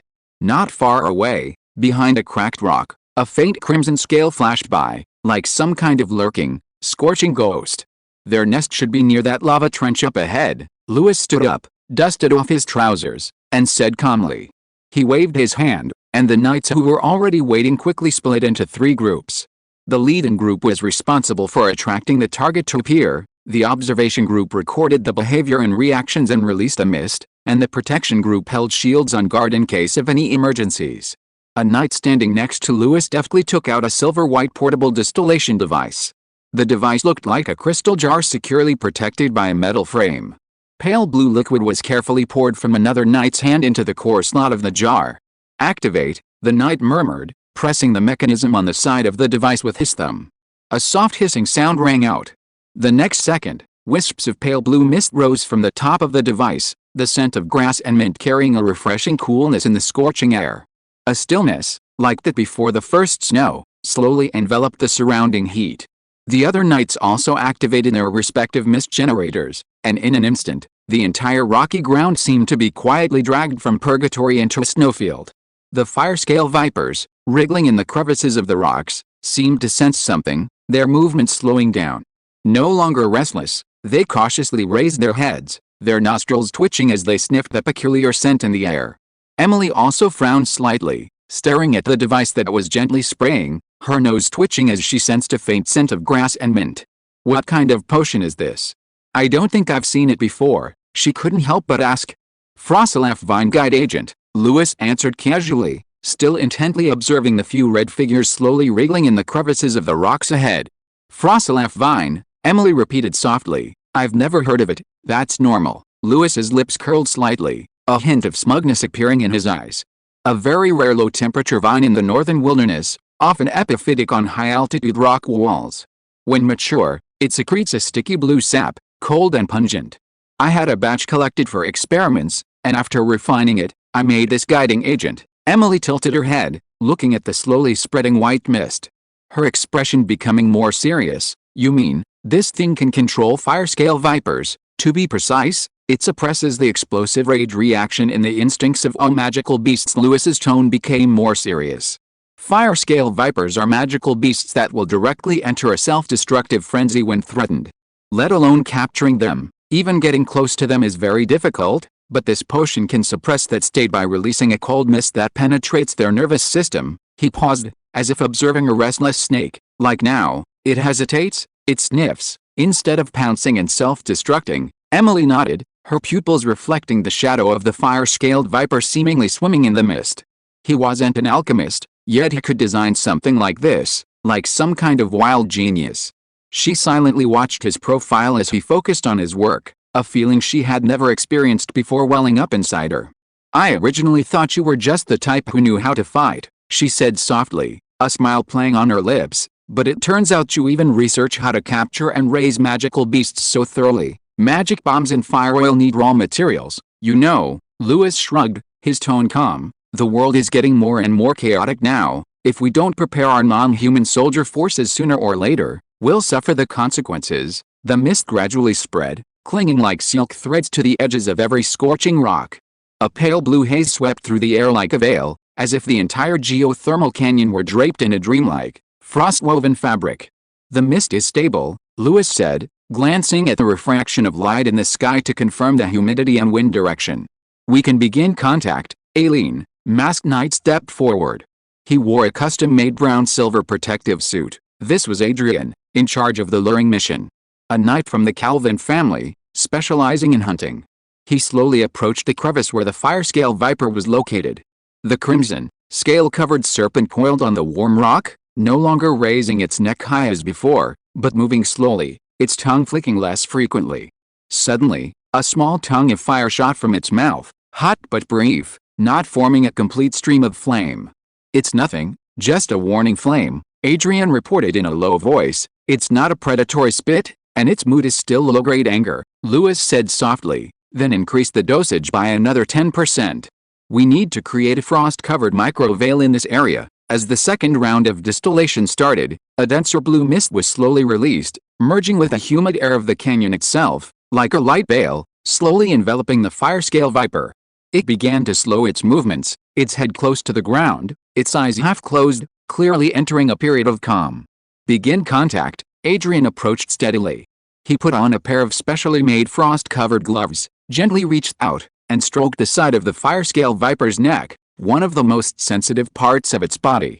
The snake trembled slightly, but did not flinch. He took a small strip of meat from his waist and slowly offered it to the snake's head. The fire-scale viper paused slightly, flicked its tongue at the meat, and made a low hiss. Adrian's eyes lit up. It's a neutral signal. It doesn't see me as a threat. Very good. The luring team, begin operations, Lewis whispered. The squad immediately sprang into action, the luring team guiding it to the prepared taming area. The protection team took their positions, ensuring perimeter security. The observation team continued to analyze the fire-scale viper's breathing rate and muscle tension changes. Throughout the process, the fire-scale viper showed no further aggressive hostility, even only slightly wriggling when the gentle restraints were applied, before obediently being guided and slowly swimming into the taming area.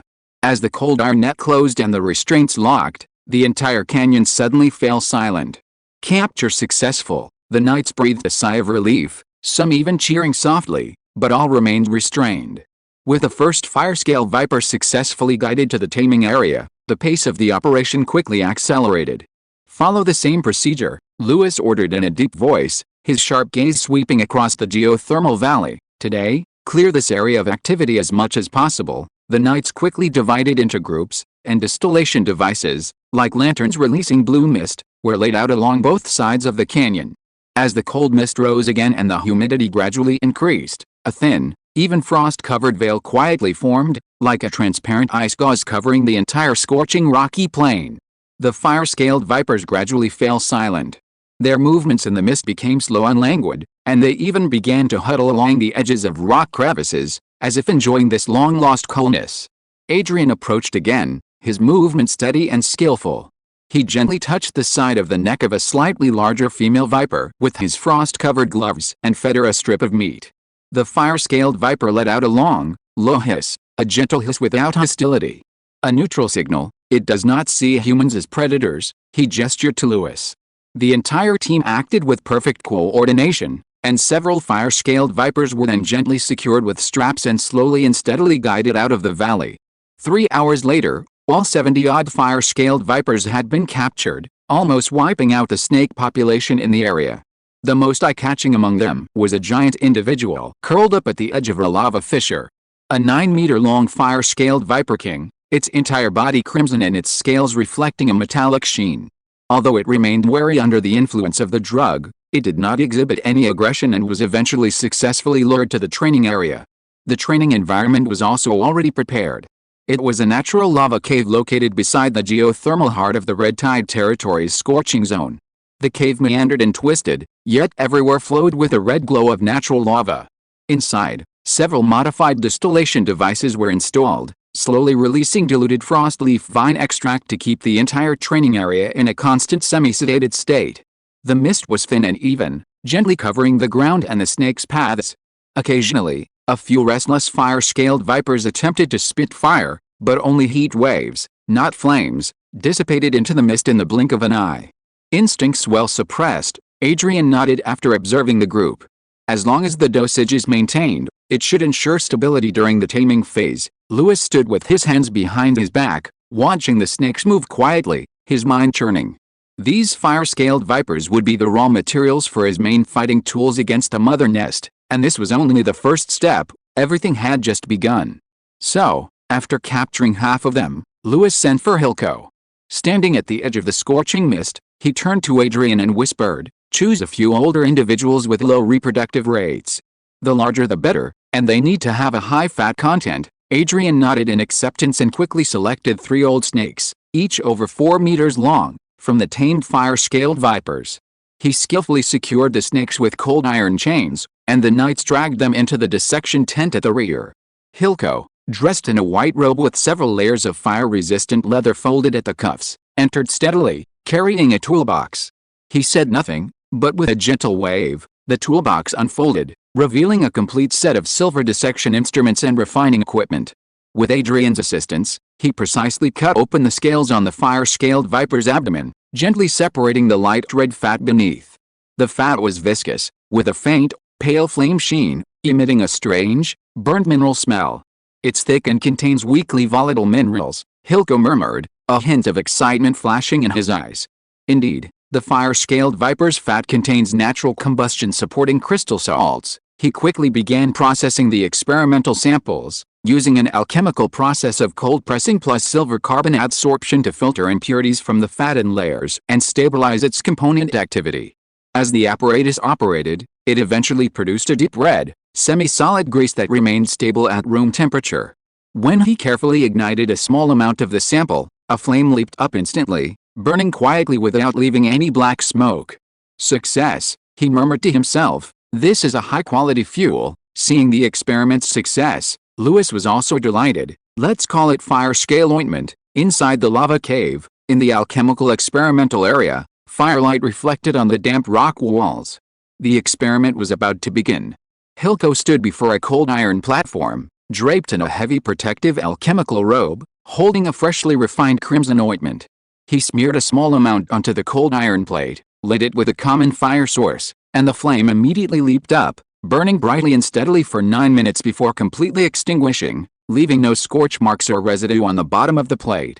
"This stuff is really good," he murmured. "It burns in wetlands, ignites without smoke. If I hadn't made it myself, I would have almost thought it was a product of the Emerald Alchemy Institute." He then dripped several refined magic essences into a small amount of fire scale ointment, stepped back a few paces, and lit it.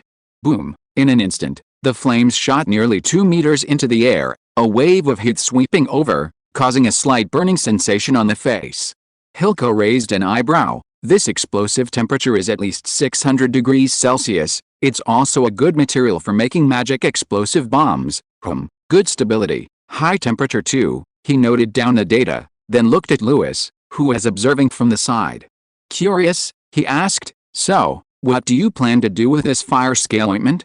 Primarily for combat, or for everyday use?" Lewis's gaze was calm, but his tone carried a hint of anticipation. "Prioritize developing combat-use magic explosive bombs and explosive oils, ideally with easy portability, stable ignition delay, and area of effect combustion capabilities." He paused. "Of course, if you have any other ideas, you can tell me anytime." Hilko chuckled. "I have a few ideas, but give me a few days, since I don't fully understand this stuff yet." Lewis nodded, saying calmly, "A few days is enough for you, but be careful not to blow up the lab." The two demonic fiends exchanged a knowing smile. In the firelight, a dangerous idea was gradually taking shape.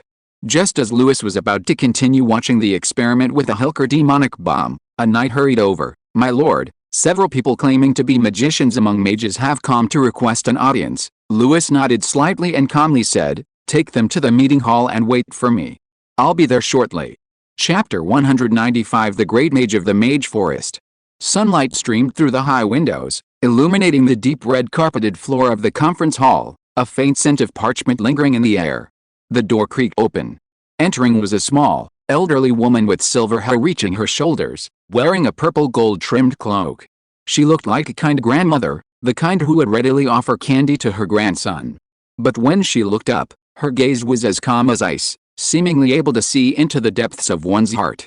This was Flora Holden, one of the most renowned archmages in the Magewood, representing the Magewood in negotiations with Lewis.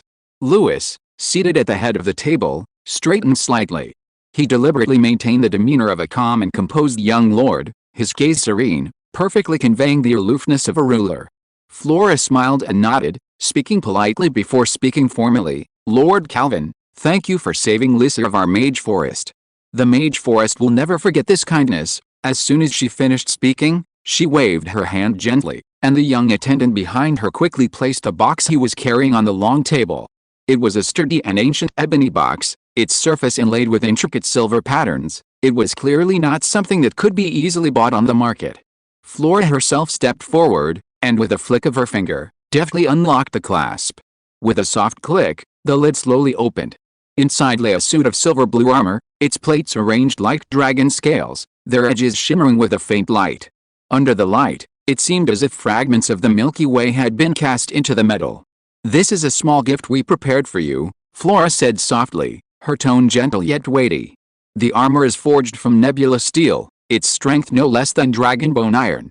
It also possesses a temperature-regulating barrier personally cast by a mage, automatically adjusting its temperature regardless of scorching heat or freezing cold.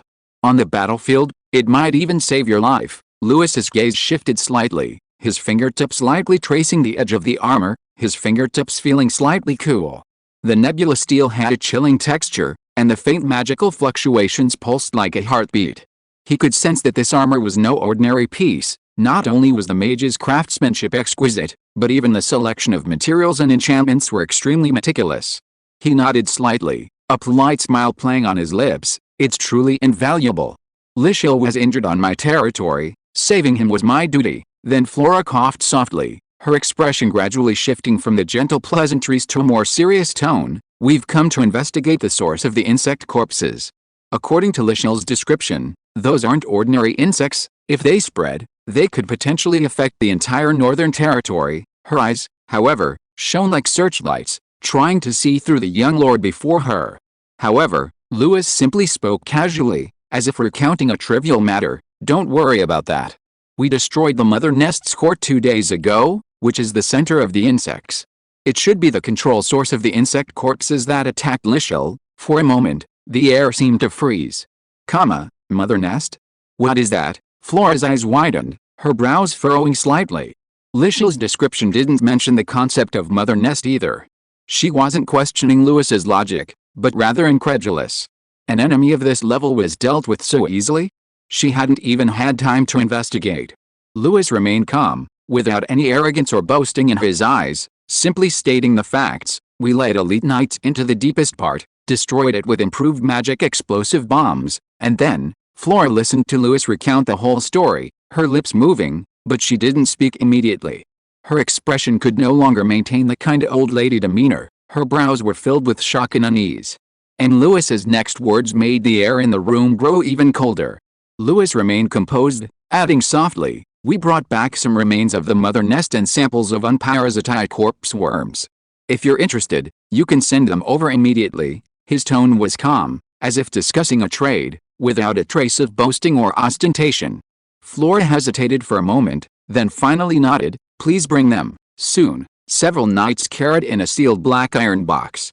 As soon as the lid was lifted, a nauseating stench filled the air. The remains of the mother nest were strange, dark red flesh, resembling part of some enormous biological organ. Faint movements rippled across the surface, and twisted human faces were embedded in the folds, as if emitting silent wails from half-burned remains. These faces seemed both real and illusory, each one etched with pain and struggle. The original worm bodies were soaked in a pale blue magical preservative solution, as thin as silk and translucent. Most striking was its head, its sharp, needle-like proboscis flickering in the liquid, occasionally trembling slightly, sending chills down one's spine. Flora stared at the remnants of the mother nest, her previously kind and gentle gaze gradually freezing, replaced by a furrowed brow and an almost imperceptible chill. She slowly reached out, a thin thread of blue-silver magic levitating from her palm, and probed the sample.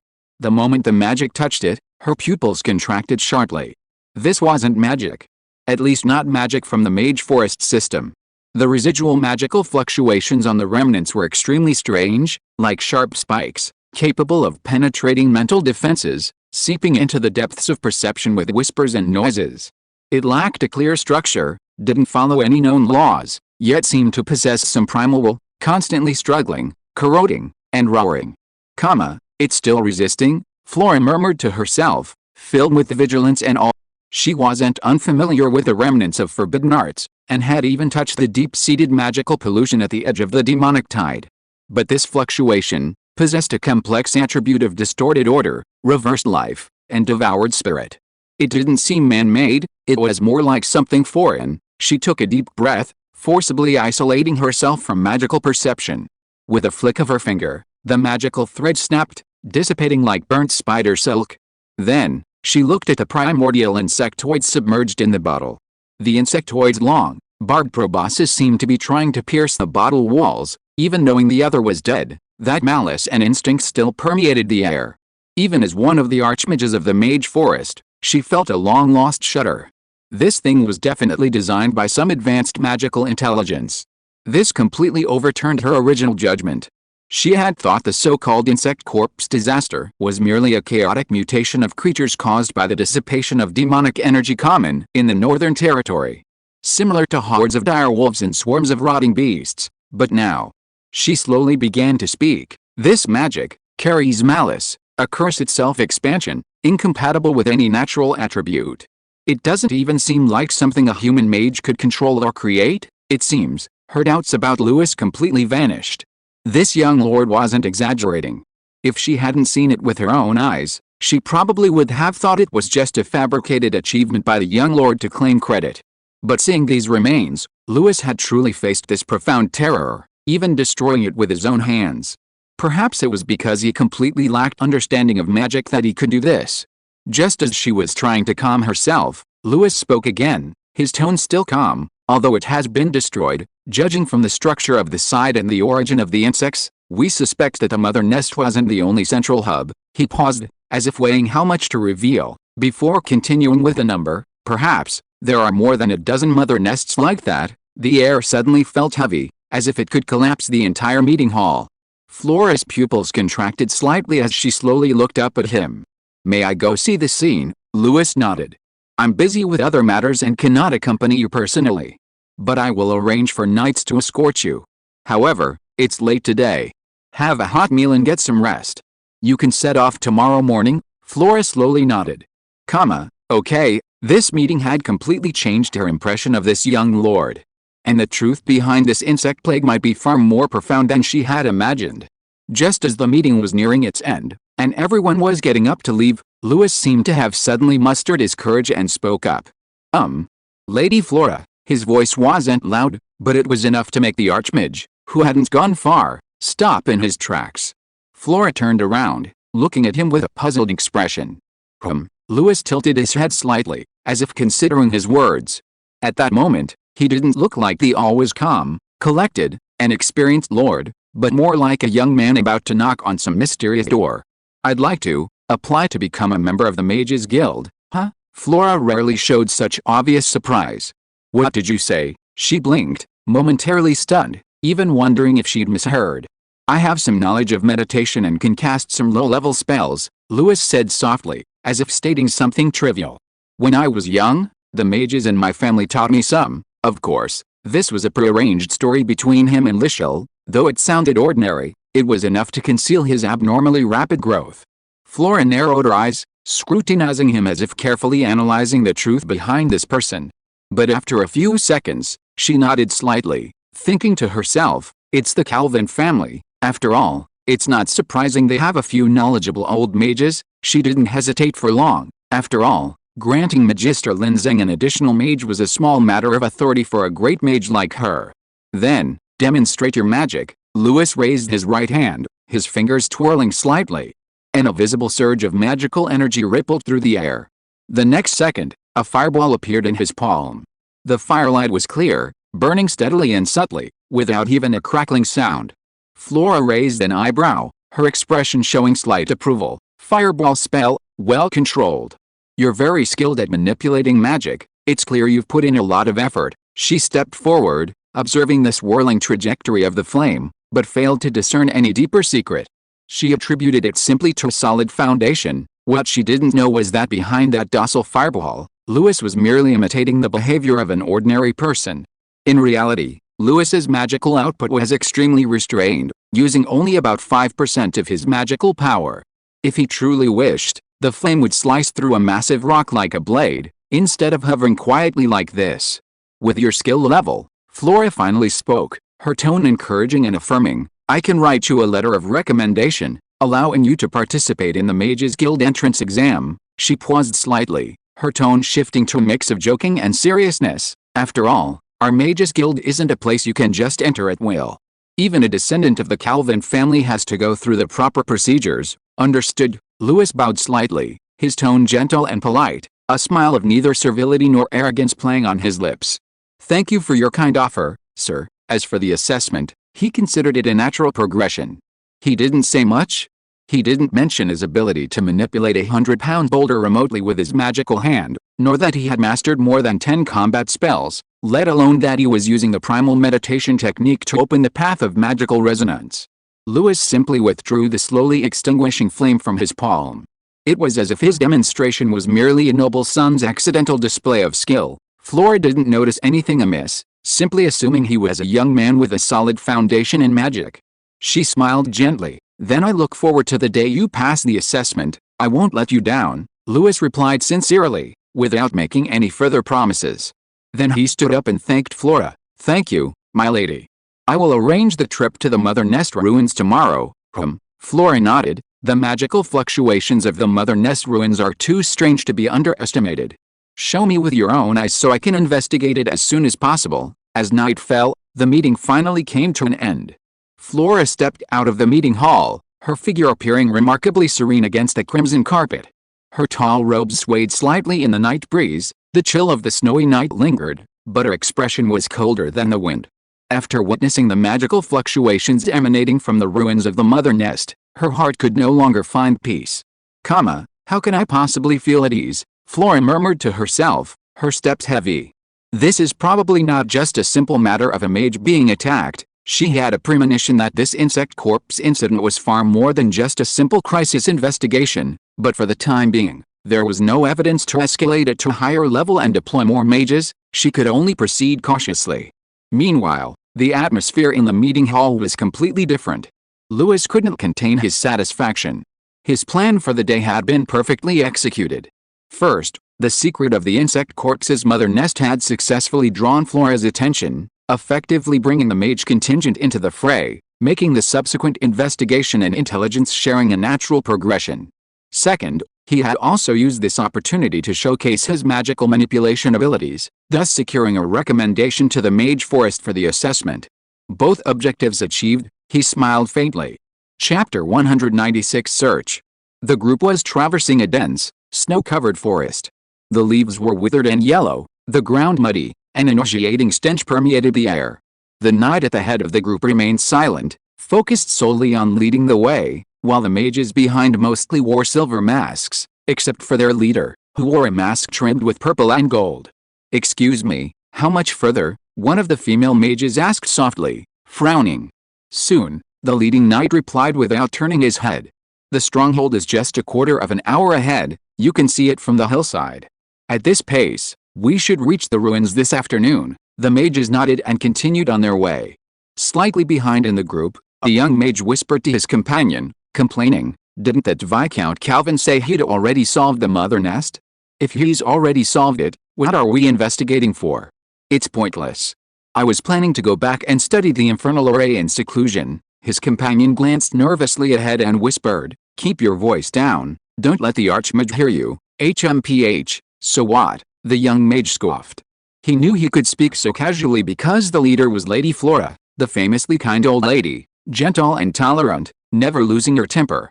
Also accompanying them was Archmage Dylan, the youngest high-ranking member of the mage forest. Young people are naturally more likely to look down on younger, more important figures. If it were one of those cold, silent, stern archmages who could freeze people on the spot, he would have shut up long ago. Just then, the knight who had led the way spoke again, "It's just ahead. Once you cross this forest, you'll see it." Knights have been stationed here for a long time. The group quickened their pace. When they emerged from the dense forest and reached the top of the slope, the sight before them made everyone hold their breath. Ugh! The young mage who had just been complaining suddenly covered his mouth and turned away, vomiting violently. He thought he was used to seeing the rotting corpses of magic laboratories and the ruins of sacrificial altars, but he had never seen anything like this. The air was filled with a stench of burning flesh mixed with slime. An older mage couldn't help but mutter, "Is this really real?" The entire mage group fell silent. The mother nest was gone. The once writhing, decaying body, like a giant beehive from a nightmare, was now nothing but charred, shattered fragments, piled up like collapsed rocks at the bottom of a valley. Its pale, resinous shell was shattered into pieces, fragments embedded in the rock walls and the ground.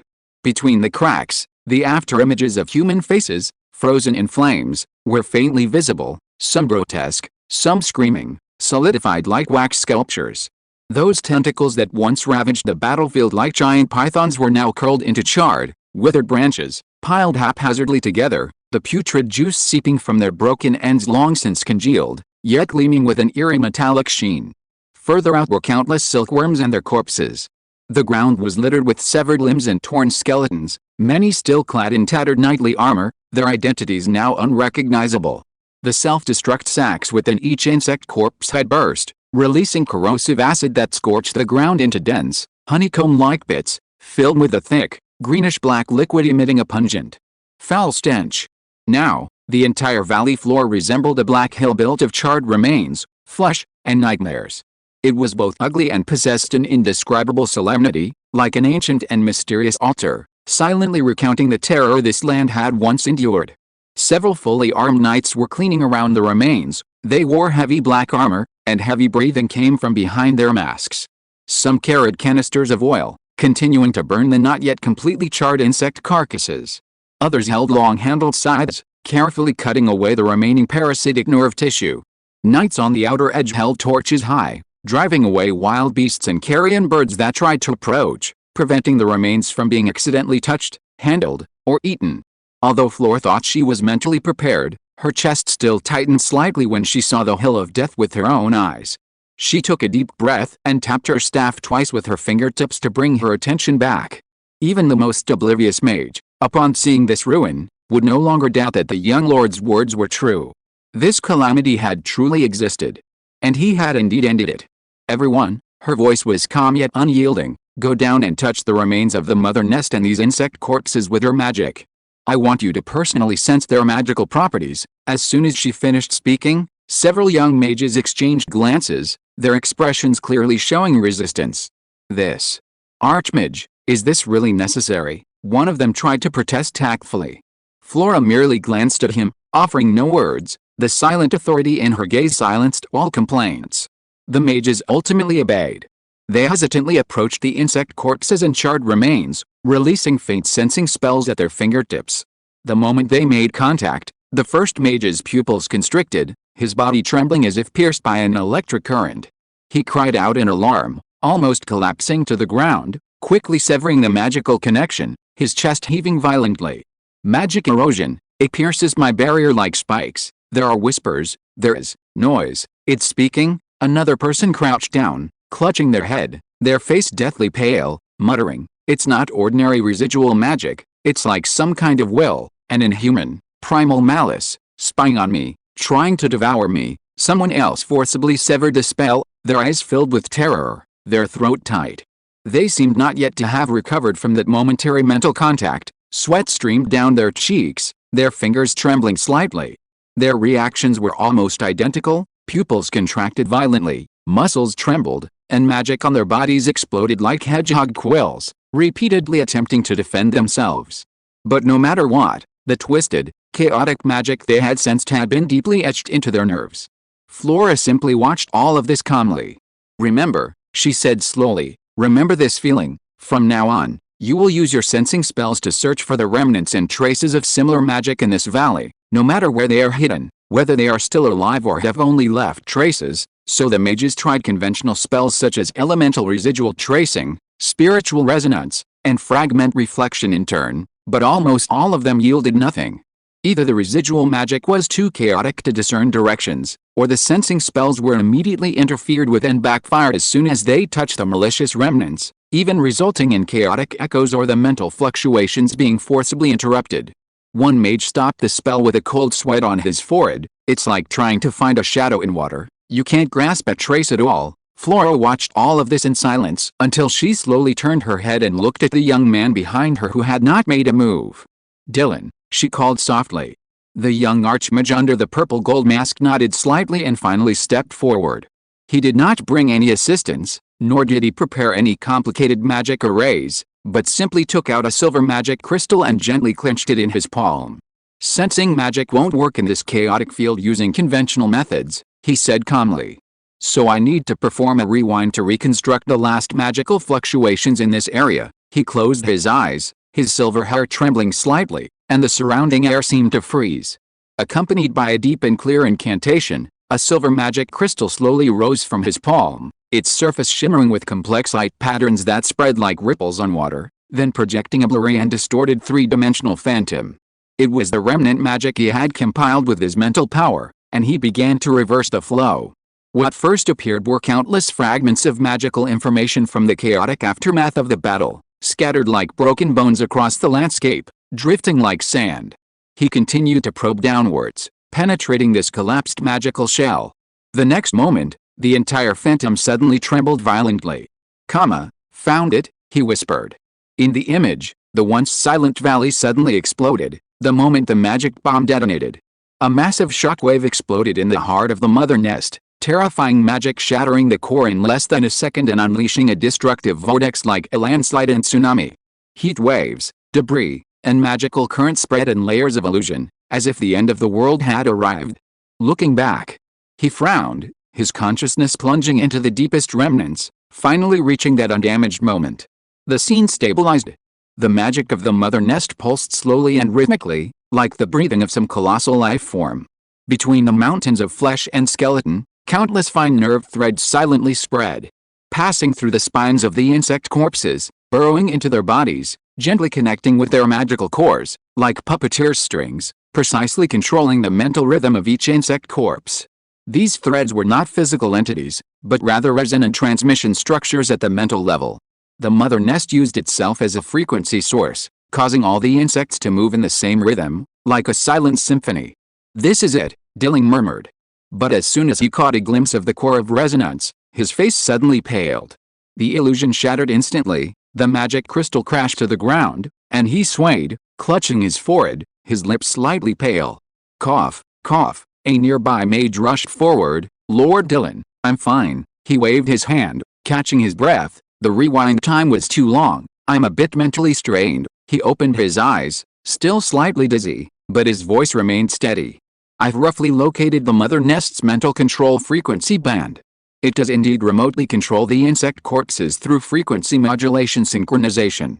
And some of these fluctuations remain outside the scorched earth." Flora glanced at him, a hint of seriousness in her eyes. "Can you continue?" "Of course." Dillon looked up, a bitter smile on his face. "I can still hold on, but I'll have to change the method." Then, Dillon gently waved his right hand, restarting the second spell. Several strands of light, as thin as hair, extended from his fingertips, slowly drifting towards the remains of the mother nest and the surrounding insect corpses. His gaze was focused as he manipulated the light to scan each of the charred and broken magical cores, as if searching for some pattern. Soon, the light beams began to vibrate slightly and gradually converged, as if responding to a familiar rhythm. "There are indeed signs," Dilling said calmly, opening his eyes. "These insects all briefly maintain the same frequency as the mother nest, as if they were being uniformly controlled." He stood up and continued, "I can save this frequency and then use it to compare with the surrounding magical fluctuations to see if any area shows a similar reaction. This might mean there are other nests, or residual control signals." He spoke slowly, each word tinged with caution and weariness. "However," he paused, frowning, "this is all I can do." Flora gazed at him, her voice low. "Is there any clue that can be used immediately?" "No," Dilling answered frankly. "The mother nest was blown to smithereens, the magic shattered like powder, a complete mess. I can only record this frequency first, and then try it out in the vicinity, hoping for a lucky break." Flora closed her eyes and sighed softly. "That's all we can do." Dilling was currently the most skilled in sensing magic in the entire mage community. Even she herself couldn't do more. And if one wanted to go further, that was beyond the reach of a genius mage. That was the domain of the sorcerer supreme. Dilling suddenly spoke again, his voice low and unusually firm. "But I can confirm that this is not a naturally formed nest, nor is it a random mutation." He slowly raised his head, his gaze sweeping over the charred and twisted remains of the mother nest and the scorched and cracked insect corpses around it, a cold light appearing in his eyes. "The entire structure, from the frequency construction of mental synchronization to that precise self-destruct mechanism, it's all too organized, too deliberate." He paused, his tone growing heavier. "It's like a meticulously planned experiment." Silence fell. Several young mages instinctively tensed, their expressions filled with lingering doubt. Lindy didn't stop. "And most importantly, the magic system they use is completely different from any school of magic passed down through generations in our mage forest, whether it's the energy channeling method, the spell structure logic, or the feedback mechanism of the magic waves. It all seems like a system from another world. It might be some kind of branch of magic that we've never encountered before." His tone wasn't loud, but it clearly conveyed a chilling unease. The air seemed to freeze for a moment after he finished speaking. Flora's already uneasy expression deepened, her lips pressed tightly together, her brows furrowed into an unyielding knot. She stood quietly for a few seconds before speaking, her voice cold and unyielding. "You all rest for a while and get yourself ready. Then prepare to set off." She surveyed the entire area. Using the frequency model established by Dilling as the core, gradually expand the search in the surrounding mountains and fields. Don't overlook even the faintest resonance, remnant, or interference. If you are listening to this novel on a channel other than Fanfic World, it means it was downloaded and re-uploaded without effort. We warmly invite you to visit our channel, Fanfic World. There you will find the original version of this story and many other novels of various genres. We look forward to seeing you dive into a world of incredible novels. Chapter 197 Armor. While the various mages searched for other nests, Lewis wasn't idle either. Having experienced his first real contact with a mother nest in its swarm, Lewis realized that the most terrifying aspect of these monsters wasn't just their fearless charges or their formidable combat power, but their one move, parasitic regeneration after self-destruction. When a bug warrior self-destructs, What it sprays isn't ordinary bodily fluids, but a large number of tiny larvae on the verge of hatching. These can burrow into the target's body in an extremely short time, multiplying, controlling, and eroding their will, a terrifying ability that leads to almost instantaneous annihilation.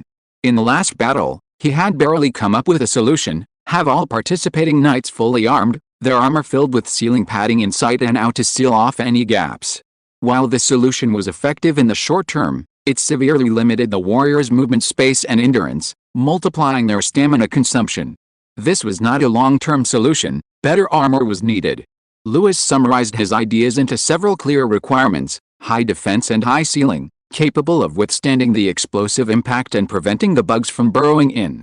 A superior breathable and sweat-wicking system prevents heat stroke or infections caused by damp heat during prolonged wear. Comfort ensures soldiers can move freely for extended periods without experiencing a decline in combat effectiveness due to pressure or discomfort. Modular design allows for quick replacement of damaged parts, reducing the burden of scrapping and repairing the entire system. Having the idea is one thing. The next crucial step was finding someone to bring it to life. So he went to the War Workshop to have Mike design and manufacture it. Today, the War Workshop is still bustling with activity, the roar of furnaces and the constant clanging of hammers filling the air. The air is thick with the scorching heat of metal and magic. Last year, it was merely a rudimentary ironworks with only a dozen or so craftsmen. Now, it's a completely different story. With the rapid development of the Red Tide territory, especially with the Calvin family sending a large number of highly skilled craftsmen and designers before the wedding, Mike's team has expanded into a large-scale workshop system integrating forging, alchemy, materials, construction, and precision manufacturing. In Lewis's view, apart from the War Workshop under the Duke of Edmund, no other workshop in the north can compare. Mike was personally inspecting the reinforcement work on a batch of spears when he suddenly heard footsteps. He looked up and saw a familiar figure slowly approaching. "Lord Lewis? What brings you here?" Mike quickly removed his leather gloves and hurried forward to greet him. "There's a new suit of armor that needs your workshop's help," Lewis said calmly, yet with an undeniable authority. As he spoke, he casually pulled a few slightly dusty sheets of draft paper from under his cloak and handed them to Mike. On them were the basic structure of the armor, the stitching method, and several cross-sectional diagrams he had drawn himself. Mike's eyebrows rose at the sight. He knelt down, spread the paper on the workbench, and gently ran his fingers along the lines of annotations. High ceiling, blast resistance, replaceable components. This doesn't seem like what you'd use on a normal battlefield. Mike muttered to himself, then looked up at Lewis again. The construction of this batch of armor is a bit strange. What kind of enemy is it? He didn't ask more directly, but rather tentatively inquired. You don't need to know, Lewis said calmly. Just remember, this is for an extremely dangerous enemy. It must be flawless, all these conditions must be met. Ask no further questions. Mike paused, then lowered his head. Understood, sir. After a moment, he looked up, his face serious, almost solemn. This armor isn't simple, but it's not impossible to make. Breathability and sealing have always been mortal enemies, but we can use a layered lining, which at least won't suffocate people, and it also ensures a seal. As for the replacement issue, he frowned, then looked at the armor arm diagram on the paper. We can use a riveted joint design for the outer armor, replacing the elbow and knee plates without touching the main body. However, we'll need a specialist to help with the replacement. Okay, Lewis nodded. Choose the group you trust most to make the prototype. You'll be fully responsible for this, and complete it using your best methods. Mike took a deep breath, his eyes filled with fervent light. To be honest, sir, everything you propose feels like a dream to us craftsmen. I often tell the people in the workshop that our lord, even if he doesn't become a nobleman, could easily become an outstanding craftsman, ranking among the top 3 workshops in the north. Lewis chuckled. Stop flattering me. I can't make these things. I can only help you do them better. You're too modest, Mike said, bowing slightly before turning and shouting, Ed, Talia, Frey. Bring in that long armor frame. We have new work to do, a crucial task personally entrusted to us by the Lord. The workshop instantly erupted in activity. For the next few days, the Red Tide workshop worked almost day and night. Mike spread Lewis's designs on the main table and, with more than 10 experienced craftsmen, discussed them around the hearth, meticulously examining everything from joint angles to valve structures, leaving no detail overlooked. Some were dedicated to testing the new alloy's blast resistance, while others repeatedly tried on the lining to find the most suitable moisture-wicking fabric. The fire burned all night, and amidst the steam, the craftsmen debated, hammered, disassembled, and reassembled the armor, their sweat and soot mingling with the heat. Upon learning that the armor prototype was complete, Lewis arrived immediately.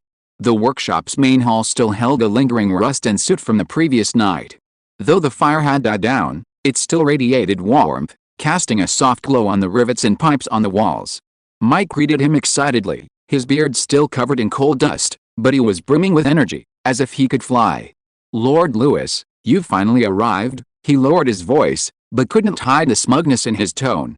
"Lord Lewis, the armor is ready." In the center of the main hall, the area where ore had been piled up had been completely cleared, and a tall prototype of the armor stood in the center. Its surface gleamed with a gray-silver sheen, its lines sharp yet possessing a craftsman's gentle grace.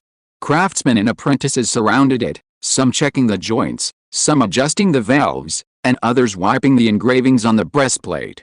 Spare components and material samples were neatly arranged against the wall, indicating that the entire Lord's inspection process had been prepared.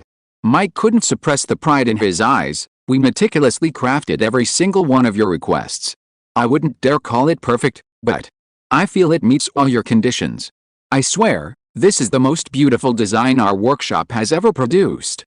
I'm not exaggerating, your sketch was just too inspired. If you weren't a lord, you could sweep through the guild as a craftsman." "You're exaggerating," Lewis smiled, saying nothing more, "only, if this armor proves useful, then your efforts will have been worthwhile. Then please give the order, sir, to begin the fitting." Lewis turned slightly to the young man not far away. "We'll try it on." "Yes," the young man responded, his eyes full of anticipation, and strode forward briskly. "We'll quickly unfasten his outer robe," and several craftsmen stepped forward to assist him in putting it on. "Let's begin." Lewis nodded slightly. Will drew his sword with a whoosh, his movements as swift as a hawk spreading its wings. At the same time, Mike began his presentation. "For the breastplate and arm guards, we used a mixture of cold iron ore and demonic beast scales," he said excitedly.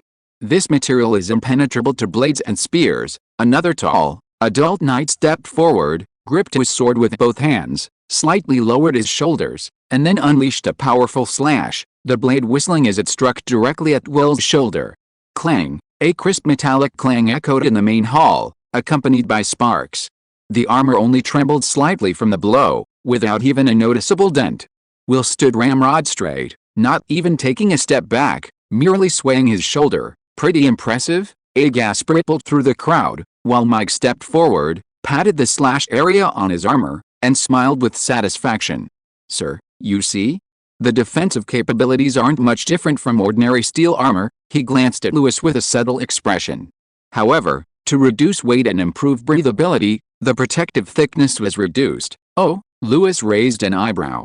"Then what do we do?" "I told you, don't judge a book by its cover." Mike tapped the seams of the armor with a tool as he patiently explained, "The outer armor is made of cold iron, so it doesn't rely on thickness for its strength. The real secret is in the lining." He loosened a small section of the arm guard, revealing a gray-blue fabric woven like scales. The mithril-woven inner armor not only absorbs shock but also evenly distributes the impact force. Don't be fooled by the fact that it didn't end. If that sword had been an ordinary armor, the soldier's shoulder would have been broken long ago. Lewis nodded as he looked, his gaze lingering on the joints of the armor. "What about the mobility?" "Don't worry," Mike chuckled, as if he had been waiting for this question. "It's not only highly elastic but also heat and tear resistant." Lewis nodded, then waved his hand, signaling Will to continue. Will executed a clean forward roll, then slid to the other side and flipped back up. "See how well the joints are sealed? It moves freely, doesn't it? And we added movable latches, secured with rubber scales on the outside. Even a hair can't get in. The sealing is indeed excellent." Lewis tapped the side armor plate with his finger, listening to the sound to identify the material. "It feels stable too, not stuffy at all." Mike pointed at Will. "Will, run a few laps." "Yes, like that." The boy ran, adjusting his breathing, the armor opening and closing with each movement, producing a subtle airflow sound. Mike listened intently, as if listening to some sacred melody. Specially designed air vents automatically regulate temperature flow. Combined with absorbent grass fiber fabric, No prickly heat, no fungal growth. The damp heat disease most feared on the northern battlefield won't dare to cause trouble in this armor. Finally, he waved for the craftsman to come forward and remove the outer armor from Will's right arm in one blow, replacing it with a spare part. The whole process took less than 10 breaths. The limbs use a quick-release rivet design. Changing parts on the battlefield is as fast as building blocks. Very good, Lewis nodded slowly, his gaze falling on the entire suit of armor. This armor is even better than I expected. Just after the last impact test was completed, Mike waved to the side. Firewall, prepare. Several craftsmen moved quickly, lighting the stone troughs that had already been set up. Flames shot up, forming a scorching wall of fire. The temperature twisted and churned in the air, and even the apprentices standing at a distance couldn't help but gasp. My lord, we've added fire oil. The temperature is at least 400 degrees, Mike grinned. Will understood the test content, his eyes lighting up. The boy just loved excitement. He fastened his mask and turned to look at Lewis. My lord, may I try? Lewis nodded. Go ahead, don't push yourself. If you feel unwell, step back immediately. Understood. The next moment, the young knight leaped forward, walking through the fire. Flames engulfed his legs and feet, slapping against the surface of his armor, but only producing a few crackling sounds. The silver-gray armor plates faintly shimmered with a crimson-gold light in the firelight, like a metallic behemoth emerging from lava, steadily passing through the flames. The surrounding craftsmen and knights held their breath, and only when Will emerged unharmed from the other side of the wall of fire did they erupt in long-suppressed amazement. This armor, it really can pass through fire. Mike couldn't help but laugh, exaggerating. The inner layer is cold iron with a nice crystal heat insulating coating, plus that layer of fire scale iron powder spraying. Let alone a wall of fire, even a lava hell wouldn't burn through it at all. Lewis nodded slightly, his gaze towards the armor becoming increasingly pleased. Very good, Mike, this is more than just a set of armor. His tone was low but appreciative. He said, it's the last line of defense for soldiers on the battlefield, and you've done a really good job. That's because of your excellent design. Mike grinned, his tone filled with genuine admiration. We just followed your design suggestions, and we actually managed to create something worthwhile. After various tests, it was confirmed that the armor was flawless. Wearing the brand new armor, Will approached Lewis with a beaming smile and said, My lord, this armor is so comfortable. I even want to wear it for my morning workout. Lewis replied half-jokingly, once it's mass-produced, you can sleep in it without anyone stopping you. After a moment's thought, he added, take it off, and I'll try it on too. Hearing this, the craftsman dared not delay. They removed the armor from Will's body and gave it to Lewis. Lewis put on the armor and began demonstrating a standard set of combat movements. His lunge, sword swing, roll, and dodge were all fluid and natural, without any sense of constraint. He even performed better than War, since the armor was designed for an adult male's body and was slightly too large for War. Seeing the lord's dashing figure, Mike and the craftsman beside him exchanged excited whispers.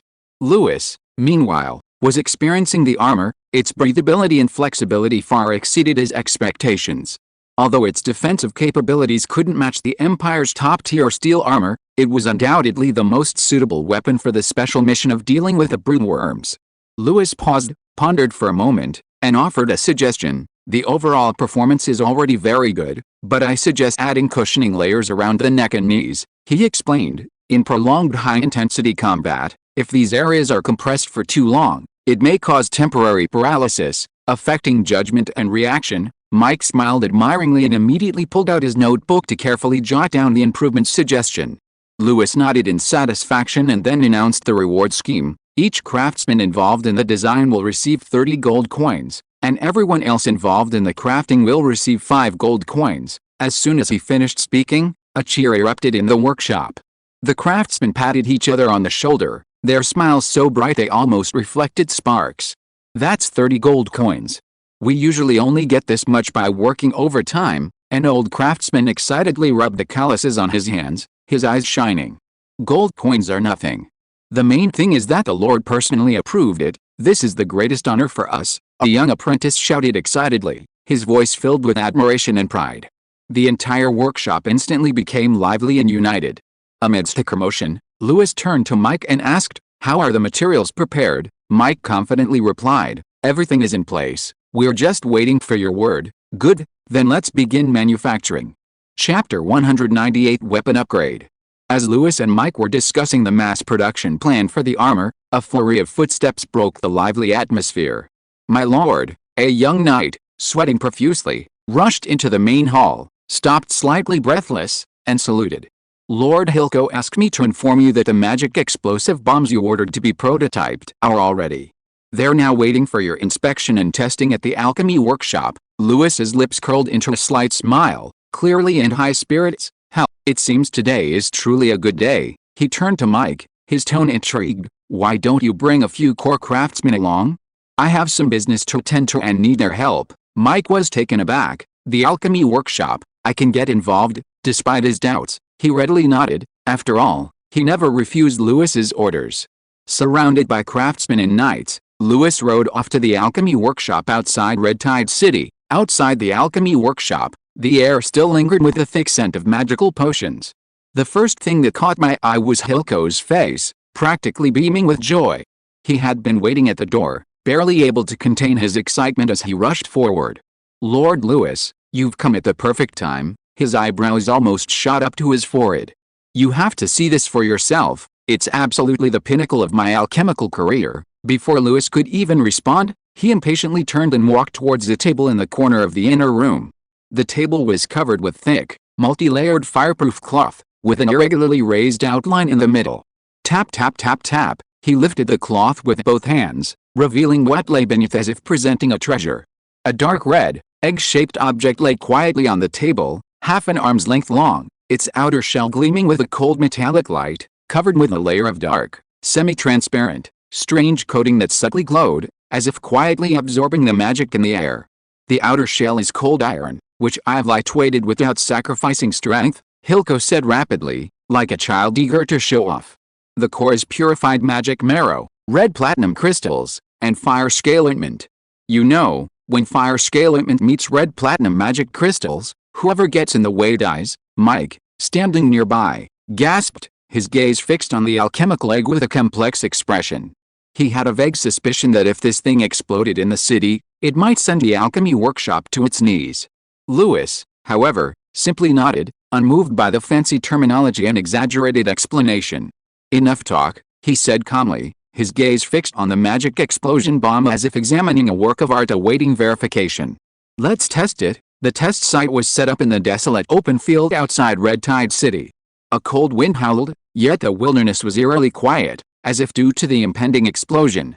The test subjects were already in place, 3 adult ice wild boars, their bodies covered in thick ice shells and gray-blue fur measuring nearly 2 meters in length, their muscles bulged like rocks, and their blood-red eyes stared intently at the group, hot breath billowing from their nostrils.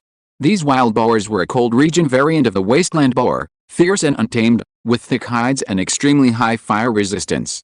Even a fully fledged knight wielding a sharp sword would struggle to pierce their skin. For this reason, they were chosen as the victims of this experiment, bound at 10, 20, and 30 meters from the magic bomb.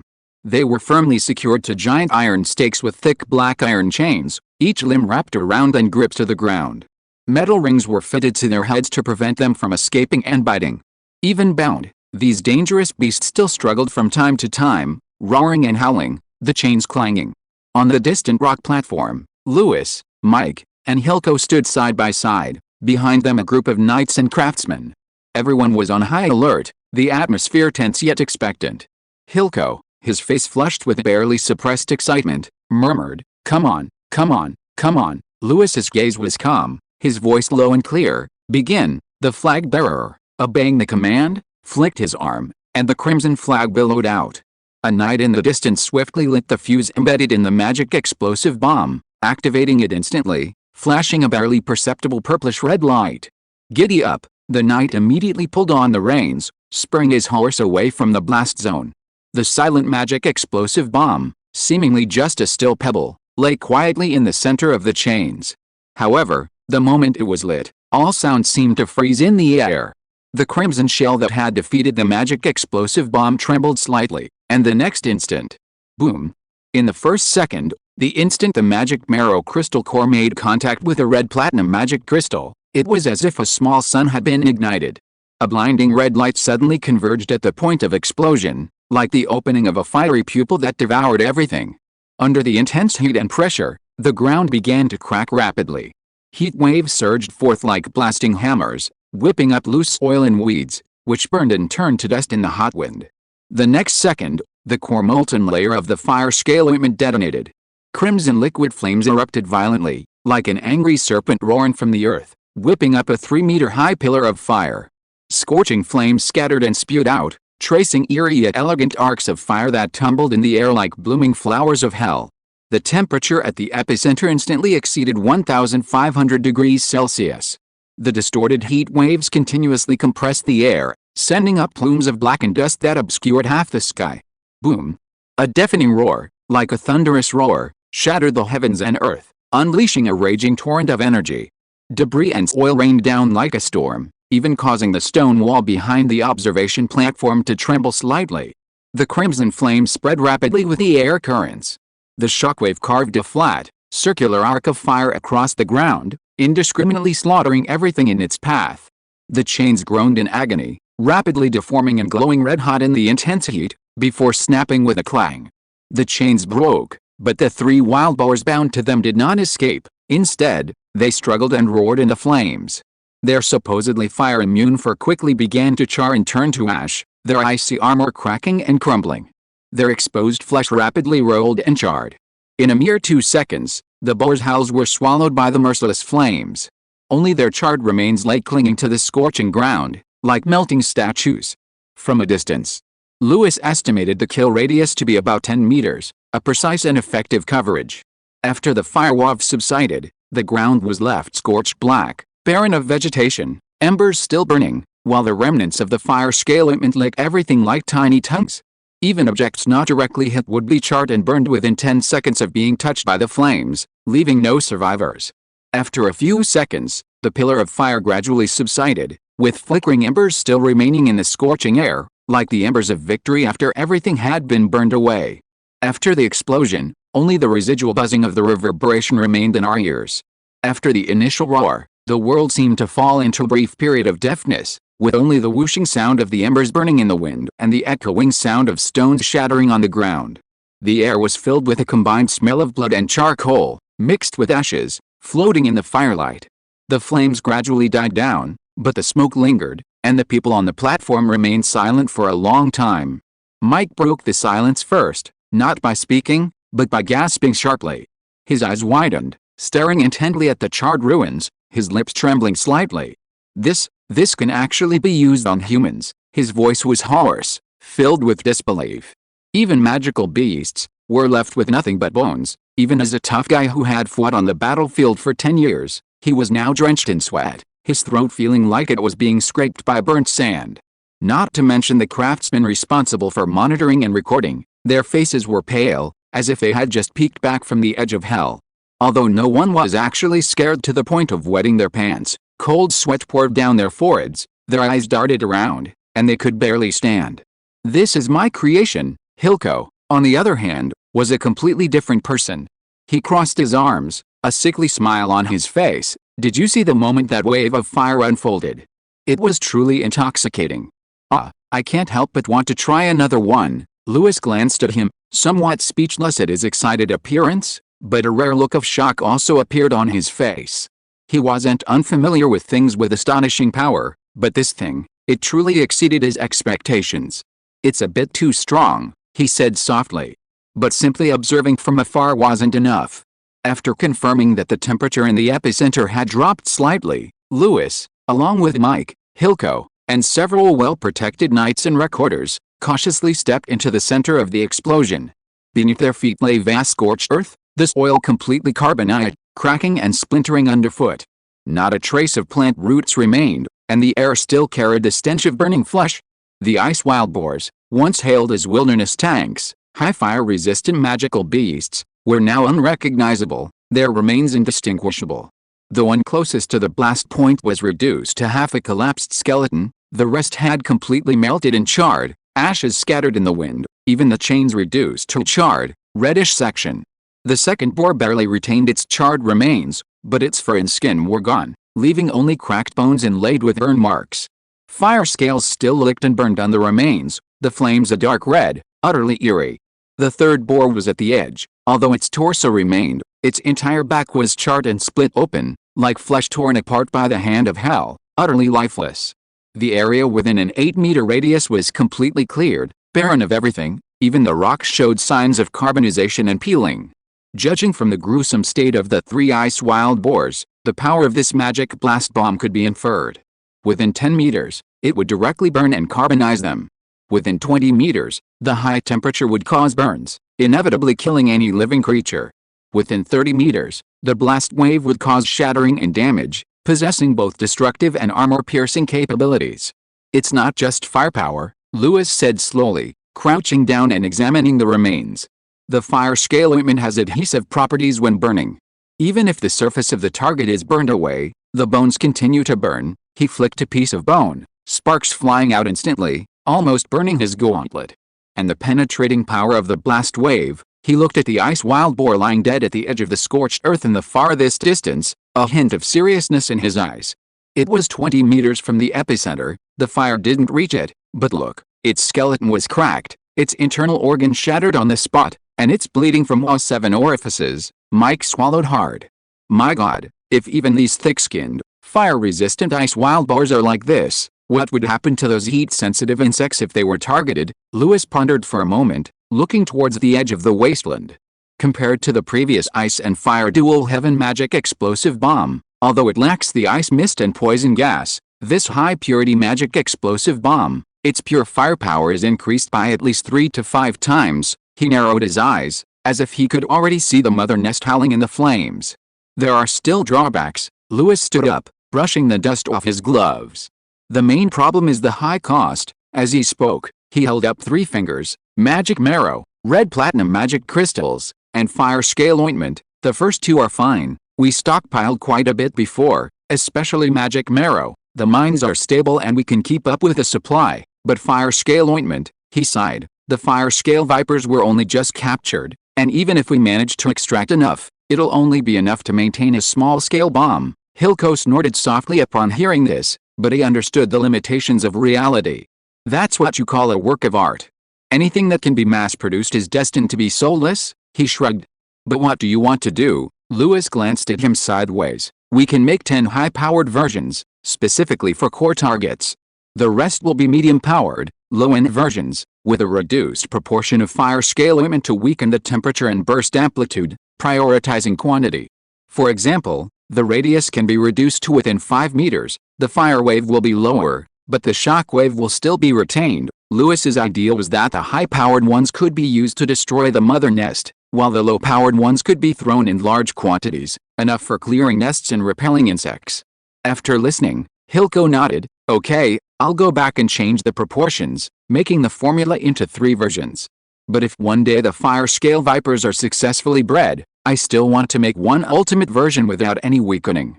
I can even make it bloom a fiery lotus flower, burning a crater in the entire mountain. His eyes narrowed slightly, his voice filled with an almost fanatical intoxication, as if he could already see the flames devouring the heavens and earth. Lewis smiled helplessly, already used to this madman's sudden artistic madness. After all, he was a bomb fanatic himself and could understand the feeling of creating a bomb of this magnitude. Then Lewis turned to Mike and smiled. Old Mike, you weren't scared, were you? Yo, this thing, its power is pretty scary. But, well, it's nothing special. Mike clicked his tongue, a forced smile on his lips, but his eyes couldn't help but glance at the charred and upturned mound of earth that had just been blasted by the magic bomb. He had almost fallen off the rocks from the shock, but now he stood up straight. Like that, Lewis raised an eyebrow at him, a smile playing on his lips. Mike stroked his beard, which was curled by sparks, and coughed. Well, okay, that's impressive. But to say I've ever seen an explosion like that, back in my day, when I was repairing oil tanks in the army, Mike, Lewis interrupted him, getting straight to the point, I need you to build a launcher. Farther, more accurate, and more stable than those short-barreled cannons you made before. He casually unfolded a neatly folded blueprint, a sketch he had drawn earlier, a short, thick metal launch tube with a tail section for ignition, an adjustable elevation mechanism for throwing at different distances, and a folding tripod at the bottom for terrain adaptation and stable firing. A few lines were scribbled in the corner of the blueprint. Modular design, rain and snow resistant, and quickly detachable and portable. Not a single one of these conditions can be omitted. Lewis looked at Mike. You have so many talented people under your command now. Don't say it's impossible. Mike looked at the blueprints, his eyes lighting up. This idea, Tisk, you really dare to think of something? He straightened up, rubbing his chin, the surprise in his eyes turning into excitement. If it can really be built, this thing can scale mountains and blow up formations. Not to mention the Snowsworn, it could even blow the brains off frost giants. But honestly, if someone else said this idea, I would definitely laugh at it. I believe you when you say it. As he said this, his tone suddenly carried a hint of barely perceptible emotion. Sir, you are the most courageous and resourceful person I have ever met in recent years. The Lord I'm using. Not the kind who just dreams, nor the kind who only fights recklessly. If you had appeared in the north 10 years earlier, this land might not have so many troubles now, Lewis said softly. You're exaggerating. Mike then seemed to realize he had said too much, coughed, and changed the subject. Hey, I'll take this job. I need to pick a few capable craftsmen with steady hands and quick minds to do it. I'll make a list of materials, and I'll have to trouble you to allocate them later. Okay, Lewis nodded, his eyes sweeping over the craftsmen present. You'll be in charge of the main design and manufacturing, and I'll figure out how to allocate the materials. Leave it to me. Mike grinned. Just as Mike and Lewis were discussing the structural details of the launcher, the area was cleared out. Hilko made a grand entrance again, his expression as confident as ever, even a little proud. My lord, since the magic explosion bomb has satisfied you, then allow me to continue to demonstrate the true charm of the fire scale ointment, Hilko said, waving his hand to have his assistant place a cold iron barrel on the table. The assistants moved swiftly, placing the bucket securely. They then lifted the lid, revealing a black and red liquid flowing out, slowly bubbling like magma. This isn't ordinary oil, Hilko exclaimed, raising his eyebrows dramatically. Catalyzed by fire scale ointment, and with the addition of a tiny amount of refined magic essence, once ignited, he snapped his fingers, and an assistant immediately lit a sample in the distance. Boom! Flames seemed to erupt from the ground, a 3-meter-high wave of fire shooting straight into the air. The heat was intense, the air thick with a scorching aura of burning and sulfur. Mike clicked his tongue in amazement, muttering under his breath, wow, if you poured a bucket of this on someone, there wouldn't even be any bones left. Hilko wasn't finished yet, and it won't go out in rain or snow, even in mud or puddles. It can burn stably for several minutes. Lewis squinted for a moment, then shook his head slightly. It's not unusable, but it's too complicated, not cost-effective. This level of heat and duration isn't enough to match the rarity of fire scale paste. Hilko shrugged, spreading his hands. Sir, you know I'm not very interested in weapons other than magic explosions. How about, you think of something, and I'll make it? Lewis didn't answer immediately, but lowered his head in silence for a moment, his gaze falling on the charred ground left after the fire scale paste had burned out. The heat still lingered in the air, like a battlefield that hadn't yet subsided. He began to piece together various fragmented inspirations and images in his mind. Suddenly, Lewis looked up, a flash of inspiration in his eyes. If it's not a splash, he muttered to himself, but a direct spray. He thought of the weapons obsolete in his past life. Not an explosion thrown out, but a close-range, continuous spray of flame. A handful of flame, like a released fire serpent, incinerating everything in its path. The struggling limbs of the insect corpses were burned and twisted in midair, forced out, contorted, and charred by the intense heat. Yes, that was a flamethrower. Instantly, a rough concept formed in Lewis's mind.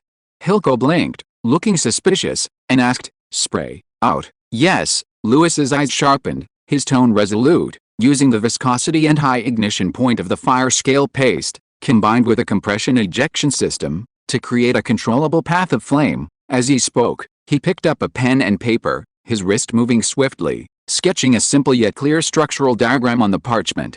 This is the main container, used to hold the fire scale oil.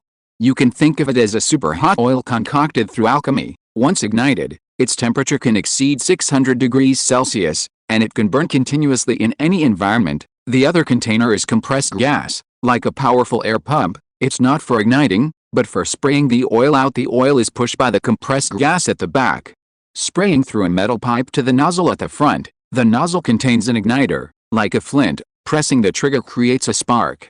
The oil sprays out, the spark ignites it, and it becomes a real tongue of flame upon hearing this. Here, his previously nonchalant expression turned focused, and he couldn't help but click his tongue in amazement. "Sir, you really dare to think outside the box, don't just stand there looking." Lewis slapped the blueprints into his hand. "This requires you to prepare a special fire scale paste, not too thin and not too thick. It needs to spray out and stick to the target without falling off. Can you make it?" Hilko took the blueprints, glanced at them carefully, then shrugged and curled his lips into a smile. "Don't worry, sir, this is too simple. I can prepare it for you in no time." "Very good." Lewis turned to look at Mike. "High temperature, continuous, controllable, propulsion type." The old craftsman stared at the blueprints with a solemn expression, his beard trembling slightly, but a hint of eagerness gradually appeared in his eyes. He said gruffly, "My lord, your brain is truly terrifying." He paused, then grinned, "But I like it. I love the kind of things that pop out of your brilliant mind." "Thank you for your hard work," Lewis said softly. "We'll probably need it soon. Mike, you'll probably be busy for a while." "Of course, I won't treat you unfairly in the future." Mike straightened his back and patted his chest with his thick hand. "Just say the word, and I'll do it with my life." Chapter 199 Intelligence about the Mother Nest. Calvino was one of the few veterans among the Snowsworn, nearing 40.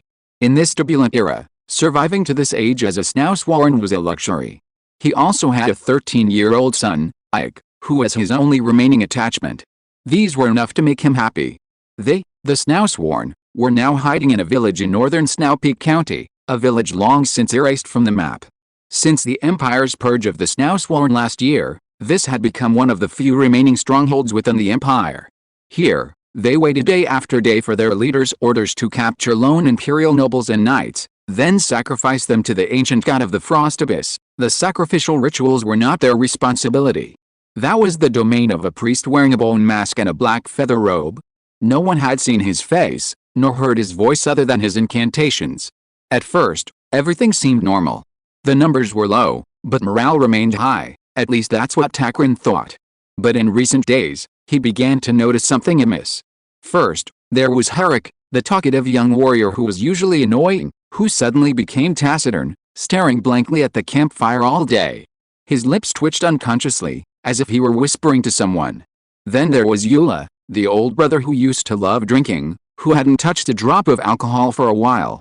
At first, Calvino just frowned, thinking these people might be affected by the whispers of the ancient gods. Until that night, he himself started talking in his sleep. And he had no idea what he was saying. He was awakened by his son, Ike. "Father, what were you saying just now? You said it for a long, long time, do you remember?" Cold sweat poured down Calvino's forehead. How could he remember? Even more terrifying, this sleep-talking began to spread throughout the camp. Many people were uttering meaningless words. Their eyes were empty when they spoke, their voices sounding like they came from a deep well. And he noticed that the people in the camp were beginning to change. Those once close brothers were gradually becoming strangers. Calvino looked at their faces, and even had a fleeting illusion. Is this person really someone I know? He looked down at Ike beside him, curled up peacefully asleep in the blanket. But the firelight shone on his face as if on a block of ice. Absolutely no warmth. The firelight was undeniably hot, yet he grew colder and colder. An indescribable premonition pierced his heart like needles. He finally realized something was wrong. But Ike hadn't changed. He still had a chance. Calvino began to prepare. He secretly hid several short blades and some dry rations, repeatedly studying the map for a way out. The back path of the valley was the most difficult, but also the most concealed. But as long as they could get through that frozen forest, they could escape. Anywhere was fine, as long as they got out of here. That night, the only sound was the wind. Calvino took Ike's hand and silently stepped into the wasteland of the back valley. They walked slowly, each step feeling like walking on thin ice. But they didn't go far. The pursuers had appeared behind him sometime earlier. They didn't shout, nor did they give orders, they simply followed silently, like shadows clinging to his back. Calvino turned around and recognized their faces. They were his comrades in arms, the men with whom he had drunk, laughed, and fought. "Blow? It's me. It's me. Calvino," he shouted, trying to bring them back to their senses. Sim. Wake up. We're brothers." But they didn't speak, only slowly approached, their eyes empty. At that moment, Tackleton truly felt fear. Not fear of death, but a strange fear of they are still alive but no longer them. He grabbed Ike and ran for his life. The footsteps behind him were like maggots clinging to bones, slow but never ceasing. Finally, he stopped by a flowing river. Ike, he knelt, gripping his son's shoulders, his eyes filled with anguish. Run south, as far as possible. Don't look back. Ike's eyes widened. Father? What are you doing? Run, Tackleton growled, drawing his long sword. He turned, facing those familiar yet strange figures. Behind him lay everything he had to protect. Ike ran desperately. The cold wind cut like rusty knives past his ears. He heard his own rapid breathing. And behind him, the heavy, slow sounds of slashing. The clash of metal against flesh. Each sound, like a bell tolling in his heart. Ike dared not look back. There was no snow, yet the sky felt as if it were about to crack. The ground was frozen solid, each step sending a shiver down his spine. His boots were already cracked, his feet numb, yet he kept running. His father's voice still echoed in his ears. Ike, run south. Don't look back. He didn't look back, dared not look back. He just kept running, carrying his father's short sword in that cold badge, as if fleeing the entire world towards the end of the night. Until his legs could no longer lift. Until the sounds behind him finally ceased. He curled up behind a frozen rock, hiding from the wind, hiding in the silence. At first, he tried to suppress his shivering, but later even opening his eyes became difficult. That night was cold. A cold that the wind chilled him to the bone. He didn't know how long he slept, only that in his dream his father stood before the firelight, his shadow long and long, almost swallowing the entire valley. When he awoke, it was already dawn, and the wind had stopped. He clutched his badge and dagger, as if still keeping some unfulfilled vow. His face was pale, his lips bluish, but he was neither afraid nor panicked. He simply remained quietly, in that morning when no one else was there. The short summer in the north had quietly slipped away, and the morning wind brought back the chill. Fortunately, the hot spring circulation system in Red Tide City had restarted. The entire castle seemed to be gently enveloped in a layer of warmth, and the rooms were cozy, making one reluctant to get up. Louis opened his eyes, and before him was a soft blue light. That was Emily's hair, quietly spread across the snow-white pillow, like ripples on a spring lake. Her face was serene and beautiful, her eyelashes long, her nose slightly red, and a lingering smile from the previous night still on her lips. One hand rested on his chest, like a kitten. Louis gazed at her quietly, his Adam's apple bobbing slightly, a look in his eyes that was hard to define as either satisfaction or wistfulness. Since their marriage, he had indeed been diligently sowing the seeds, but he had yet to reap the harvest. Of course, it wasn't that there was anything wrong with his health. It was just that in this world, for knights with extraordinary power, offspring seemed to be born rather slowly. The flow of battle aura interfered with the birth of life. The stronger the knight, the longer the wait. His father, the renowned Duke Calvin, had over 20 children. That was practically a miracle. Of course, this was the result of his daily cultivation. In contrast, Louis, though young and impetuous, was not impatient. He preferred to let nature take its course, waiting for fate to deliver that gift itself. Emily was a bit more enthusiastic than him. Due to the need to continue the family line, Emily had recently been taking the initiative. Even though she maintained the composure of a noble woman, her eyes increasingly seemed to say, "Let's try again today, shall we?" Thinking of this, Louis couldn't help but smile with a mixture of helplessness and indulgence. He gently reached out and brushed a strand of hair from Emily's cheek, his fingertips tracing her forehead. Emily rolled over, snuggling into his arms like a cat, and quickly drifted off to sleep. Louis didn't succumb to the gentle embrace. He gently lifted the covers and got out of bed. The steam from the hot spring rose around his feet, but his feet didn't feel cold on the warm jade tiles. He put on his robe, walked to the window, and opened it to view. Looking at the distant mountains shrouded in white mist, he raised his hand and lightly touched the air with his fingertips. A semi-transparent curtain of light quietly unfolded before him, a stream of pale blue light flowing upwards, accompanied by a soft hum. The familiar interface loaded, and a line of text flashed before his eyes. Daily Intelligence Update Complete 1, Duchess Elena is pregnant. She is expected to give birth to a son for Duke Edmund in 10 months too. The crops in Red Tide territory are ripe, and the peak of the autumn harvest is expected in 4 days. 3. this now sworn warrior Calvino attempted to escape with his son 3 days ago to break free from the control of the mother nest, but died in battle protecting his son in the valley. 4. His son Ike failed to escape and froze to death outside Winter Dawn Ridge this morning. Lewis froze after seeing the first few words of the first report, his lips twitching. Huh? He stared at the report for a while, finally letting out a soft sigh, sitting down in a chair, and rubbing his temples.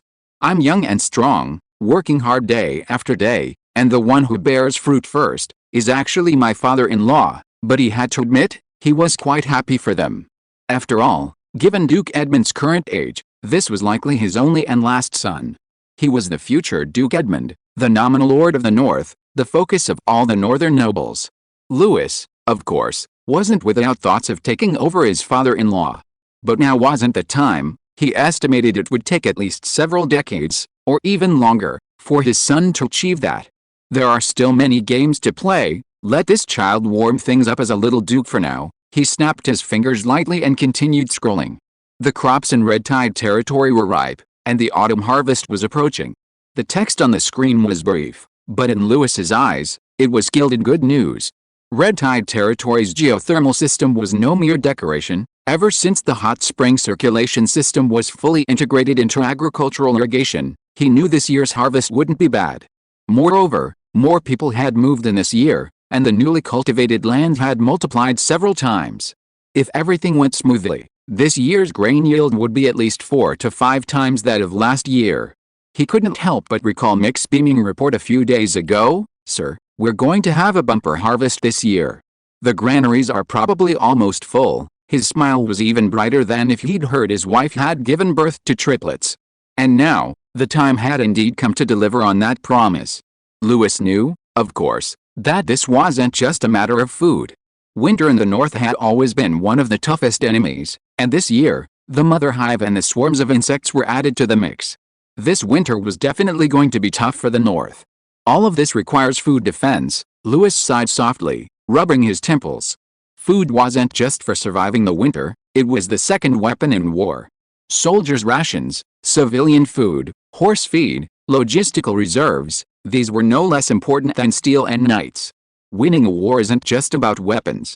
It's also about those bites of rye bread that you can actually chew. On harvest day, I have to go see for myself. Then, out of the corner of his eye, he caught a glimpse of the third point, then the fourth. This made him sit bolt upright in his chair. Since the last battle to destroy the experimental mother nest, the mother nest had seemed to lie completely submerged beneath the ice, with not a single new clue surfacing. Not only had daily intelligence yielded nothing, but even the well-connected investigative agencies of the Mage Forest and the governor's mansion had returned empty-handed. This could only mean one thing: it was hidden deep enough, well enough, far exceeding everyone's expectations. But now, a piece of intelligence directly related to the mother nest had emerged. Although it was just a brief record of a warrior's escape, the information held immense potential. Calvino, he murmured the name, his brow furrowed. The mother nest can control living people? How did he break free? Did his will return? Or, is the mother nest's power insufficient to control a human mind? More importantly, there was the fourth piece of intelligence.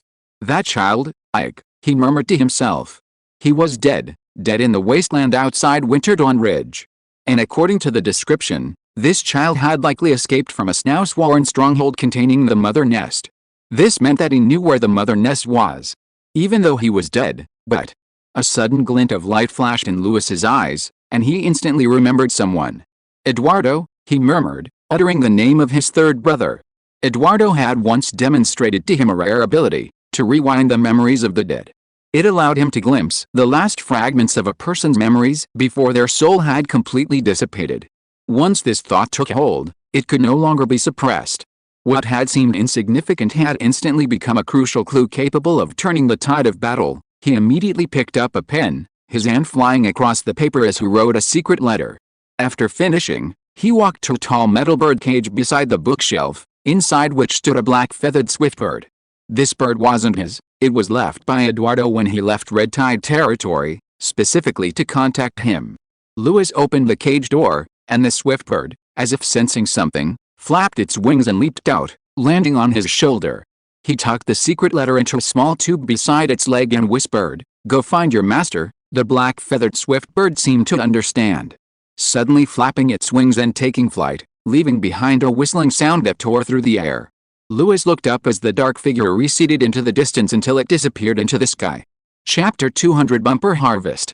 The morning frost had not yet dissipated, and the sun had just crossed the southern edge of the red tide ridge, casting its light upon the vast fields.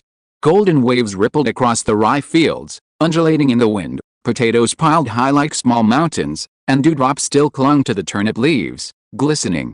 The air was filled with the aroma of earth, grain, and a faint scent of stew, the farmer's breakfast.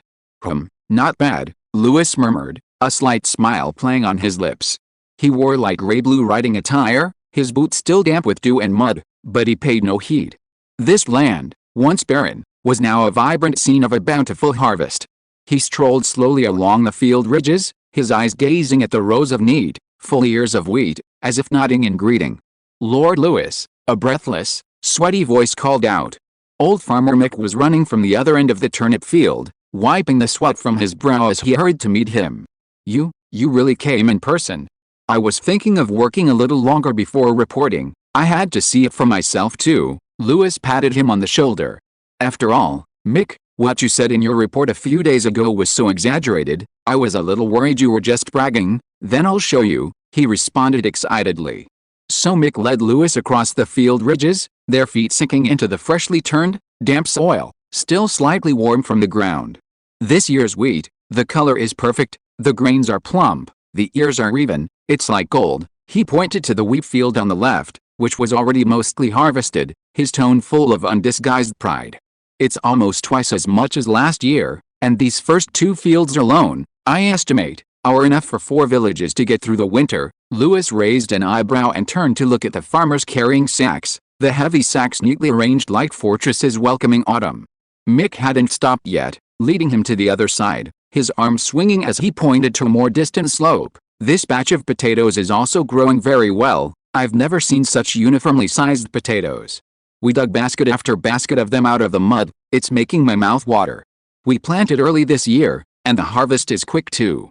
This hot spring irrigation system is truly amazing, the soil doesn't freeze, and the sprouts grow fast. He was panting, but still spoke rapidly, as if trying to unleash all the pent-up emotions of the past few months in one breath.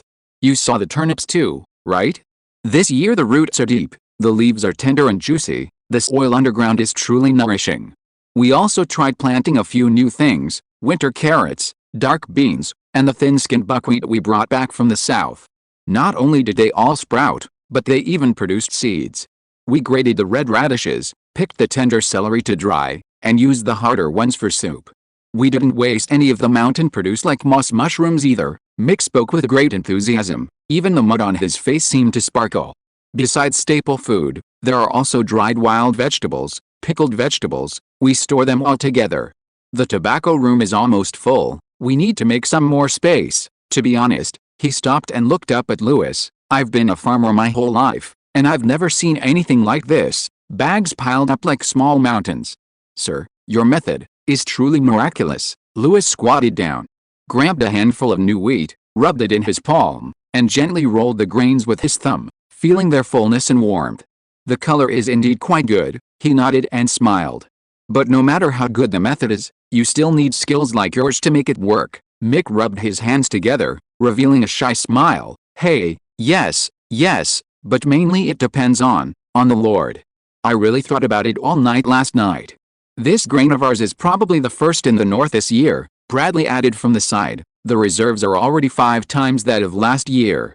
The surplus grain from the red tide is not only enough for the locals to get through the winter, but if properly allocated, it can not only satisfy the red tide territory, but also support other territories. Lewis nodded, indicating that they had done a good job. At this moment, many farmers were resting by the haystacks on the edge of the field, holding steaming turnip porridge in their hands.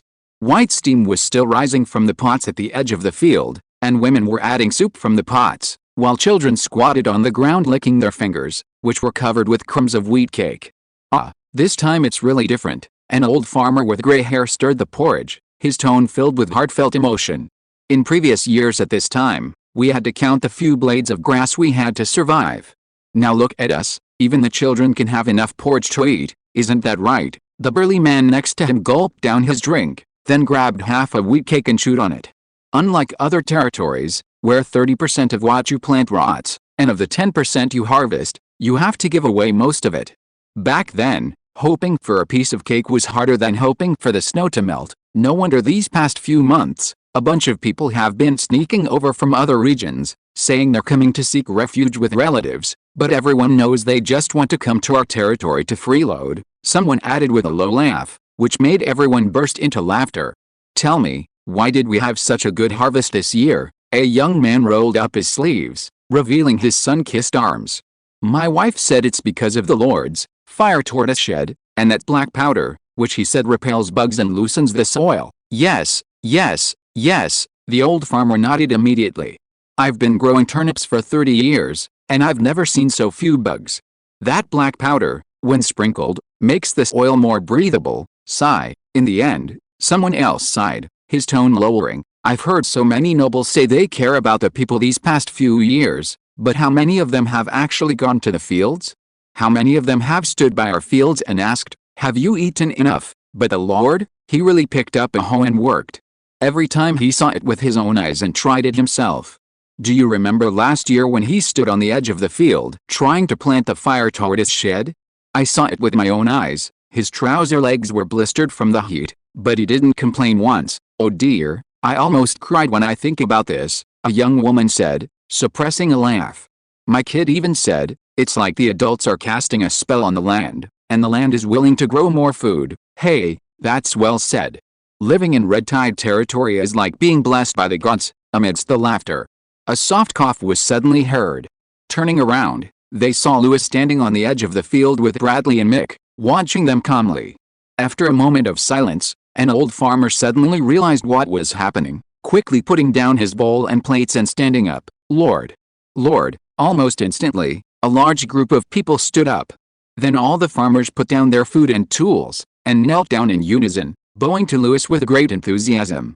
Their voices merged into one. Long live the Lord of the Red Tide. Lord, you've worked hard. Thank you for feeding us. Shouts echoed across the fields, the rough voices burning with fiery passion, sincere and powerful, more surging than the rolling waves of wheat in the afternoon. Lewis was slightly taken aback, clearly surprised by this sudden enthusiasm. After a moment, he smiled and raised his hand. Get up, everyone, the food is still warm, don't let it get cold because of me. But the enthusiasm of the crowd couldn't be extinguished by just a few words. Someone handed him a bowl of soup, and several farm women urged him eagerly. He had no choice but to take it, and sat down on a bench at the edge of the field, drinking a few sips of the hot soup. The warm aroma, carrying the scent of wild celery and stewed bones, mixed with the distant smells of herbs and earth, warmed his heart. He soon rose to take his leave, walking around the main field ridges to check on the growth and harvest progress of the various crops. At each spot, farmers would stop their work and cheer. Nearly half the rye had been harvested, turnips and potatoes were being stored away, and occasionally a few children could be seen carrying mud-covered carrots, showing them off to their parents like trophies. Very good. He finally stopped at a high-sloping corner of a field, gazing at the rolling golden waves of wheat in the distance, and squinted. Mick, you did a great job. Mick stood beside him, scratching his head, his face flushed. Whether from the sun or from happiness, it was hard to tell. I'm flattered, it's all thanks to your methods, I just followed them. Lewis nodded in satisfaction, then turned to look at Bradley beside him. Give me a brief overview of the current harvest and reserves. Bradley, who had been waiting nearby, bowed slightly upon hearing this, opened his notebook, and said in a steady but slightly proud tone, Yes, sir. Currently, 70% of the 3 types of staple food for the Red Tide territory have been stored, with rye having the most abundant reserves. Turnips and potatoes are both 3 times higher than the same period last year. The early crops and trial crops in the fire turtle shed area, such as winter carrots and dark beans, have also been harvested for the first time. Although the quantity is small, it can be used to supplement the diet. He paused slightly and turned to another page. In addition, regarding the fisheries, all fishing spots have completed their catches. Smoked salmon, pickled carp, and dried fish have all been stored according to the proportions. Combined with venison processed in the smokehouse, dried wild birds, grass roots and mushrooms, and dried wild vegetables, There is enough to supply 6,000 people for more than 3 months. As for herbs and reserve byproducts, they have been handed over to the medical guild for sorting and classification, and some have already been stored in the medicine warehouse. After he finished speaking, he took a half step back and stood with his hands at his sides. Lewis nodded slightly. What about the other territories? Bradley whispered. Due to altitude differences, some early maturing crops in the deer territory and snowfield territory have already entered the harvest season. The fur territory is delayed by about a month due to soil conditions. The ice ridge territory and winter dawn territory are still too cold, and large-scale production is expected to begin in late autumn. However, all have adopted the improved planting methods you proposed, including crop rotation planning and the use of fertilizers. Although they lack geothermal advantages, overall, they will have 1 or 2 times more crops than other lords' territories. Lewis pondered for a moment upon hearing this. In other words, although the Red Tide territory harvests earliest, this year should be a bumper harvest for all my territories. Yes, Bradley nodded. In the distance, accompanied by a shout, a cart slowly rolled along the field ridges, sacks being packed and neatly stacked. Rye, potatoes, turnips, fully loaded, flowing back and forth with the hand carts. The fields were bustling like a temporary transfer station. Lewis's gaze fell on the heavy sacks of grain. After a moment of contemplation, he said, "Half of this grain will be transported back to the Red Rock Granary, and the other half will be repackaged and sent to the earthen buildings in various locations." Hearing this, Bradley hesitated for a moment, then lowered his voice and leaned closer to remind him, "My lord, the Red Rock Granary is temperature-controlled, moisture-proof, and insect-proof, allowing for longer storage." He was referring to the grain storage area built in the territory last year, which had been specially expanded and widened this year to store even more. Now, the granary corridors were deep and the rock chambers were interconnected, making it difficult for even surface temperature differences to affect storage. Truly a precious storage location. Lewis looked towards the distant mountains, his expression slightly serious. There may be huge changes ahead. Whether it's war or disaster, just in case there is a major upheaval, transferring grain from the earthen buildings is faster. His voice wasn't loud, but it made Bradley jolt, and he immediately bowed his head and replied, "Understood." The earthen buildings of today were no longer just the main city of Red Tide Fortress. Under Mike's direction, following the main city's structure, 2 simplified circular earthen buildings were constructed on the eastern and southern sides of Red Tide territory, serving as residential housing and a transit point for supplies. In the remaining 6 subsidiary territories, each also had a simple, easily defensible earthen building, scattered like stars, echoing each other. This was for protection against winter, war, and the mother nest. Furthermore, Lewis turned his gaze to Bradley. Purchase more grain from the south through the Calvin Merchant Guild. Even if this year's harvest is all stored away, we should be prepared. Bradley noted the instructions in his register, nodding deeply. Understood, I'll make the contact right away. He paused, then added softly, "These days, everyone's been saying that thanks to you, we'll have a good winter this year. I hope it really will be." Lewis didn't turn around, but stood quietly by the field, watching the sunlight fall on the wheat dawns. As if beneath that golden layer lay another layer of shadow that had never been seen. End of this chapter. Thank you so much for reading until the end. Don't forget to give it a like. Looking for more exclusive content and immediate access? Subscribe to our Patreon. Remember, every like, subscription or donation encourages us to continue. Thank you all. See you in the next video.